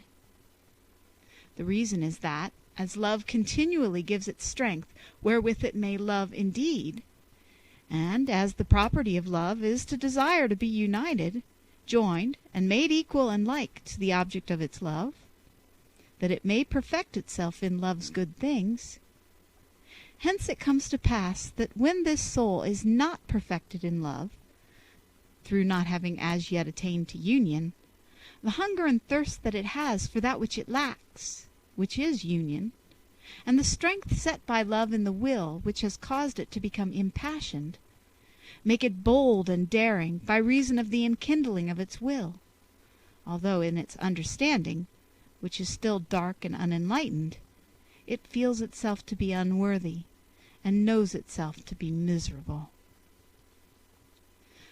I will not here omit to mention the reason why this divine light, which is always light to the soul, illumines it not as soon as it strikes it, as it does afterwards, but causes it the darkness and trials of which we have spoken. Something has already been said concerning this, but the question must now be answered directly. The darkness and the other evils of which the soul is conscious when this divine light strikes it are not darkness or evils caused by the light, but pertain to the soul itself, and the light illumines it so that it may see them. Wherefore it does indeed receive light from this divine light, but the soul cannot see at first by its aid anything beyond what is nearest to it, or rather beyond what is within it, namely its darknesses and miseries, which it now sees through the mercy of God, and saw not aforetime, because this supernatural light illumined the soul not. And this is the reason why at first it is conscious of nothing beyond darkness and evil. After it has been purged, however, by means of the knowledge and realization of these, it will have eyes to see, by the guidance of this light, the blessings of the divine light. And once all these darknesses and imperfections have been driven out from the soul, it seems that the benefits and the great blessings which the soul is gaining in this blessed night of contemplation become clearer. From what has been said, it is clear that God grants the soul in this state the favor of purging it and healing it with this strong lye, Lye, of bitter purgation, according to its spiritual and its sensual part, of all the imperfect habits and affections which it had within itself with respect to temporal things and to natural, sensual, and spiritual things. Its inward faculties being darkened and voided of all these, its spiritual and sensual affections being constrained and dried up, and its natural energies being attenuated and weakened with respect to all this, a condition which it could never attain of itself, as we shall shortly say. In this way, God makes it to die to all that is not naturally God, so that once it is stripped and denuded of its former skin, he may begin to clothe it anew. And thus its youth is renewed like the eagle's, and it is clothed with the new man, which, as the Apostle says, is created according to God. This is nothing else but his illumination of the understanding with supernatural light, so that it is no more a human understanding, but becomes divine through union with the divine. In the same way the will is informed with divine love, so that it is a will that is now no less than divine, nor does it love otherwise than divinely, for it is made and united in one with the divine will and love. So too is it with the memory, and likewise the affections and desires are all changed and converted divinely, according to God. And thus this soul will now be a soul of heaven, heavenly, and more divine than human. All this, as we have been saying, and because of what we have said, God continues to do and to work in the soul by means of this night, illumining and enkindling it divinely with yearnings for God alone, and for nothing else whatsoever. For which cause the soul then very justly and reasonably adds the third line to the song, which says, "O happy chance, I went forth without being observed." Chapter 14, wherein are set down and explained the last 3 lines of the first stanza. This happy chance was the reason for which the soul speaks in the next lines as follows: I went forth without being observed, my house being now at rest.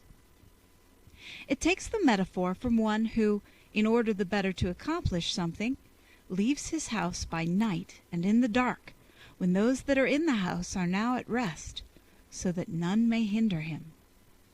For this soul had to go forth to perform a deed so heroic and so rare, namely, to become united with its divine beloved, and it had to leave its house, because the beloved is not found save alone and outside, in solitude.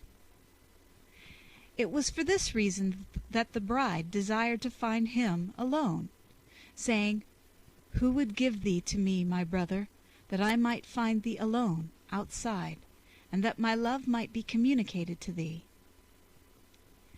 It is needful for the enamored soul, in order to attain to its desired end, to do likewise, going forth at night, when all the domestics in its house are sleeping and at rest, that is, when the low operations, passions, and desires of the soul, who are the people of the household, are, because it is night, sleeping and at rest.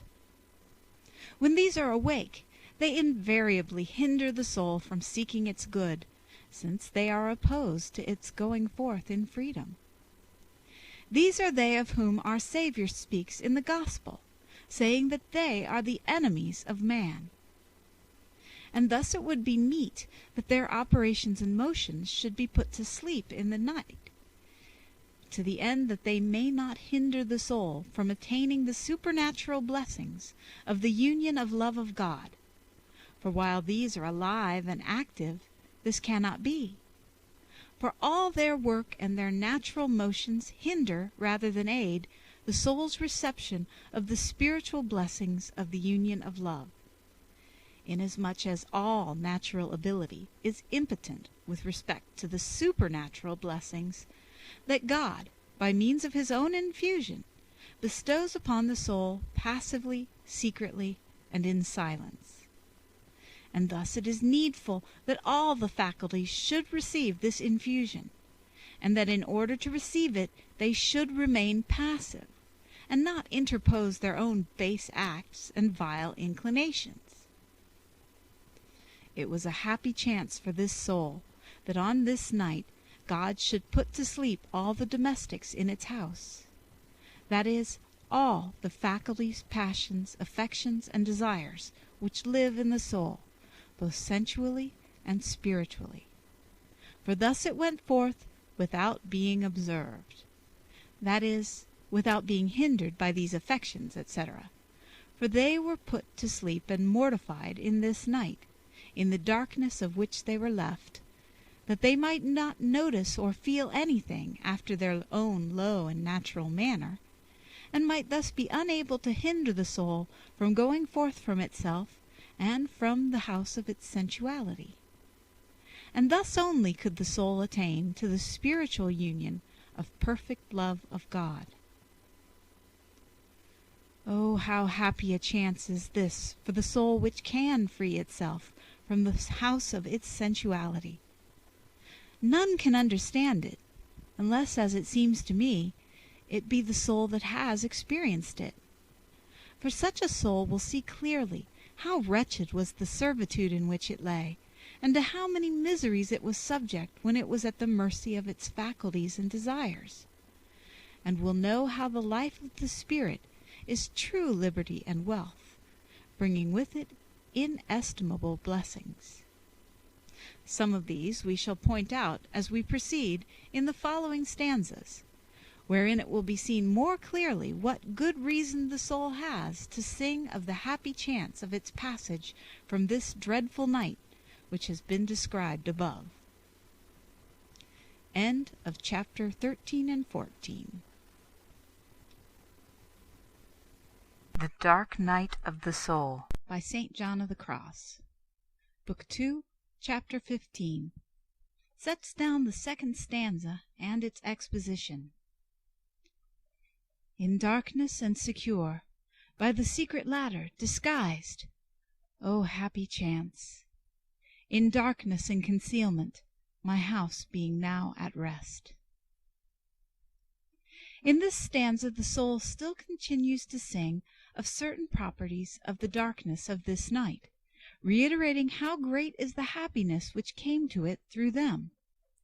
It speaks of them in replying to a certain tacit objection, saying that it is not to be supposed that, because in this night and darkness it has passed through so many tempests of afflictions, doubts, fears, and horrors, as has been said, it has for that reason run any risk of being lost. On the contrary, it says, in the darkness of this night it has gained itself. For in the night it has freed itself and escaped subtly from its enemies, who were continually hindering its progress. For in the darkness of the night it changed its garments, and disguised itself with 3 liveries and colors, which we shall describe hereafter, and went forth by a very secret ladder which none in the house knew, the which ladder, as we shall observe likewise in the proper place, is living faith.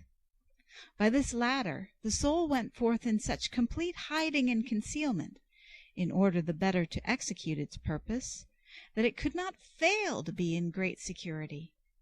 Above all, since in this purgative night the desires, affections, and passions of the soul are put to sleep, mortified, and quenched, which are those that, when they were awake and alive, consented not to this. The first line, then, runs thus: in darkness and secure. Chapter 16 explains how, though in darkness, the soul walks securely. The darkness which the soul here describes relates, as we have said, to the desires and faculties, sensual, interior, and spiritual. For all these are darkened in this night as to their natural light, so that being purged in this respect, they may be illumined with respect to the supernatural. For the spiritual and sensual desires are put to sleep and mortified, so that they can experience nothing, either divine or human.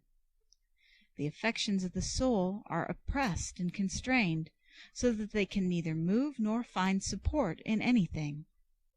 The imagination is bound, and can make no useful reflection. The memory is gone. The understanding is in darkness, unable to understand anything. And hence the will likewise is arid and constrained, and all the faculties are void and useless. And in addition to all this, a thick and heavy cloud is upon the soul, keeping it in affliction, and as it were, far away from God. It is in this kind of darkness that the soul says here it traveled securely. The reason for this has been clearly expounded, for ordinarily the soul never strays save through its desires, or its tastes, or its reflections, or its understanding, or its affections. For as a rule it has too much or too little of these, or they vary and go astray, and hence the soul becomes inclined to that which behooves it not. Wherefore, when all these operations and motions are hindered, it is clear that the soul is secure against being led astray by them, for it is free not only from itself, but likewise from its other enemies, which are the world and the devil. For when the affections and operations of the soul are quenched, these enemies cannot make war upon it by any other means, or in any other manner. It follows from this that the greater is the darkness wherein the soul journeys, and the more completely is it voided of its natural operations, the greater is its security. For as the prophet says, perdition comes to the soul from itself alone, that is, from its sensual and interior desires and operations. And good, says God, comes from me alone. Wherefore, when it is thus hindered from following the things that lead it into evil, there will then come to it forthwith the blessings of union with God in its desires and faculties, which in that union he will make divine and celestial.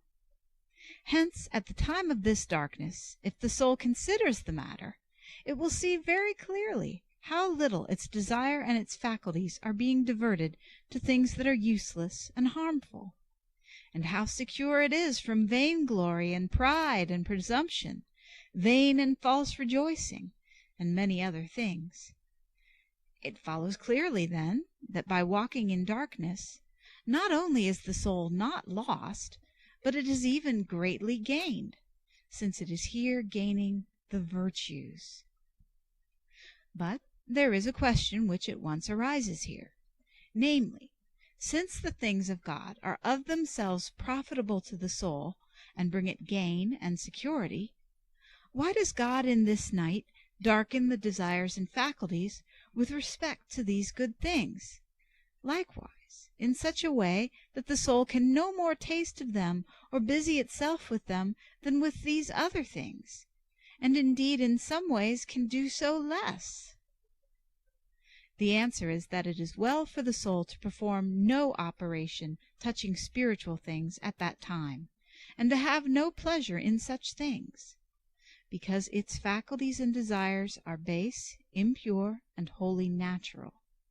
And thus, although these faculties be given the desire and interest in things supernatural and divine, they could not receive them, save after a base and natural manner, exactly in their own fashion. For as the philosopher says, whatsoever is received comes to him that receives it after the manner of the recipient. Wherefore, since these natural faculties have neither purity, nor strength, nor capacity to receive, and taste things that are supernatural after the manner of those things, which manner is divine, but can do so only after their own manner, which is human and base, as we have said, it is meet that its faculties be in darkness concerning these divine things likewise.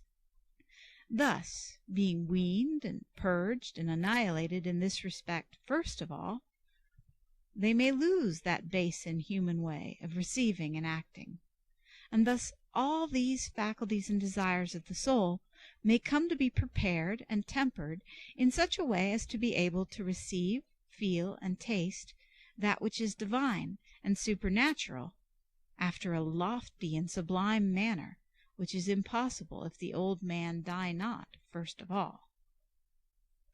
Hence it follows that all spiritual things, if they come not from above and be not communicated by the Father of lights to human desire and free will, howsoever much a man may exercise his taste and faculties for God, and howsoever much it may seem to the faculties that they are experiencing these things, will not be experienced after a divine and spiritual manner, but after a human and natural manner, just as other things are experienced. For spiritual blessings go not from man to God, but come from God to man. With respect to this, if this were the proper place for it, we might here explain how there are many persons whose many tastes and affections, and the operations of whose faculties, are fixed upon God or upon spiritual things, and who may perhaps think that this is supernatural and spiritual, when it is perhaps no more than the most human and natural desires and actions. They regard these good things with the same disposition as they have for other things, by means of a certain natural facility which they possess for directing their desires and faculties to anything whatever. If perchance we find occasion elsewhere in this book, we shall treat of this, describing certain signs which indicate when the interior actions and motions of the soul, with respect to communion with God, are only natural, when they are spiritual, and when they are both natural and spiritual. It suffices for us here to know that in order that the interior motions and acts of the soul may come to be moved by God divinely, they must first be darkened and put to sleep and hushed to rest naturally, as touching all their capacity and operation, until they have no more strength.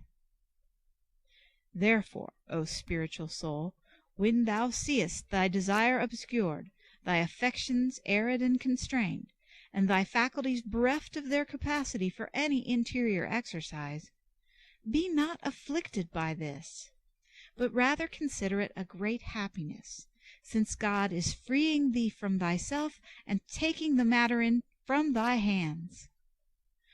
For with those hands, howsoever well they may serve thee, thou wouldst never labor so effectively, so perfectly, and so securely, because of their clumsiness and uncleanness, as now, when God takes thy hand and guides thee in the darkness, as though thou wert blind, to an end and by a way which thou knowest not, nor couldst thou ever hope to travel with the aid of thine own eyes and feet, howsoever good thou be as a walker. The reason again why the soul not only travels securely when it travels thus in the darkness, but also achieves even greater gain and progress, is that usually when the soul is receiving fresh advantage and profit, this comes by a way that it least understands. Indeed, it quite commonly believes that it is losing ground. For as it has never experienced that new feeling which drives it forth and dazzles it and makes it depart recklessly from its former way of life, it thinks itself to be losing ground rather than gaining and progressing, since it sees that it is losing with respect to that which it knew and enjoyed, and is going by a way which it knows not, and wherein it finds no enjoyment.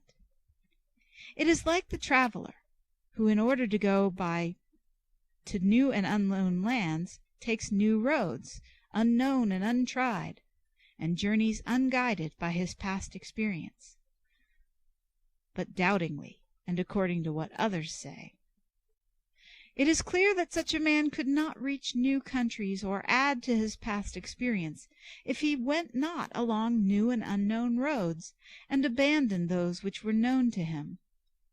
Exactly so, one who is learning fresh details concerning any office or art always proceeds in darkness, and receives no guidance from his original knowledge, For if he left not that behind, he would get no farther, nor make any progress.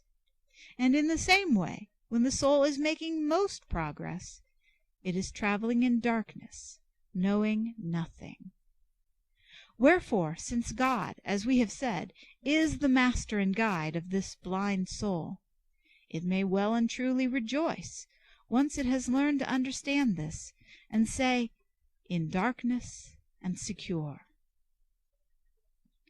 There is another reason why the soul has walked securely in this darkness, and this is because it has been suffering. For the road of suffering is more secure and even more profitable than that of fruition and action. First, because in suffering the strength of God is added to that of man, while in action and fruition the soul is practicing its own weaknesses and imperfections. And second, because in suffering the soul continues to practice and acquire the virtues, and become purer, wiser, and more cautious. But there is another and more important reason why the soul now walks in darkness, and securely. This emanates from the dark light or wisdom aforementioned. For in such a way does this dark night of contemplation absorb and immerse the soul in itself, and so near does it bring the soul to God that it protects and delivers it from all that is not God. For this soul is now, as it were, undergoing a cure, in order that it may regain its health being God himself. His Majesty restricts it to a diet and abstinence from all things, and takes away its appetite for them all. It is like a sick man who, if he is respected by those in his house, is carefully tended so that he may be cured. The air is not allowed to touch him, nor may he even enjoy the light, nor must he hear footsteps, nor yet the noise of those in the house. And he is given food that is very delicate and bland, and even that only in great moderation, food that is nourishing rather than delectable. All these particularities, which are for the security and safe keeping of this soul, are caused by this dark contemplation, because it brings the soul nearer to God. For the nearer the soul approaches him, the blacker is the darkness which it feels, and the deeper is the obscurity which comes through its weakness. Just as the nearer a man approaches the sun, the greater are the darkness and the affliction caused him through the great splendor of the sun, and through the weakness and impurity of his eyes. In the same way, so immense is the spiritual light of God, and so greatly does it transcend our natural understanding, that the nearer we approach it, the more it blinds and darkens us. And this is the reason why, in Psalm 17, David says that God made darkness his hiding place and covering, and his tabernacle around him dark water in the clouds of the air. This dark water in the clouds of the air is dark contemplation and divine wisdom in souls, as we are saying. They continue to feel it is a thing which is near him, as the tabernacle wherein he dwells, when God brings them ever nearer to himself.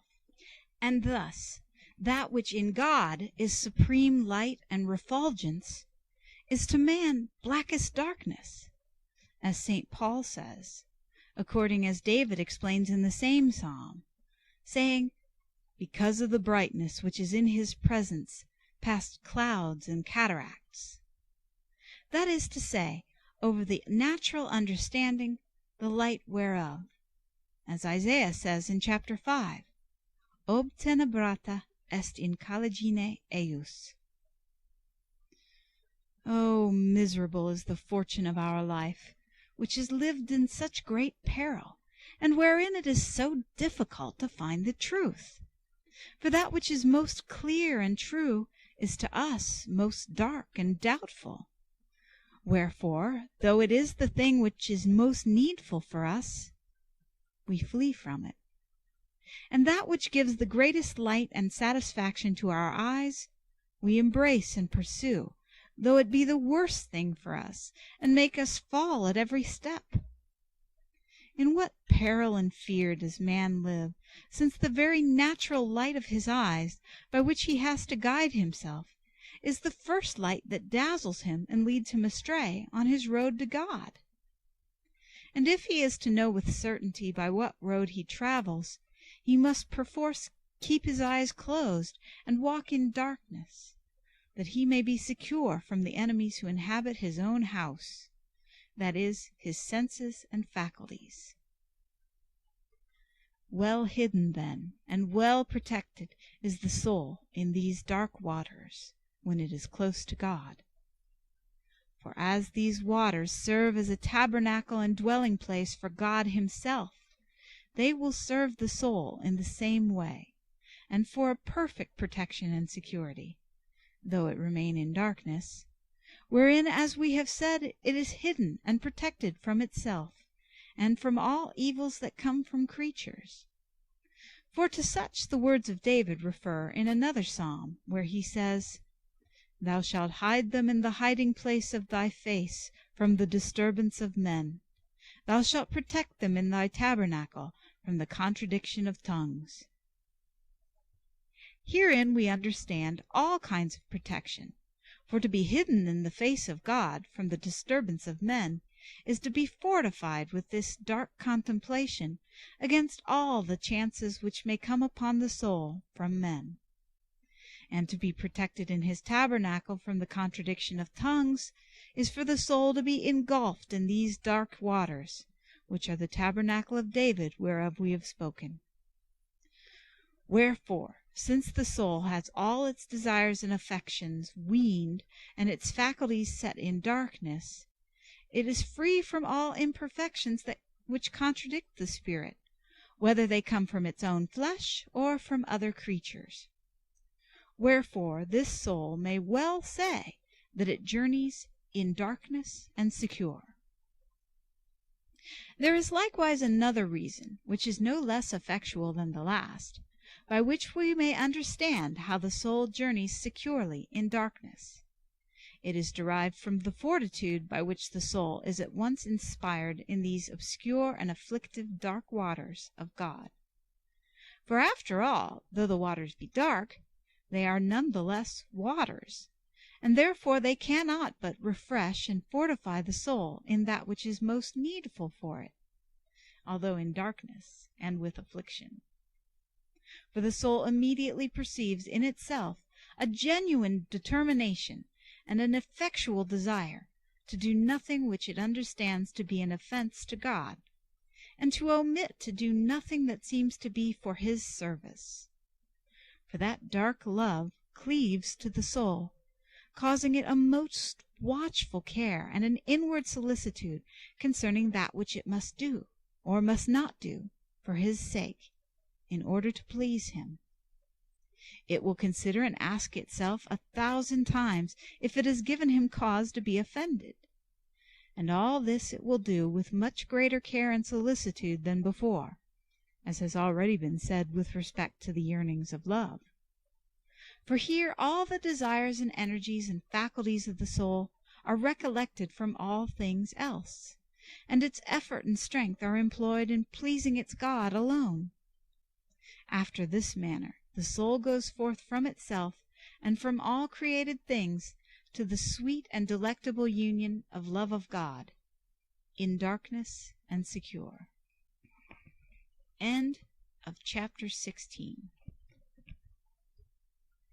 And thus that which is in God,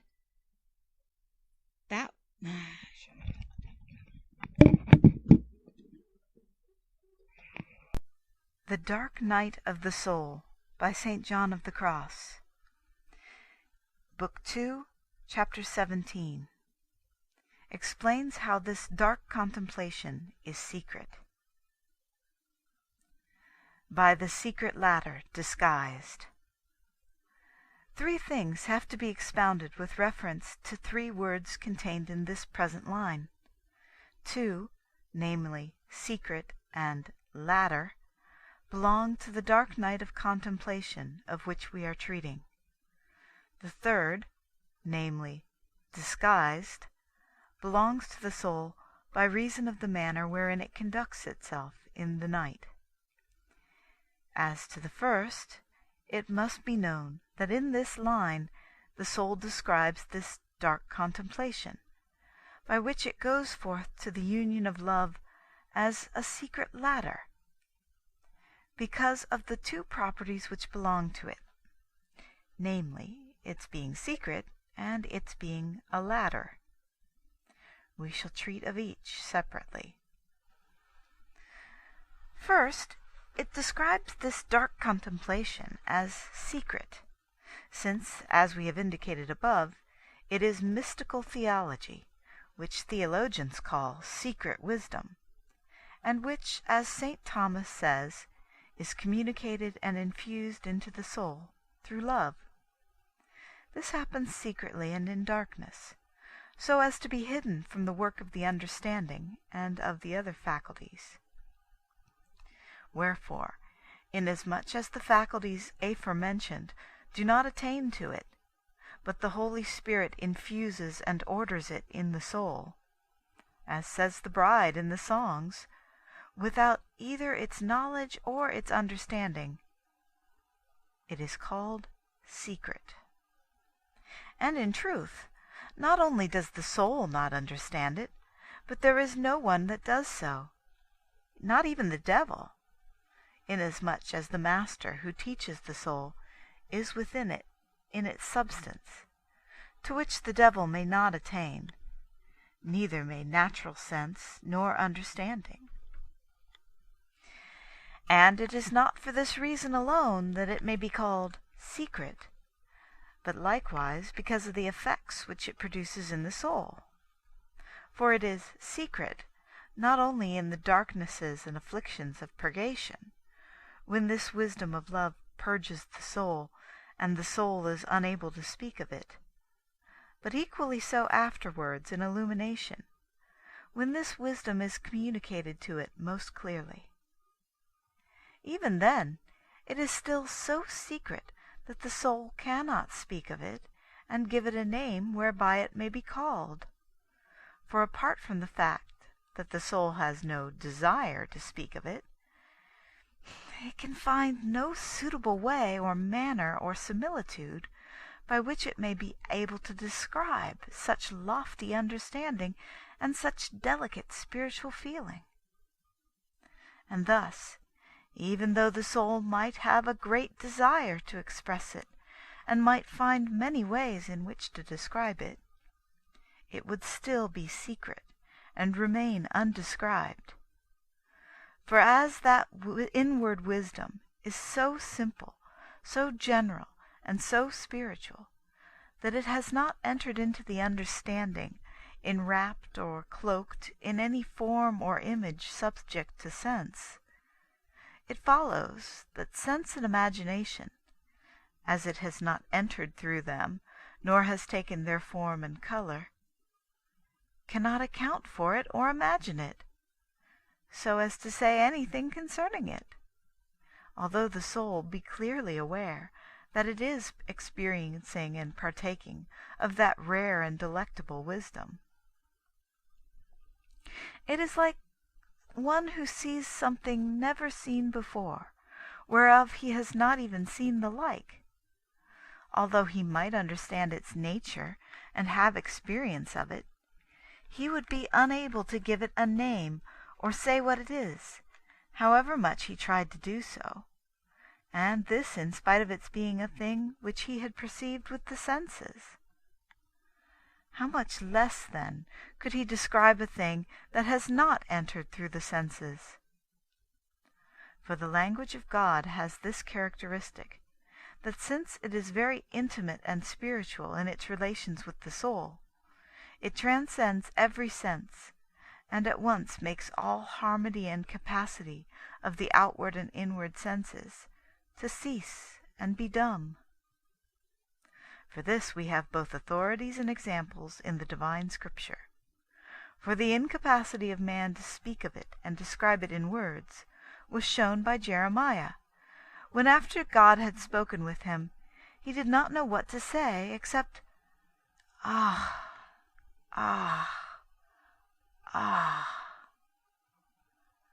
This interior incapacity, that is, of the interior sense of the imagination, and also that of the exterior sense corresponding to it, was also demonstrated in the case of Moses, when he stood before God in the bush.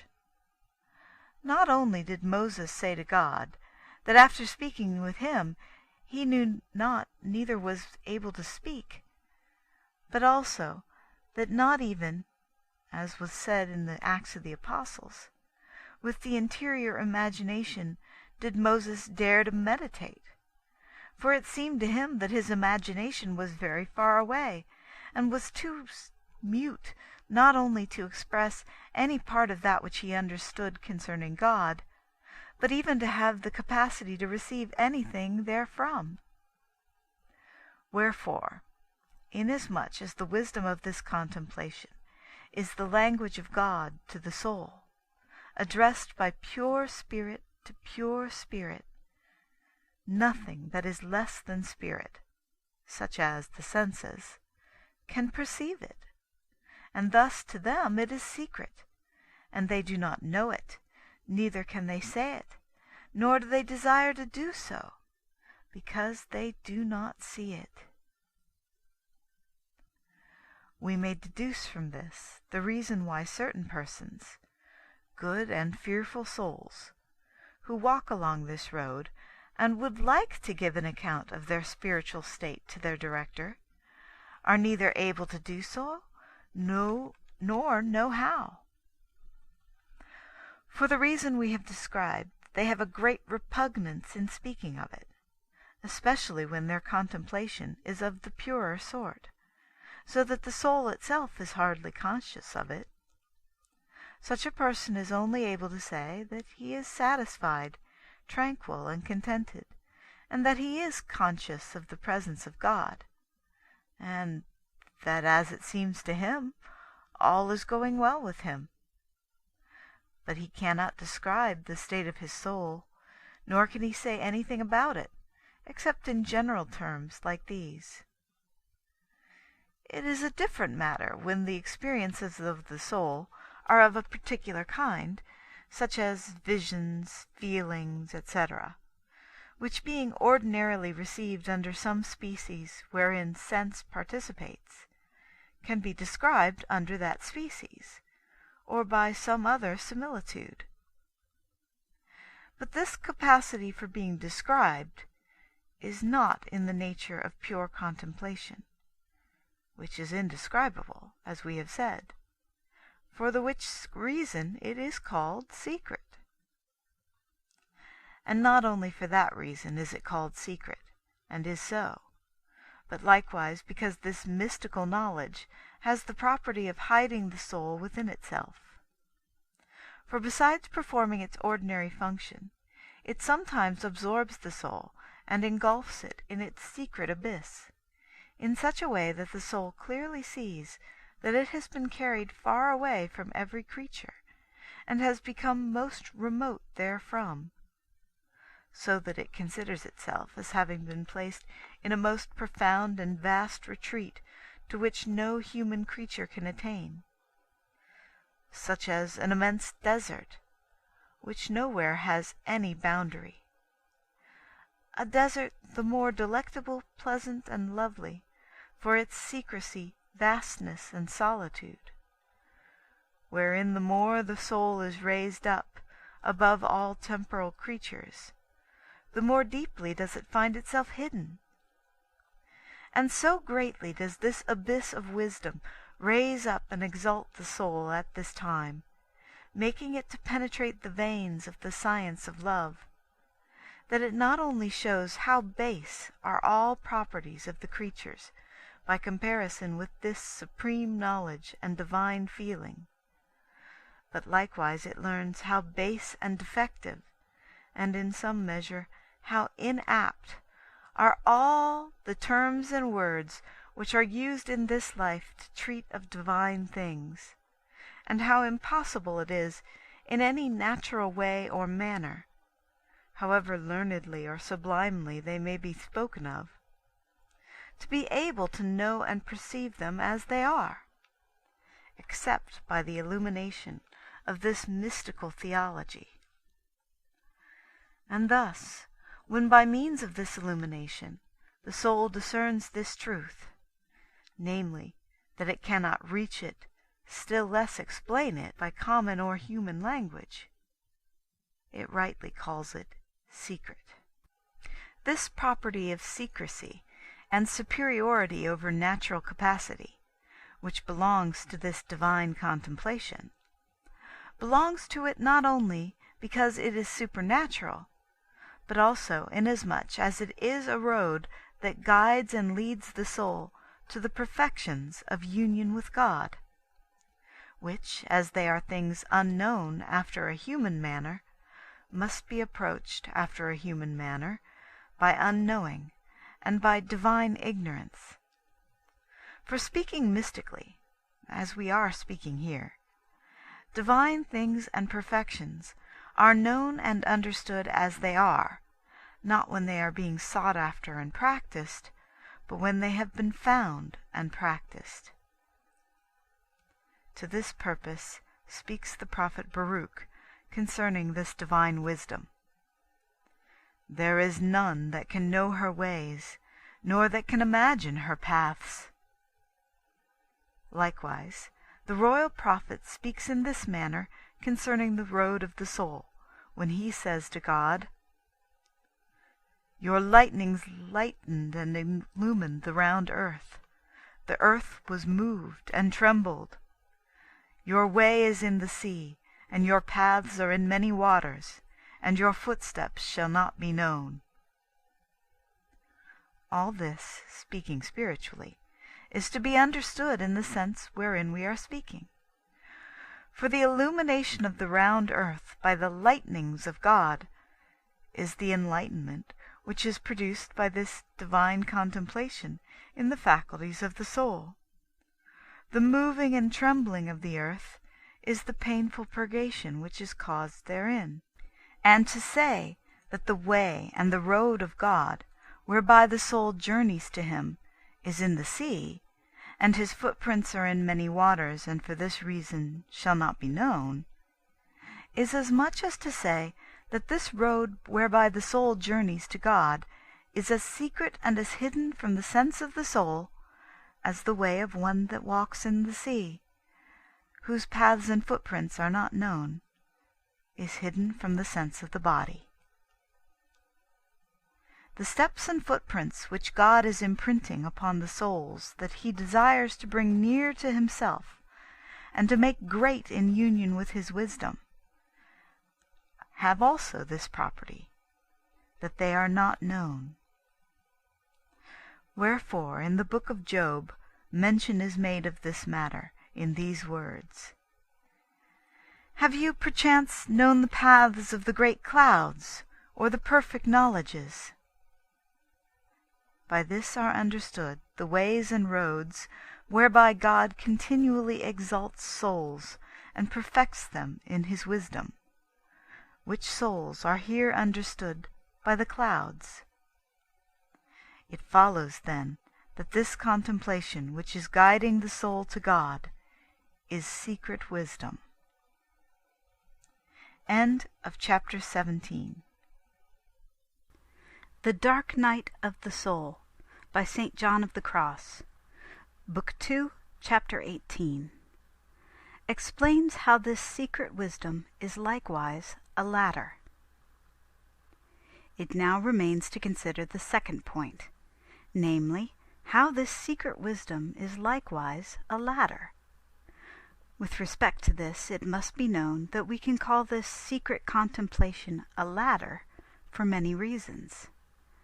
In the first place, because just as men mount by means of ladders and climb up to possessions and treasures and things that are in strong places, even so also, by means of this secret contemplation, without knowing how, the soul ascends and climbs up to a knowledge and possession of the good things and treasures of heaven.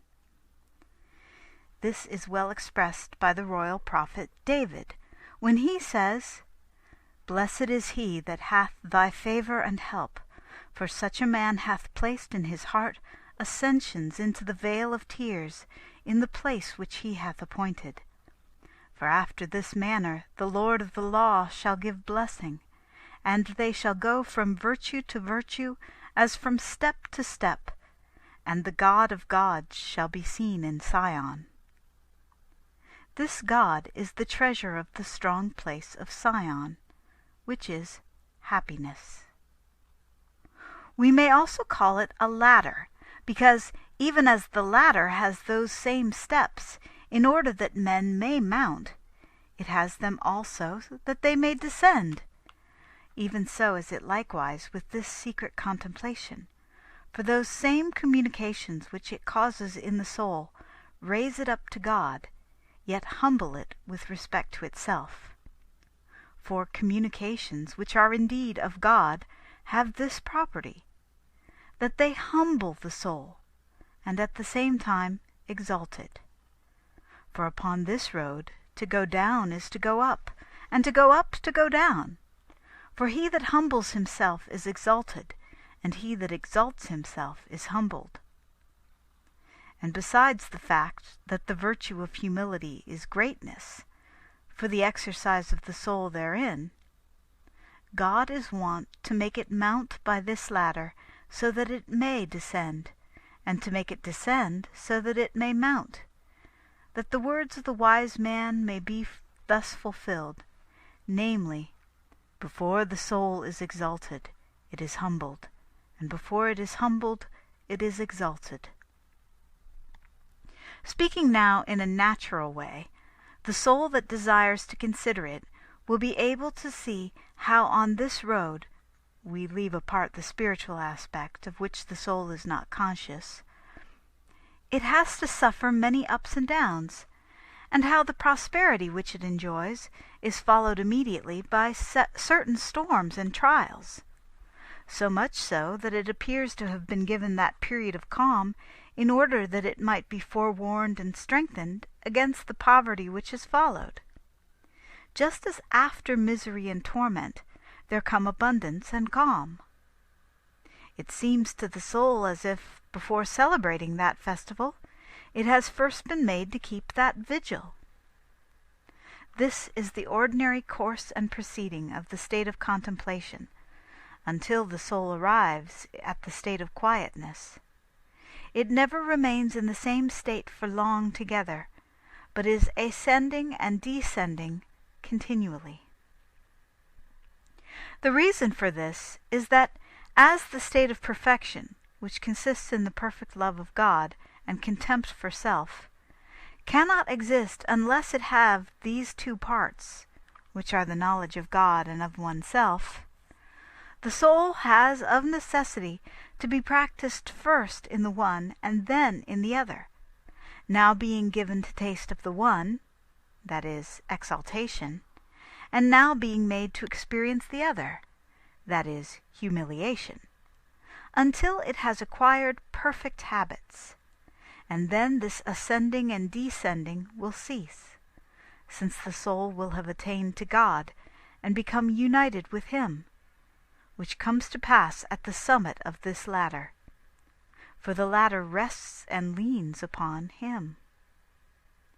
For this ladder of contemplation, which, as we have said, comes down from God, is prefigured by that ladder which Jacob saw as he slept, whereon angels were ascending and descending from God to man, and from man to God, who himself was leaning upon the end of the ladder. All this, says divine Scripture, took place by night, when Jacob slept, in order to express how secret is this road and ascent to God, and how different from that of man's knowledge. This is very evident, since ordinarily that which is of the greatest profit in it, namely, to be ever losing oneself and becoming as nothing, is considered the worst thing possible, and that which is of least worth, which is for a soul to find consolation and sweetness, wherein it ordinarily loses rather than gains, is considered best. But speaking now somewhat more substantially and properly of this ladder of secret contemplation, we shall observe that the principal characteristic of contemplation, on account of which it is here called a ladder, is that it is the science of love. This, as we have said, is an infused and loving knowledge of God, which enlightens the soul, and at the same time enkindles it with love, until it is raised up step by step, even unto God its Creator. For it is love alone that unites and joins the soul with God. To the end that this may be seen more clearly, we shall here indicate the steps of this divine ladder one by one, pointing out briefly the marks and effects of each, so that the soul may conjecture hereby on which of them it is standing. We shall therefore distinguish them by their effects, as do St. Bernard and St. Thomas. For to know them in themselves is not possible after a natural manner, inasmuch as this ladder of love is, as we have said, so secret that God alone is he that measures and weighs it. End of chapter 18. The Dark Night of the Soul by St. John of the Cross, Book 2, Chapter 19, begins to explain the 10 steps of the mystic ladder of divine love, according to St. Bernard and St. Thomas. The first 5 are here treated. We observe, then, that the steps of this ladder of love by which the soul mounts, one by one, to God, are 10. The first step of love causes the soul to languish, and this to its advantage. The bride is speaking from this step of love when she says, "I adjure you, daughters of Jerusalem, that if you find my beloved, you tell him that I am sick with love." This sickness, however, is not unto death, but for the glory of God. For in this sickness the soul swoons as to sin, and as to all things that are not God, for the sake of God himself, even as David testifies, saying, "My soul hath swooned away," that is, with respect to all things, for thy salvation. For just as a sick man first of all loses his appetite and taste for all food, and his color changes, so likewise in this degree of love the soul loses its taste and desire for all things, and changes its color and the other accidentals of its past life, like one in love. The soul falls not into this sickness if excess of heat be not communicated to it from above, even as it is expressed in that verse of David which says, "Pluviam voluntariam segregabis Deus hereditati tuae, et infirmata est," etc. You shall set aside for your inheritance a free rein, O God, and it was weakened, but thou hast made it perfect. This sickness and swooning to all things, which is the beginning and the first step on the road to God, we clearly described above, when we were speaking of the annihilation wherein the soul finds itself, when it begins to climb this ladder of contemplative purgation, when it can find no pleasure, support, consolation, or abiding place in anything soever. Wherefore, from this step it begins at once to climb to the second. The second step causes the soul to seek God without ceasing. Wherefore, when the bride says that she sought him by night upon her bed, when she had swooned away, according to the first step of love, and found him not, she said, "I will arise and will seek him whom my soul loveth." This, as we say, the soul does without ceasing, as David counsels it, saying, "Seek you ever the face of God, and seek you him in all things, tarrying not until you find him. Like the bride, who having inquired for him of the watchmen, passed on at once and left them. Mary Magdalene did not even notice the angels at the sepulchre. On this step the soul now walks so anxiously that it seeks the beloved in all things. In whatever it thinks at once of the beloved. Of whatever it speaks, in whatever matters present themselves, it is speaking and communing at once with the beloved. When it eats, when it sleeps, when it watches, when it does anything whatsoever, all its care is for the beloved, as is said above with respect to the yearnings of love. And now, as love begins to recover its health and find new strength in the love of this second step, it begins at once to mount to the third, by means of a certain degree of new purgation in the night, as we shall afterwards describe, which produces in the end the following effects. The third step of the ladder of love is that which causes the soul to work and gives it fervor so that it does not fail. Concerning this, the royal prophet says, "Blessed is the man that fears the Lord, for in his commandments he is eager to labor greatly."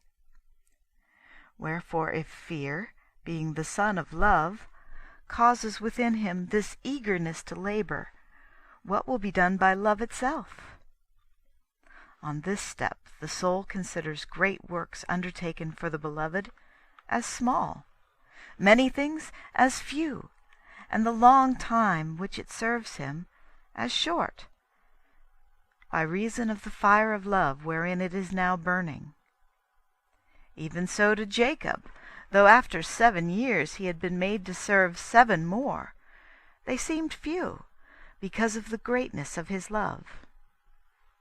Now, if the love of a mere creature could accomplish so much in Jacob, what will love of the Creator be able to do, when on this third step it takes possession of the soul? Here, for the great love which the soul bears to God, it suffers great pains and afflictions, because of how little it does for God. And if it were lawful for it to be destroyed 1,000 times for him, it would be comforted. Wherefore it considers itself useless in all that it does, and thinks itself to be living in vain. Another wondrous effect produced here in the soul is that it considers itself as being most certainly worse than all other souls. First, because love is continually teaching it how much is due to God, and second, because as the works which it here does for God are many, and it knows them all to be faulty and imperfect, they all bring it confusion and affliction, for it realizes in how lowly a manner it is working for God, who is so high. On this third step, the soul is very far from vainglory or presumption, and from condemning others. These anxious effects, with many others like them, are produced in the soul by this third step, wherefore it gains courage and strength from them in order to mount to the fourth step, which is that follows. The fourth step of this ladder of love is that whereby there is caused in the soul an habitual suffering because of the beloved, yet without weariness. For as St. Augustine says, love makes all things that are great, grievous, and burdensome to be almost nothing. From this step the bride was speaking, when desiring to attain to the last step, she said to the spouse, "Set me as a seal upon your heart, as a seal upon your arm, for love," that is, the act and work of love, "is strong as death, and emulation and importunity last as long as hell." The spirit here has so much strength that it has subjected the flesh, and takes as little account of it as does the tree of one of its leaves. In no way does the soul here seek its own consolation or pleasure, either in God or in anything else, nor does it desire or seek to pray to God for favors, for it sees clearly that it has already received enough of these, and all its anxiety is set upon the manner wherein it will be able to do something that is pleasing to God, and to render him some service such as he merits, and in return for what it has received from him, although it be greatly to its cost. The soul says in its heart and spirit, "Ah, my God and Lord, how many are there that go to seek in Thee their own consolation and pleasure, and desire Thee to grant them favors and gifts. But those who long to do Thee pleasure and to give Thee something at their cost, setting their own interests last, are very few. The failure, my God, is not in Thy unwillingness to grant us new favors, but in our neglect to use those that we have received in Thy service alone, in order to constrain Thee to grant them to us continually. Exceedingly lofty is this step of love, for as the soul goes ever after God with love so true, imbued with the spirit of suffering for His sake, His Majesty oftentimes, and quite habitually, grants it joy, and visits it sweetly and delectably in the spirit. For the boundless love of Christ the Word cannot suffer the afflictions of His lover without succoring him. This He affirmed through Jeremiah, saying, I have remembered you, pitying your youth and tenderness, when you went after me in the wilderness. Speaking spiritually, this denotes the detachment which the soul now has interiorly from every creature, so that it does not rest and finds quietness nowhere. This fourth step enkindles the soul and makes it to burn in such desire for God that it causes it to mount to the fifth, which is that which follows. The fifth step of this ladder of love makes the soul to desire and long for God impatiently. On this step, the vehemence of the lover to comprehend the beloved and be united with him is such that every delay, however brief, becomes very long, wearisome, and oppressive to it, and it continually believes itself to be finding the beloved. And when it sees its desire frustrated, which is at almost every moment, it swoons away with its yearning, as says the psalmist, speaking from the step, in these words, My soul longs and faints for the dwellings of the Lord. On this step, the lover must needs see that which he loves or die. At this step was Rachel, when, for the great longing that she had for children, she said to Jacob her spouse, Give me children, else shall I die. Here men suffer hunger like dogs, and go about and surround the city of God. On this step, which is one of hunger, the soul is nourished upon love. For even as is its hunger, so is its abundance, so that it rises from here to the sixth step, producing the effects that follow. End of chapter 19. The Dark Night of the Soul by St. John of the Cross. Chapter 20, wherein are treated the other 5 steps of love. On the 6th step, the soul runs swiftly to God and touches Him again and again, and it runs without fainting by reason of its hope. For here the love that has made it strong makes it to fly swiftly. Of this step the prophet Isaiah speaks thus, The saints that hope in God shall renew their strength. They shall take wings as the eagle. They shall fly and shall not faint, as they did at the 5th step. To this step likewise alludes that verse of the psalm, "As the hart desires the waters, my soul desires you, O God." For the heart, in its thirst, runs to the waters with great swiftness.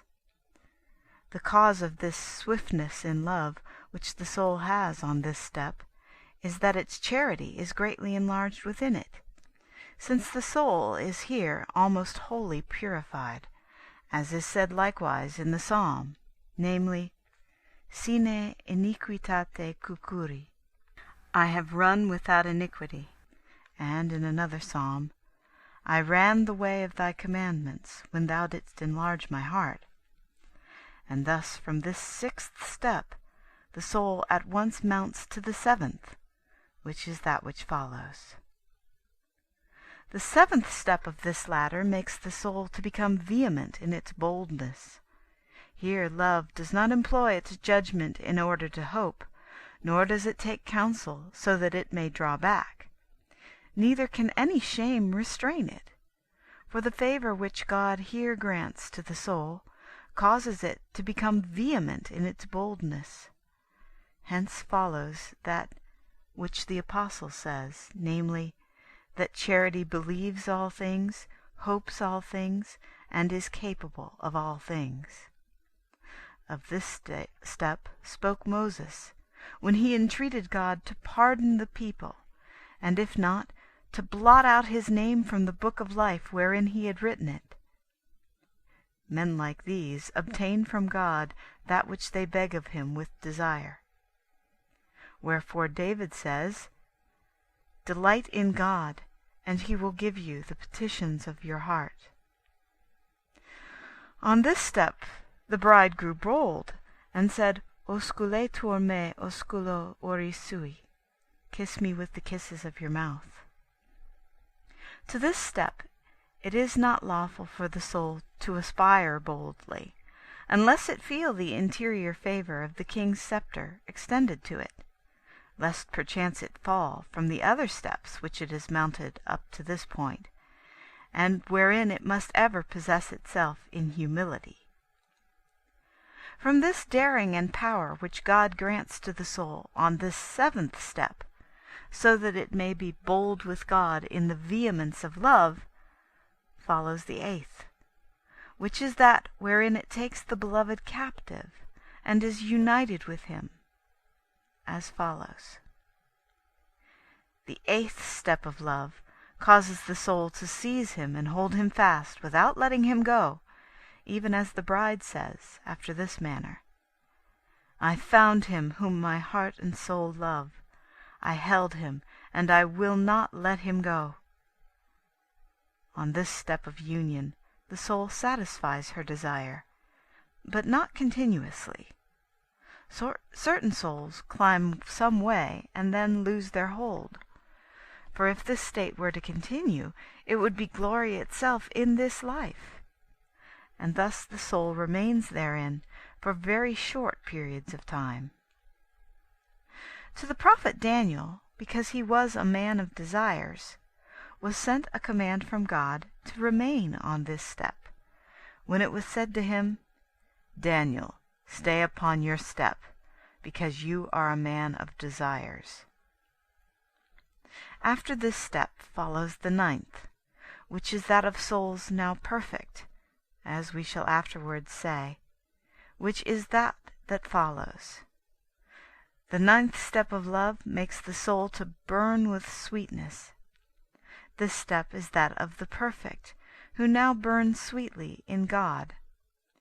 For this sweet and delectable ardor is caused in them by the Holy Spirit, by reason of the union which they have with God.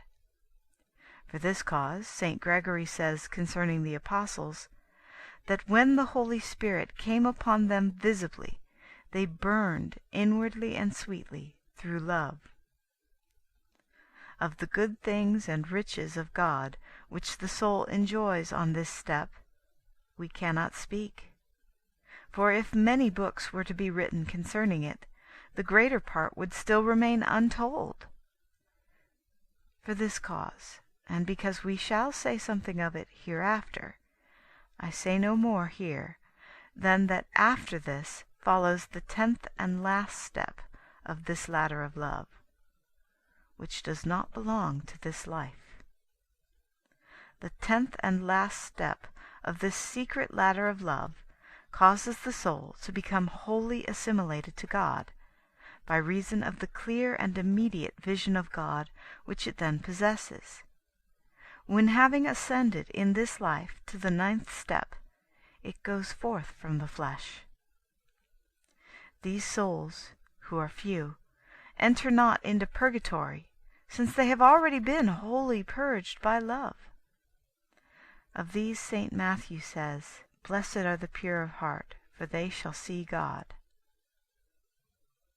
And, as we say, this vision is the cause of the perfect likeness of the soul to God. For as St. John says, we know that we shall be like him, not because the soul will come to have the capacity of God, for that is impossible, but because all that it is will become like to God, for which cause it will be called, and will be, God by participation. This is the secret ladder whereof the soul here speaks, although upon these higher steps it is no longer very secret to the soul, since much is revealed to it by love, through the great effects which love produces in it. But on this last step of clear vision, which is the last step of the ladder whereon God leans, as we have said already, there is nothing that is hidden from the soul, by reason of its complete assimilation. Wherefore our Saviour says, "In that day you shall ask me nothing," etc. But until that day, however high a point the soul may reach, there remains something hidden from it, namely, all that it lacks for total assimilation in the divine essence. After this manner, by this mystical theology and secret love, the soul continues to rise above all things and above itself, and to mount upward to God. For love is like fire, which ever rises upward with the desire to be absorbed in the center of its sphere. End of chapter 20. The Dark Night of the Soul by St. John of the Cross. Book 2, chapter 21, which explains the word disguised and describes the colors of the disguise of the soul in this night. Now that we have explained the reasons why the soul called this contemplation a secret ladder, it remains for us to explain likewise the word disguised, and the reason why the soul says also that it went forth by this secret ladder in disguise.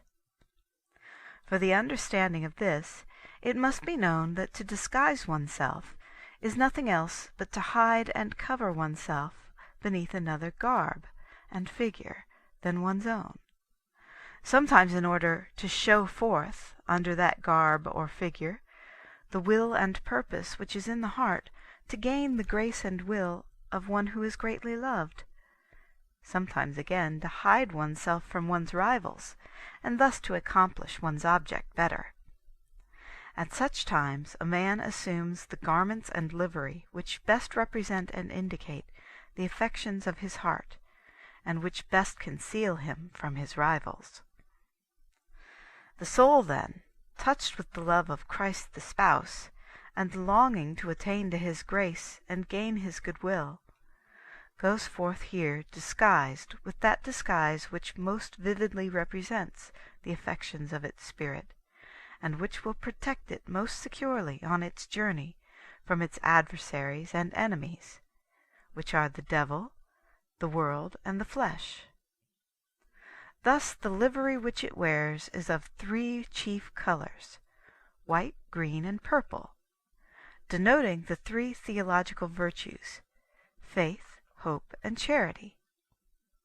By these the soul will not only gain the grace and goodwill of the Beloved, but it will travel in security and complete protection from its three enemies. For faith is an inward tunic of a whiteness so pure that it completely dazzles the eyes of the understanding. And thus, when the soul journeys in its vestment of faith, the devil can neither see it nor succeed in harming it, since it is well protected by faith, more so than by all the other virtues, against the devil, who is at once the strongest and the most cunning of enemies. It is clear that St. Peter could find no better protection than faith to save him from the devil, when he said, Cui resistite fortes in fide, whom, strong in faith, you resist. And in order to gain the grace of the Beloved and union with him, the soul cannot put on a better vest and tunic to serve as a foundation and beginning of the other vestments of the virtues than this white garment of faith. For without it, as the Apostle says, it is impossible to please God, and with it it is impossible to fail to please him.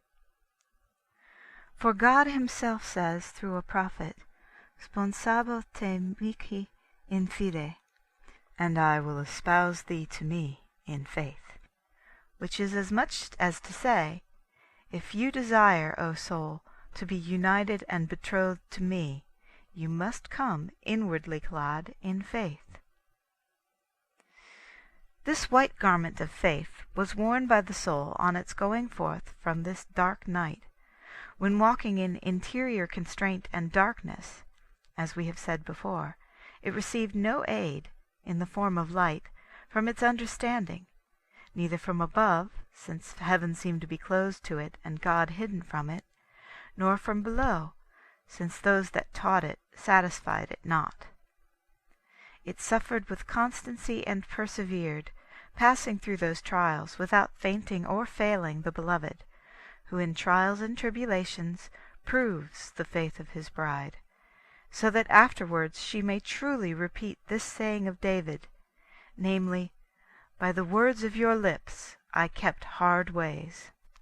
Next, over this white tunic of faith, the soul now puts on the second color, which is a green vestment. By this, as we said, is signified the virtue of hope, wherewith, as in the first case, the soul is delivered and protected from the second enemy, which is the world. For this green color of living hope in God gives the soul such ardor and courage and aspiration to the things of eternal life, that, by comparison with what it hopes for therein, all things of the world seem to it to be, as in truth they are, dry and faded and dead, and worth nothing. The soul now divests and strips itself of all these worldly vestments and garments, setting its heart upon nothing that is in the world, and hoping for nothing, whether of that which is or of that which is to be, but living clad only in the hope of eternal life. Wherefore, when the heart is thus lifted up above the world, not only can the world neither touch the heart nor lay hold on it, but it cannot even come within sight of it. And thus, in this green livery and disguise, the soul journeys in complete security from this second enemy, which is the world. For St. Paul speaks of hope as the helmet of salvation, that is, a piece of armor that protects the whole head and covers it so that there remains uncovered only a visor through which it may look. And hope has this property, that it covers all the senses of the head of the soul, so that there is nothing whatsoever pertaining to the world in which they can be immersed, nor is there an opening through which any arrow of the world can wound them. It has a visor, however, which the soul is permitted to use so that its eyes may look upward, but nowhere else. For this is the function which hope habitually performs in the soul, namely, the directing of its eyes upwards to look at God alone, even as David declared that his eyes were directed when he said, Oculi mei semper ad Dominum, my eyes are always on the Lord. He hoped for no good thing elsewhere, save, as he himself says in another psalm, even as the eyes of the handmaid are set upon the hands of her mistress, even so are our eyes set upon our Lord God, until he have mercy upon us, as we hope in him. For this reason, because of this green livery, since the soul is ever looking to God, and sets its eyes on nothing else, neither is pleased with anything save with him alone, the Beloved has such great pleasure with the soul, that it is true to say that the soul obtains from him as much as it hopes for from him. Wherefore the spouse in the songs tells the bride that by looking upon him with one eye alone, she has wounded his heart. Without this green livery of hope in God alone, it would be impossible for the soul to go forth to encompass this loving achievement, for it would have no success, since that which moves and conquers is the importunity of hope. With this livery of hope, the soul journeys in disguise through this secret and dark night whereof we have spoken, for it is so completely voided of every possession and support, that it fixes its eyes and its care upon nothing but God, putting its mouth in the dust, if so be there may be hope, to repeat the quotation made above from Jeremiah. Over the white and green vestments, as the crown and perfection of this disguise and livery, the soul now puts on the third color, which is a splendid garment of purple. By this is denoted the third virtue, which is charity.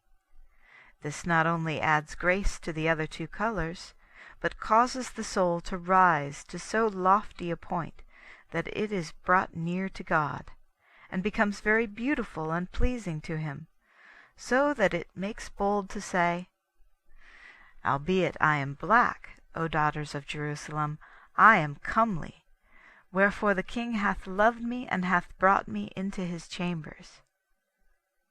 This livery of charity, which is that of love, and causes greater love in the Beloved, and not only protects the soul and hides it from the third enemy, which is the flesh, for where there is true love of God there enters neither love of self nor that of the things of self, but even gives worth to the other virtues, bestowing on them vigor and strength to protect the soul, and grace and beauty to please the Beloved with them. For without charity no virtue has grace before God. This is the purple which is spoken of in the songs, upon which God reclines. Clad in this purple livery, the soul journeys when, as has been explained above in the first stanza, it goes forth from itself in the dark night, and from all things created, kindled in love with yearnings, by this secret ladder of contemplation, to the perfect union of love of God, its beloved salvation. This, then, is the disguise which the soul says that it wears in the night of faith upon this secret ladder, and these are its three colors. They constitute a most fit preparation for the union of the soul with God, according to its three faculties, which are understanding, memory, and will. For faith voids and darkens the understanding, as to all its natural intelligence, and herein prepares it for union with divine wisdom. Hope voids and withdraws the memory from all creature possessions, for as St. Paul says, hope is for that which is not possessed, and thus it withdraws the memory from that which it is capable of possessing, and sets it on that for which it hopes. And for this cause, hope in God alone prepares the memory purely for union with God.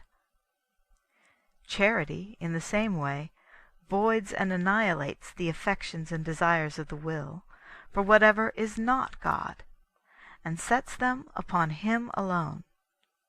And thus this virtue prepares this faculty and unites it with God through love. And thus, since the function of these virtues is the withdrawal of the soul from all that is less than God, their function is consequently that of joining it with God. And thus, unless it journeys earnestly, clad in the garments of these three virtues, it is impossible for the soul to attain to the perfection of union with God through love. Wherefore, in order that the soul might attain that which it desired, which was this loving and delectable union with its beloved, this disguise and clothing which it assumed was most necessary and convenient.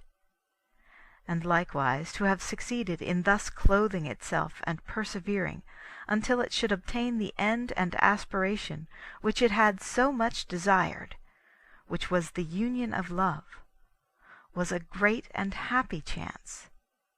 Wherefore in this line the soul also says, O happy chance.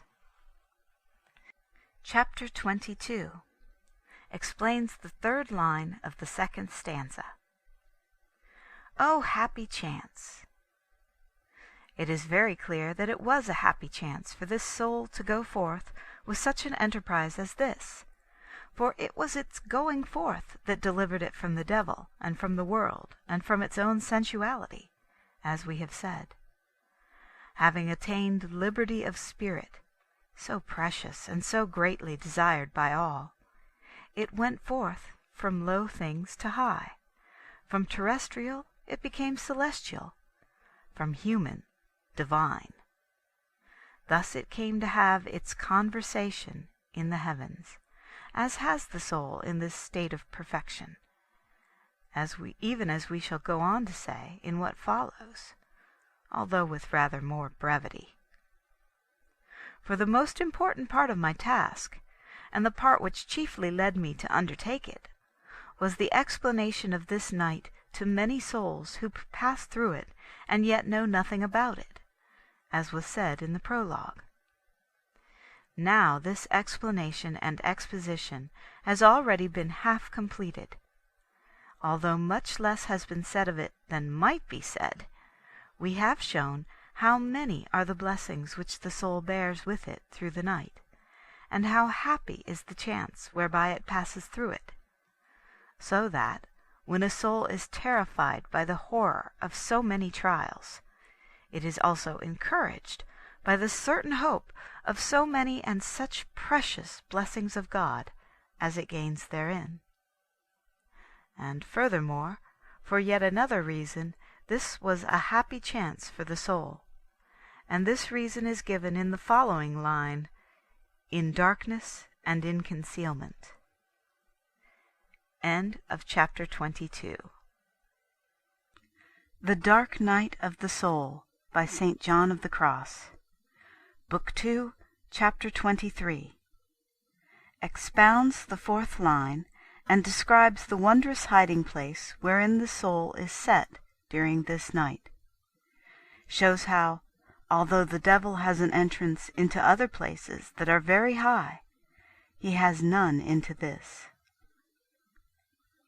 In concealment is as much as to say, in a hiding place, or in hiding, and thus what the soul here says, namely, that it went forth in darkness and in concealment, is a more complete explanation of the great security which it describes itself in the first line of the stanza as possessing, by means of this dark contemplation upon the road of the union of the love of God.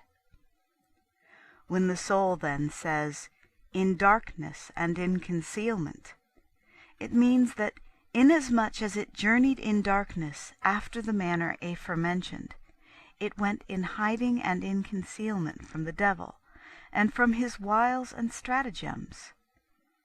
The reason why, as it journeys in the darkness of this contemplation, the soul is free and is hidden from the stratagems of the devil, is that the infused contemplation which it here possesses is infused into it passively and secretly, without the knowledge of the senses and faculties, whether interior or exterior, of the sensual part. And hence it follows that not only does it journey in hiding, and is free from the impediment which these faculties can set in its way because of its natural weakness, but likewise from the devil, who, except through these faculties of the sensual part, cannot reach or know that which is in the soul, nor that which is taking place within it.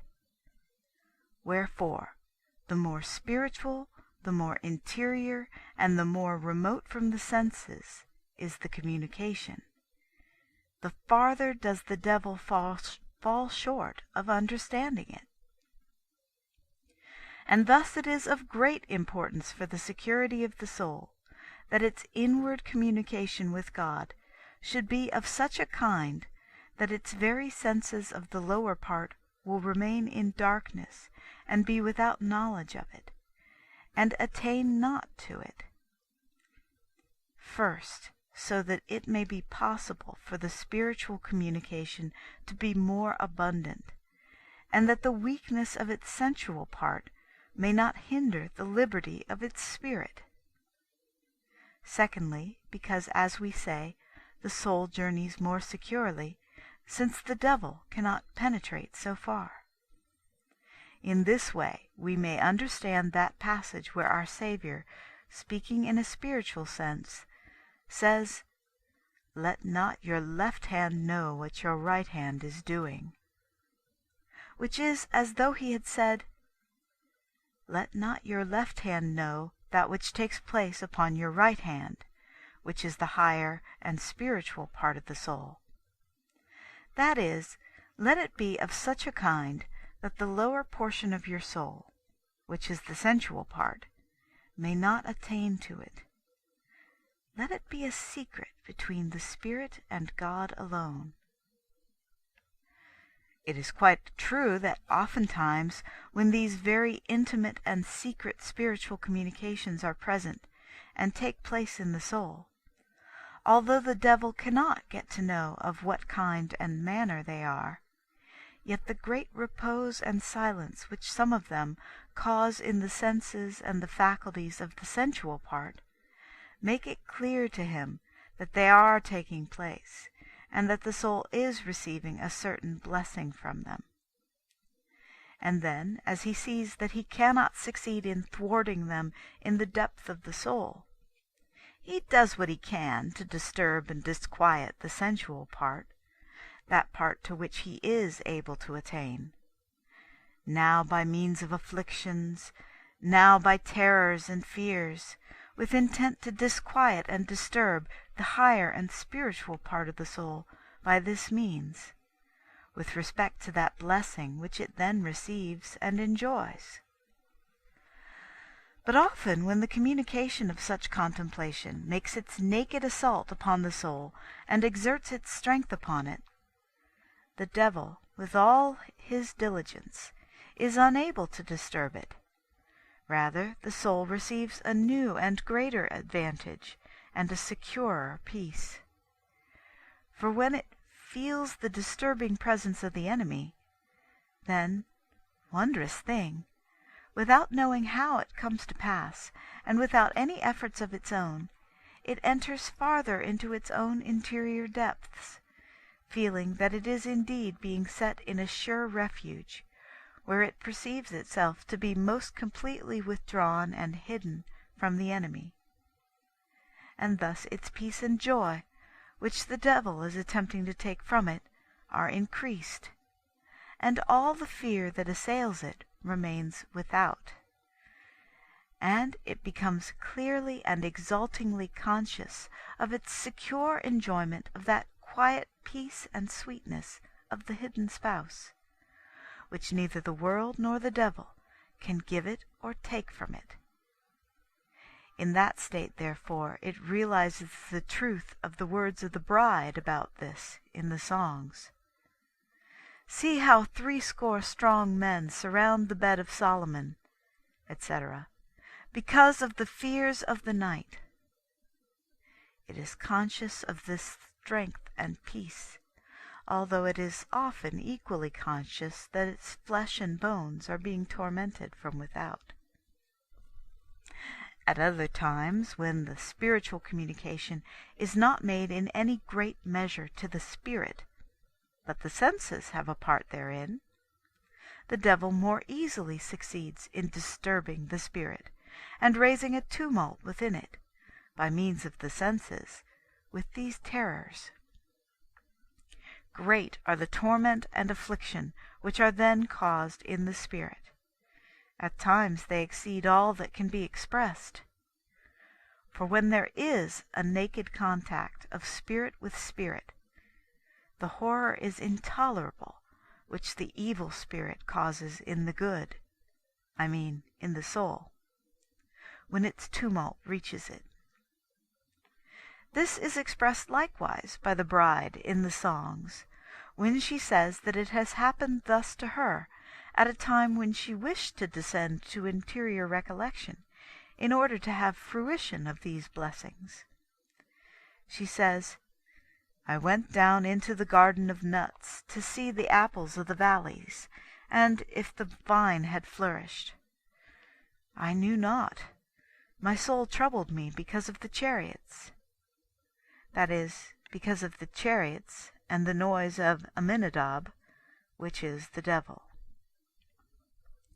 At other times it comes to pass that the devil is occasionally able to see certain favors which God is pleased to grant the soul when they are bestowed upon it by the mediation of a good angel. For of those favors which come through a good angel, God habitually allows the enemy to have knowledge, partly so that he may do that which he can against them, according to the measure of justice, and that thus he may not be able to allege with truth that no opportunity is given him for conquering the soul, as the devil said concerning Job. This would be the case if God did not allow a certain equality between the two warriors, namely, the good angel and the bad, when they strive for the soul, so that the victory of either may be of the greater worth, and the soul that is victorious and faithful in temptation may be the more abundantly rewarded. We must observe, therefore, that it is for this reason that in proportion as God is guiding the soul and communing with it, he gives the devil leave to act with it after this manner. When the soul has genuine visions by the instrumentality of the good angel, for it is by this instrumentality that they habitually come, even though Christ reveal himself, for he scarcely ever appears in his actual person. God also gives the wicked angel leave to present to the soul false visions of this very type, and in such a way that the soul which is not cautious may easily be deceived by their outward appearance, as many souls have been. Of this there is a figure in Exodus, where it is said that all the genuine signs that Moses wrought were wrought likewise in appearance by the magicians of Pharaoh. If he brought forth frogs, they brought them forth likewise. If he turned water into blood, they did the same. And not only does the evil one imitate God in this type of bodily vision, but he also imitates and interferes in spiritual communications which come through the instrumentality of an angel, when he succeeds in seeing them, as we say. For, as Job said, he beholds every high thing. These, however, as they are without form or figure, for it is the nature of spirit to have no such thing, he cannot imitate and counterfeit like those others which are presented under some species or figure. And thus, in order to attack the soul, in the same way as that wherein it is being visited, his fearful spirit presents a similar vision in order to attack and destroy spiritual things by spiritual. When this comes to pass, just as the good angel is about to communicate spiritual contemplation to the soul, it is impossible for the soul to shelter itself in the secrecy and hiding place of contemplation with sufficient rapidity not to be observed by the devil. And thus he appears to it, and produces a certain horror and perturbation of spirit, which is at times most distressing to the soul. Sometimes the soul can speedily free itself from him, so that there is no opportunity for the aforementioned horror of the evil spirit to make an impression on it, and it becomes recollected within itself, being favored to this end by the effectual spiritual grace that the good angel then communicates to it. At other times the devil prevails, and encompasses the soul with a perturbation and horror, which is a greater affliction to it than any torment in this life could be. For as this horrible communication passes direct from spirit to spirit, in something like nakedness, and clearly distinguished from all that is corporeal, it is grievous beyond what every sense can feel, and this lasts in the spirit for some time, yet not for long, for otherwise the soul would be driven forth from the flesh by the vehement communication of the other spirit. Afterwards there remains to it the memory thereof, which is sufficient to cause it great affliction. All that we have here described comes to pass in the soul passively, without its doing or undoing anything of itself with respect to it. But in this connection it must be known that when the good angel permits the devil to gain this advantage of assailing the soul with this spiritual horror, he does it to purify the soul, and to prepare it by means of this spiritual vigil for some great spiritual favor and festival which he desires to grant it.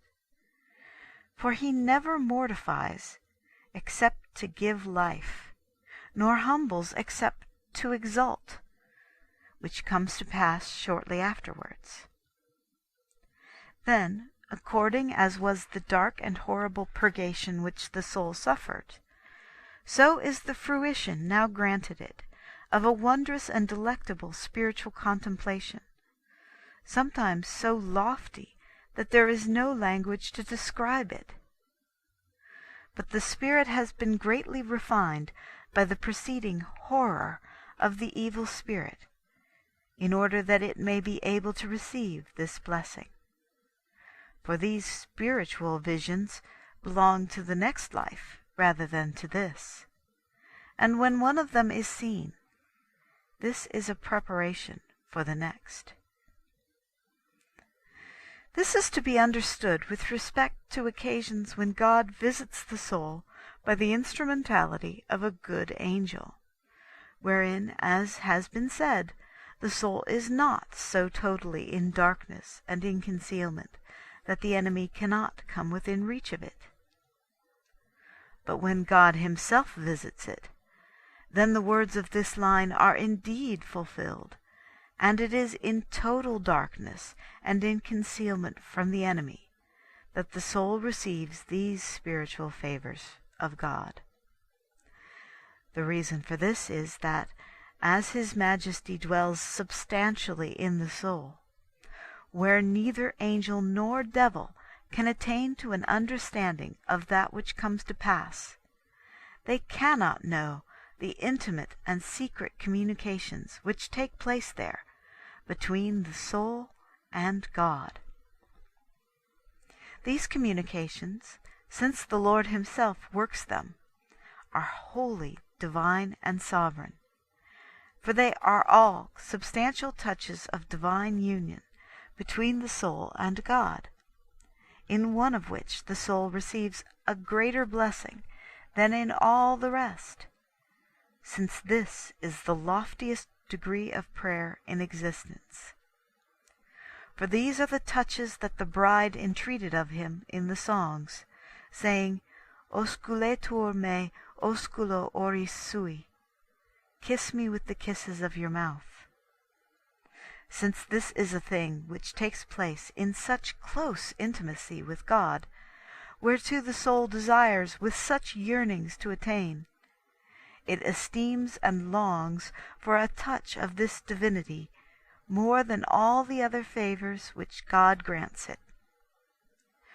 Wherefore, after many such favors have been granted to the bride in said songs, of which she has sung therein, she is not satisfied, but entreats him for these divine touches, saying, Who shall give you to me, my brother, that I might find you alone without, sucking the breasts of my mother, so that I might kiss you with the mouth of my soul, and that thus no man should despise me, or make bold to attack me. By this she denotes the communication with God, which God himself alone makes to her, as we are saying, far from all the creatures, and outside their knowledge. For this is meant by alone and without, sucking, etc., that is, drying up and draining the breasts of the desires and affections of the sensual part of the soul. This takes place when the soul, in intimate peace and delight, has fruition of these blessings with liberty and of spirit, and without the sensual part being able to hinder it, or the devil to thwart it by means thereof. And then the devil would not make bold to attack it, for he would not reach it, neither could he attain to an understanding of these divine touches in the substance of the soul, in the loving substance of God. To this blessing none attains, save through intimate purgation and detachment and spiritual concealment from all that is creature.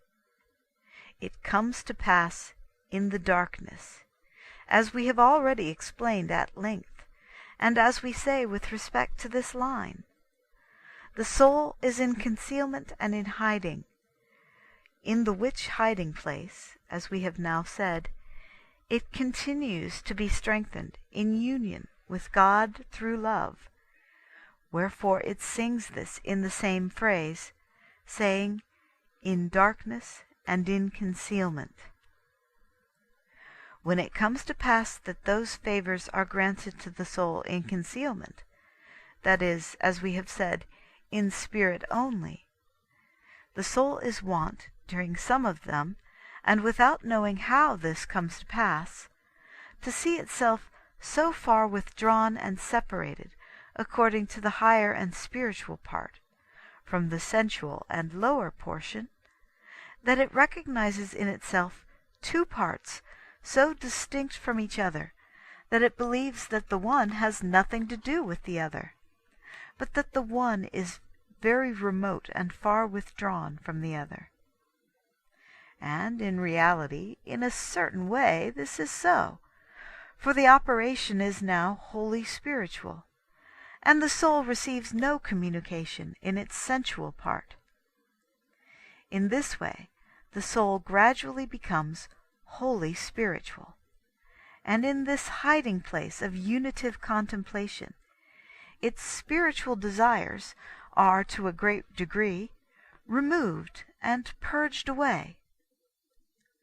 And thus, speaking of its higher part, the soul then says in this last line, My house being now at rest. End of chapter 23. The Dark Night of the Soul by St. John of the Cross. Translated and edited by E. Allison Piers. Book 2, Chapter 24. Completes the explanation of the second stanza. My house being now at rest. This is as much as to say, the higher portion of my soul, being like the lower part also, at rest with respect to its desires and faculties, I went forth to the divine union of the love of God. Inasmuch as, by means of that war of the dark night, as has been said, the soul is combated and purged after two manners, namely, according to its sensual and its spiritual part, with its senses, faculties, and passions, so likewise after two manners, namely, according to these two parts, the sensual and the spiritual, with all its faculties and desires, the soul attains to an enjoyment of peace and rest.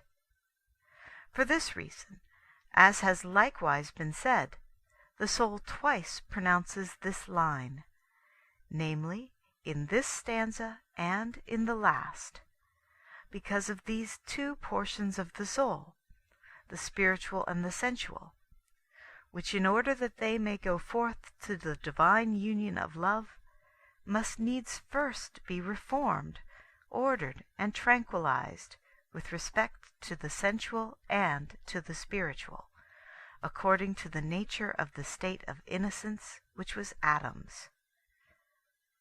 And thus this line, which in the first stanza was understood of the repose of the lower and sensual portion, is in this second stanza understood more particularly of the higher and spiritual part, for which reason it is repeated. This repose and quiet of this spiritual house the soul comes to attain habitually and perfectly, in so far as the condition of this life allows, by means of the acts of the substantial touches of divine union, whereof we have just spoken, which, in concealment and hidden from the perturbation of the devil and of its own senses and passions, the soul has been receiving from the divinity, wherein it has been purifying itself, as I say, resting, strengthening, and confirming itself, in order to be able to receive the said union once and for all, which is the divine betrothal between the soul and the Son of God. As soon as these two houses of the soul have together become tranquilized and strengthened, with all their domestics, namely, the faculties and desires, and have put their domestics to sleep and made them to be silent with respect to all things, both above and below, this divine wisdom immediately unites itself with the soul by making a new bond of loving possession, and there is fulfilled that which is written in the Book of Wisdom in these words, Dum quietum silentium contineret omnia, et nox in suo cursu medium iter haberet, omnipotens sermo tuus Domine a regalibus sedibus. For when all things were in quiet silence, and the night was in the midst of her course, your almighty word leapt down from heaven from your royal throne. The same thing is described by the bride in the songs, where she says that after she had passed by those who stripped her of her mantle by night and wounded her, she found him whom her soul loved. The soul cannot come to this union without great purity, and this purity is not gained without great detachment from every created thing and sharp mortification. This is signified by the stripping of the bride of her mantle, and by her being wounded by night, as she sought and went after the spouse. For the new mantle, which belonged to the betrothal, could not be put on until the old mantle was stripped off. Wherefore, he that refuses to go forth in the night aforementioned, to seek the beloved, and to be stripped of his own will and to be mortified, but seeks him upon his bed and at his own convenience, as did the bride, will not succeed in finding him. For this soul says of itself that it found him by going forth in the dark and with yearnings of love. Chapter 25, wherein is expounded the third stanza. In the happy night, in secret, when none saw me, nor I beheld anything, without light or guide, save that which burned in my heart. Exposition. The soul still continues the metaphor and similitude of temporal night in describing this, its spiritual night, and continues to sing and extol the good properties which belong to it, and which, in passing through this night, it found and used, to the end that it might attain its desired goal with speed and security. Of these properties it here sets down 3. The first, it says, is that in this happy night of contemplation God leads the soul by a manner of contemplation so solitary and secret, so remote and far distant from sense, that nothing pertaining to it, nor any touch of created things, succeeds in approaching the soul in such a way as to disturb it and detain it on the road of the union of love. The second property whereof it speaks pertains to the spiritual darkness of this night, wherein all the faculties of the higher part of the soul are in darkness. The soul sees nothing, neither looks at anything, neither stays in anything that is not God, to the end that it may reach Him, inasmuch as it journeys unimpeded by obstacles of forms and figures, and of natural apprehensions, which are those that are wont to hinder the soul when uniting with the eternal being of God. The third is that, although as it journeys it is supported by no particular interior light of understanding, nor by any exterior guide, that it may receive satisfaction from it on this lofty road, it is completely deprived of all this by this thick darkness. Yet its love alone, which burns at this time and makes its heart to long for the beloved, is that which now moves and guides it, and makes it to soar upward to its God along the road of solitude, without its knowing how or in what manner. There follows the line, in the happy night.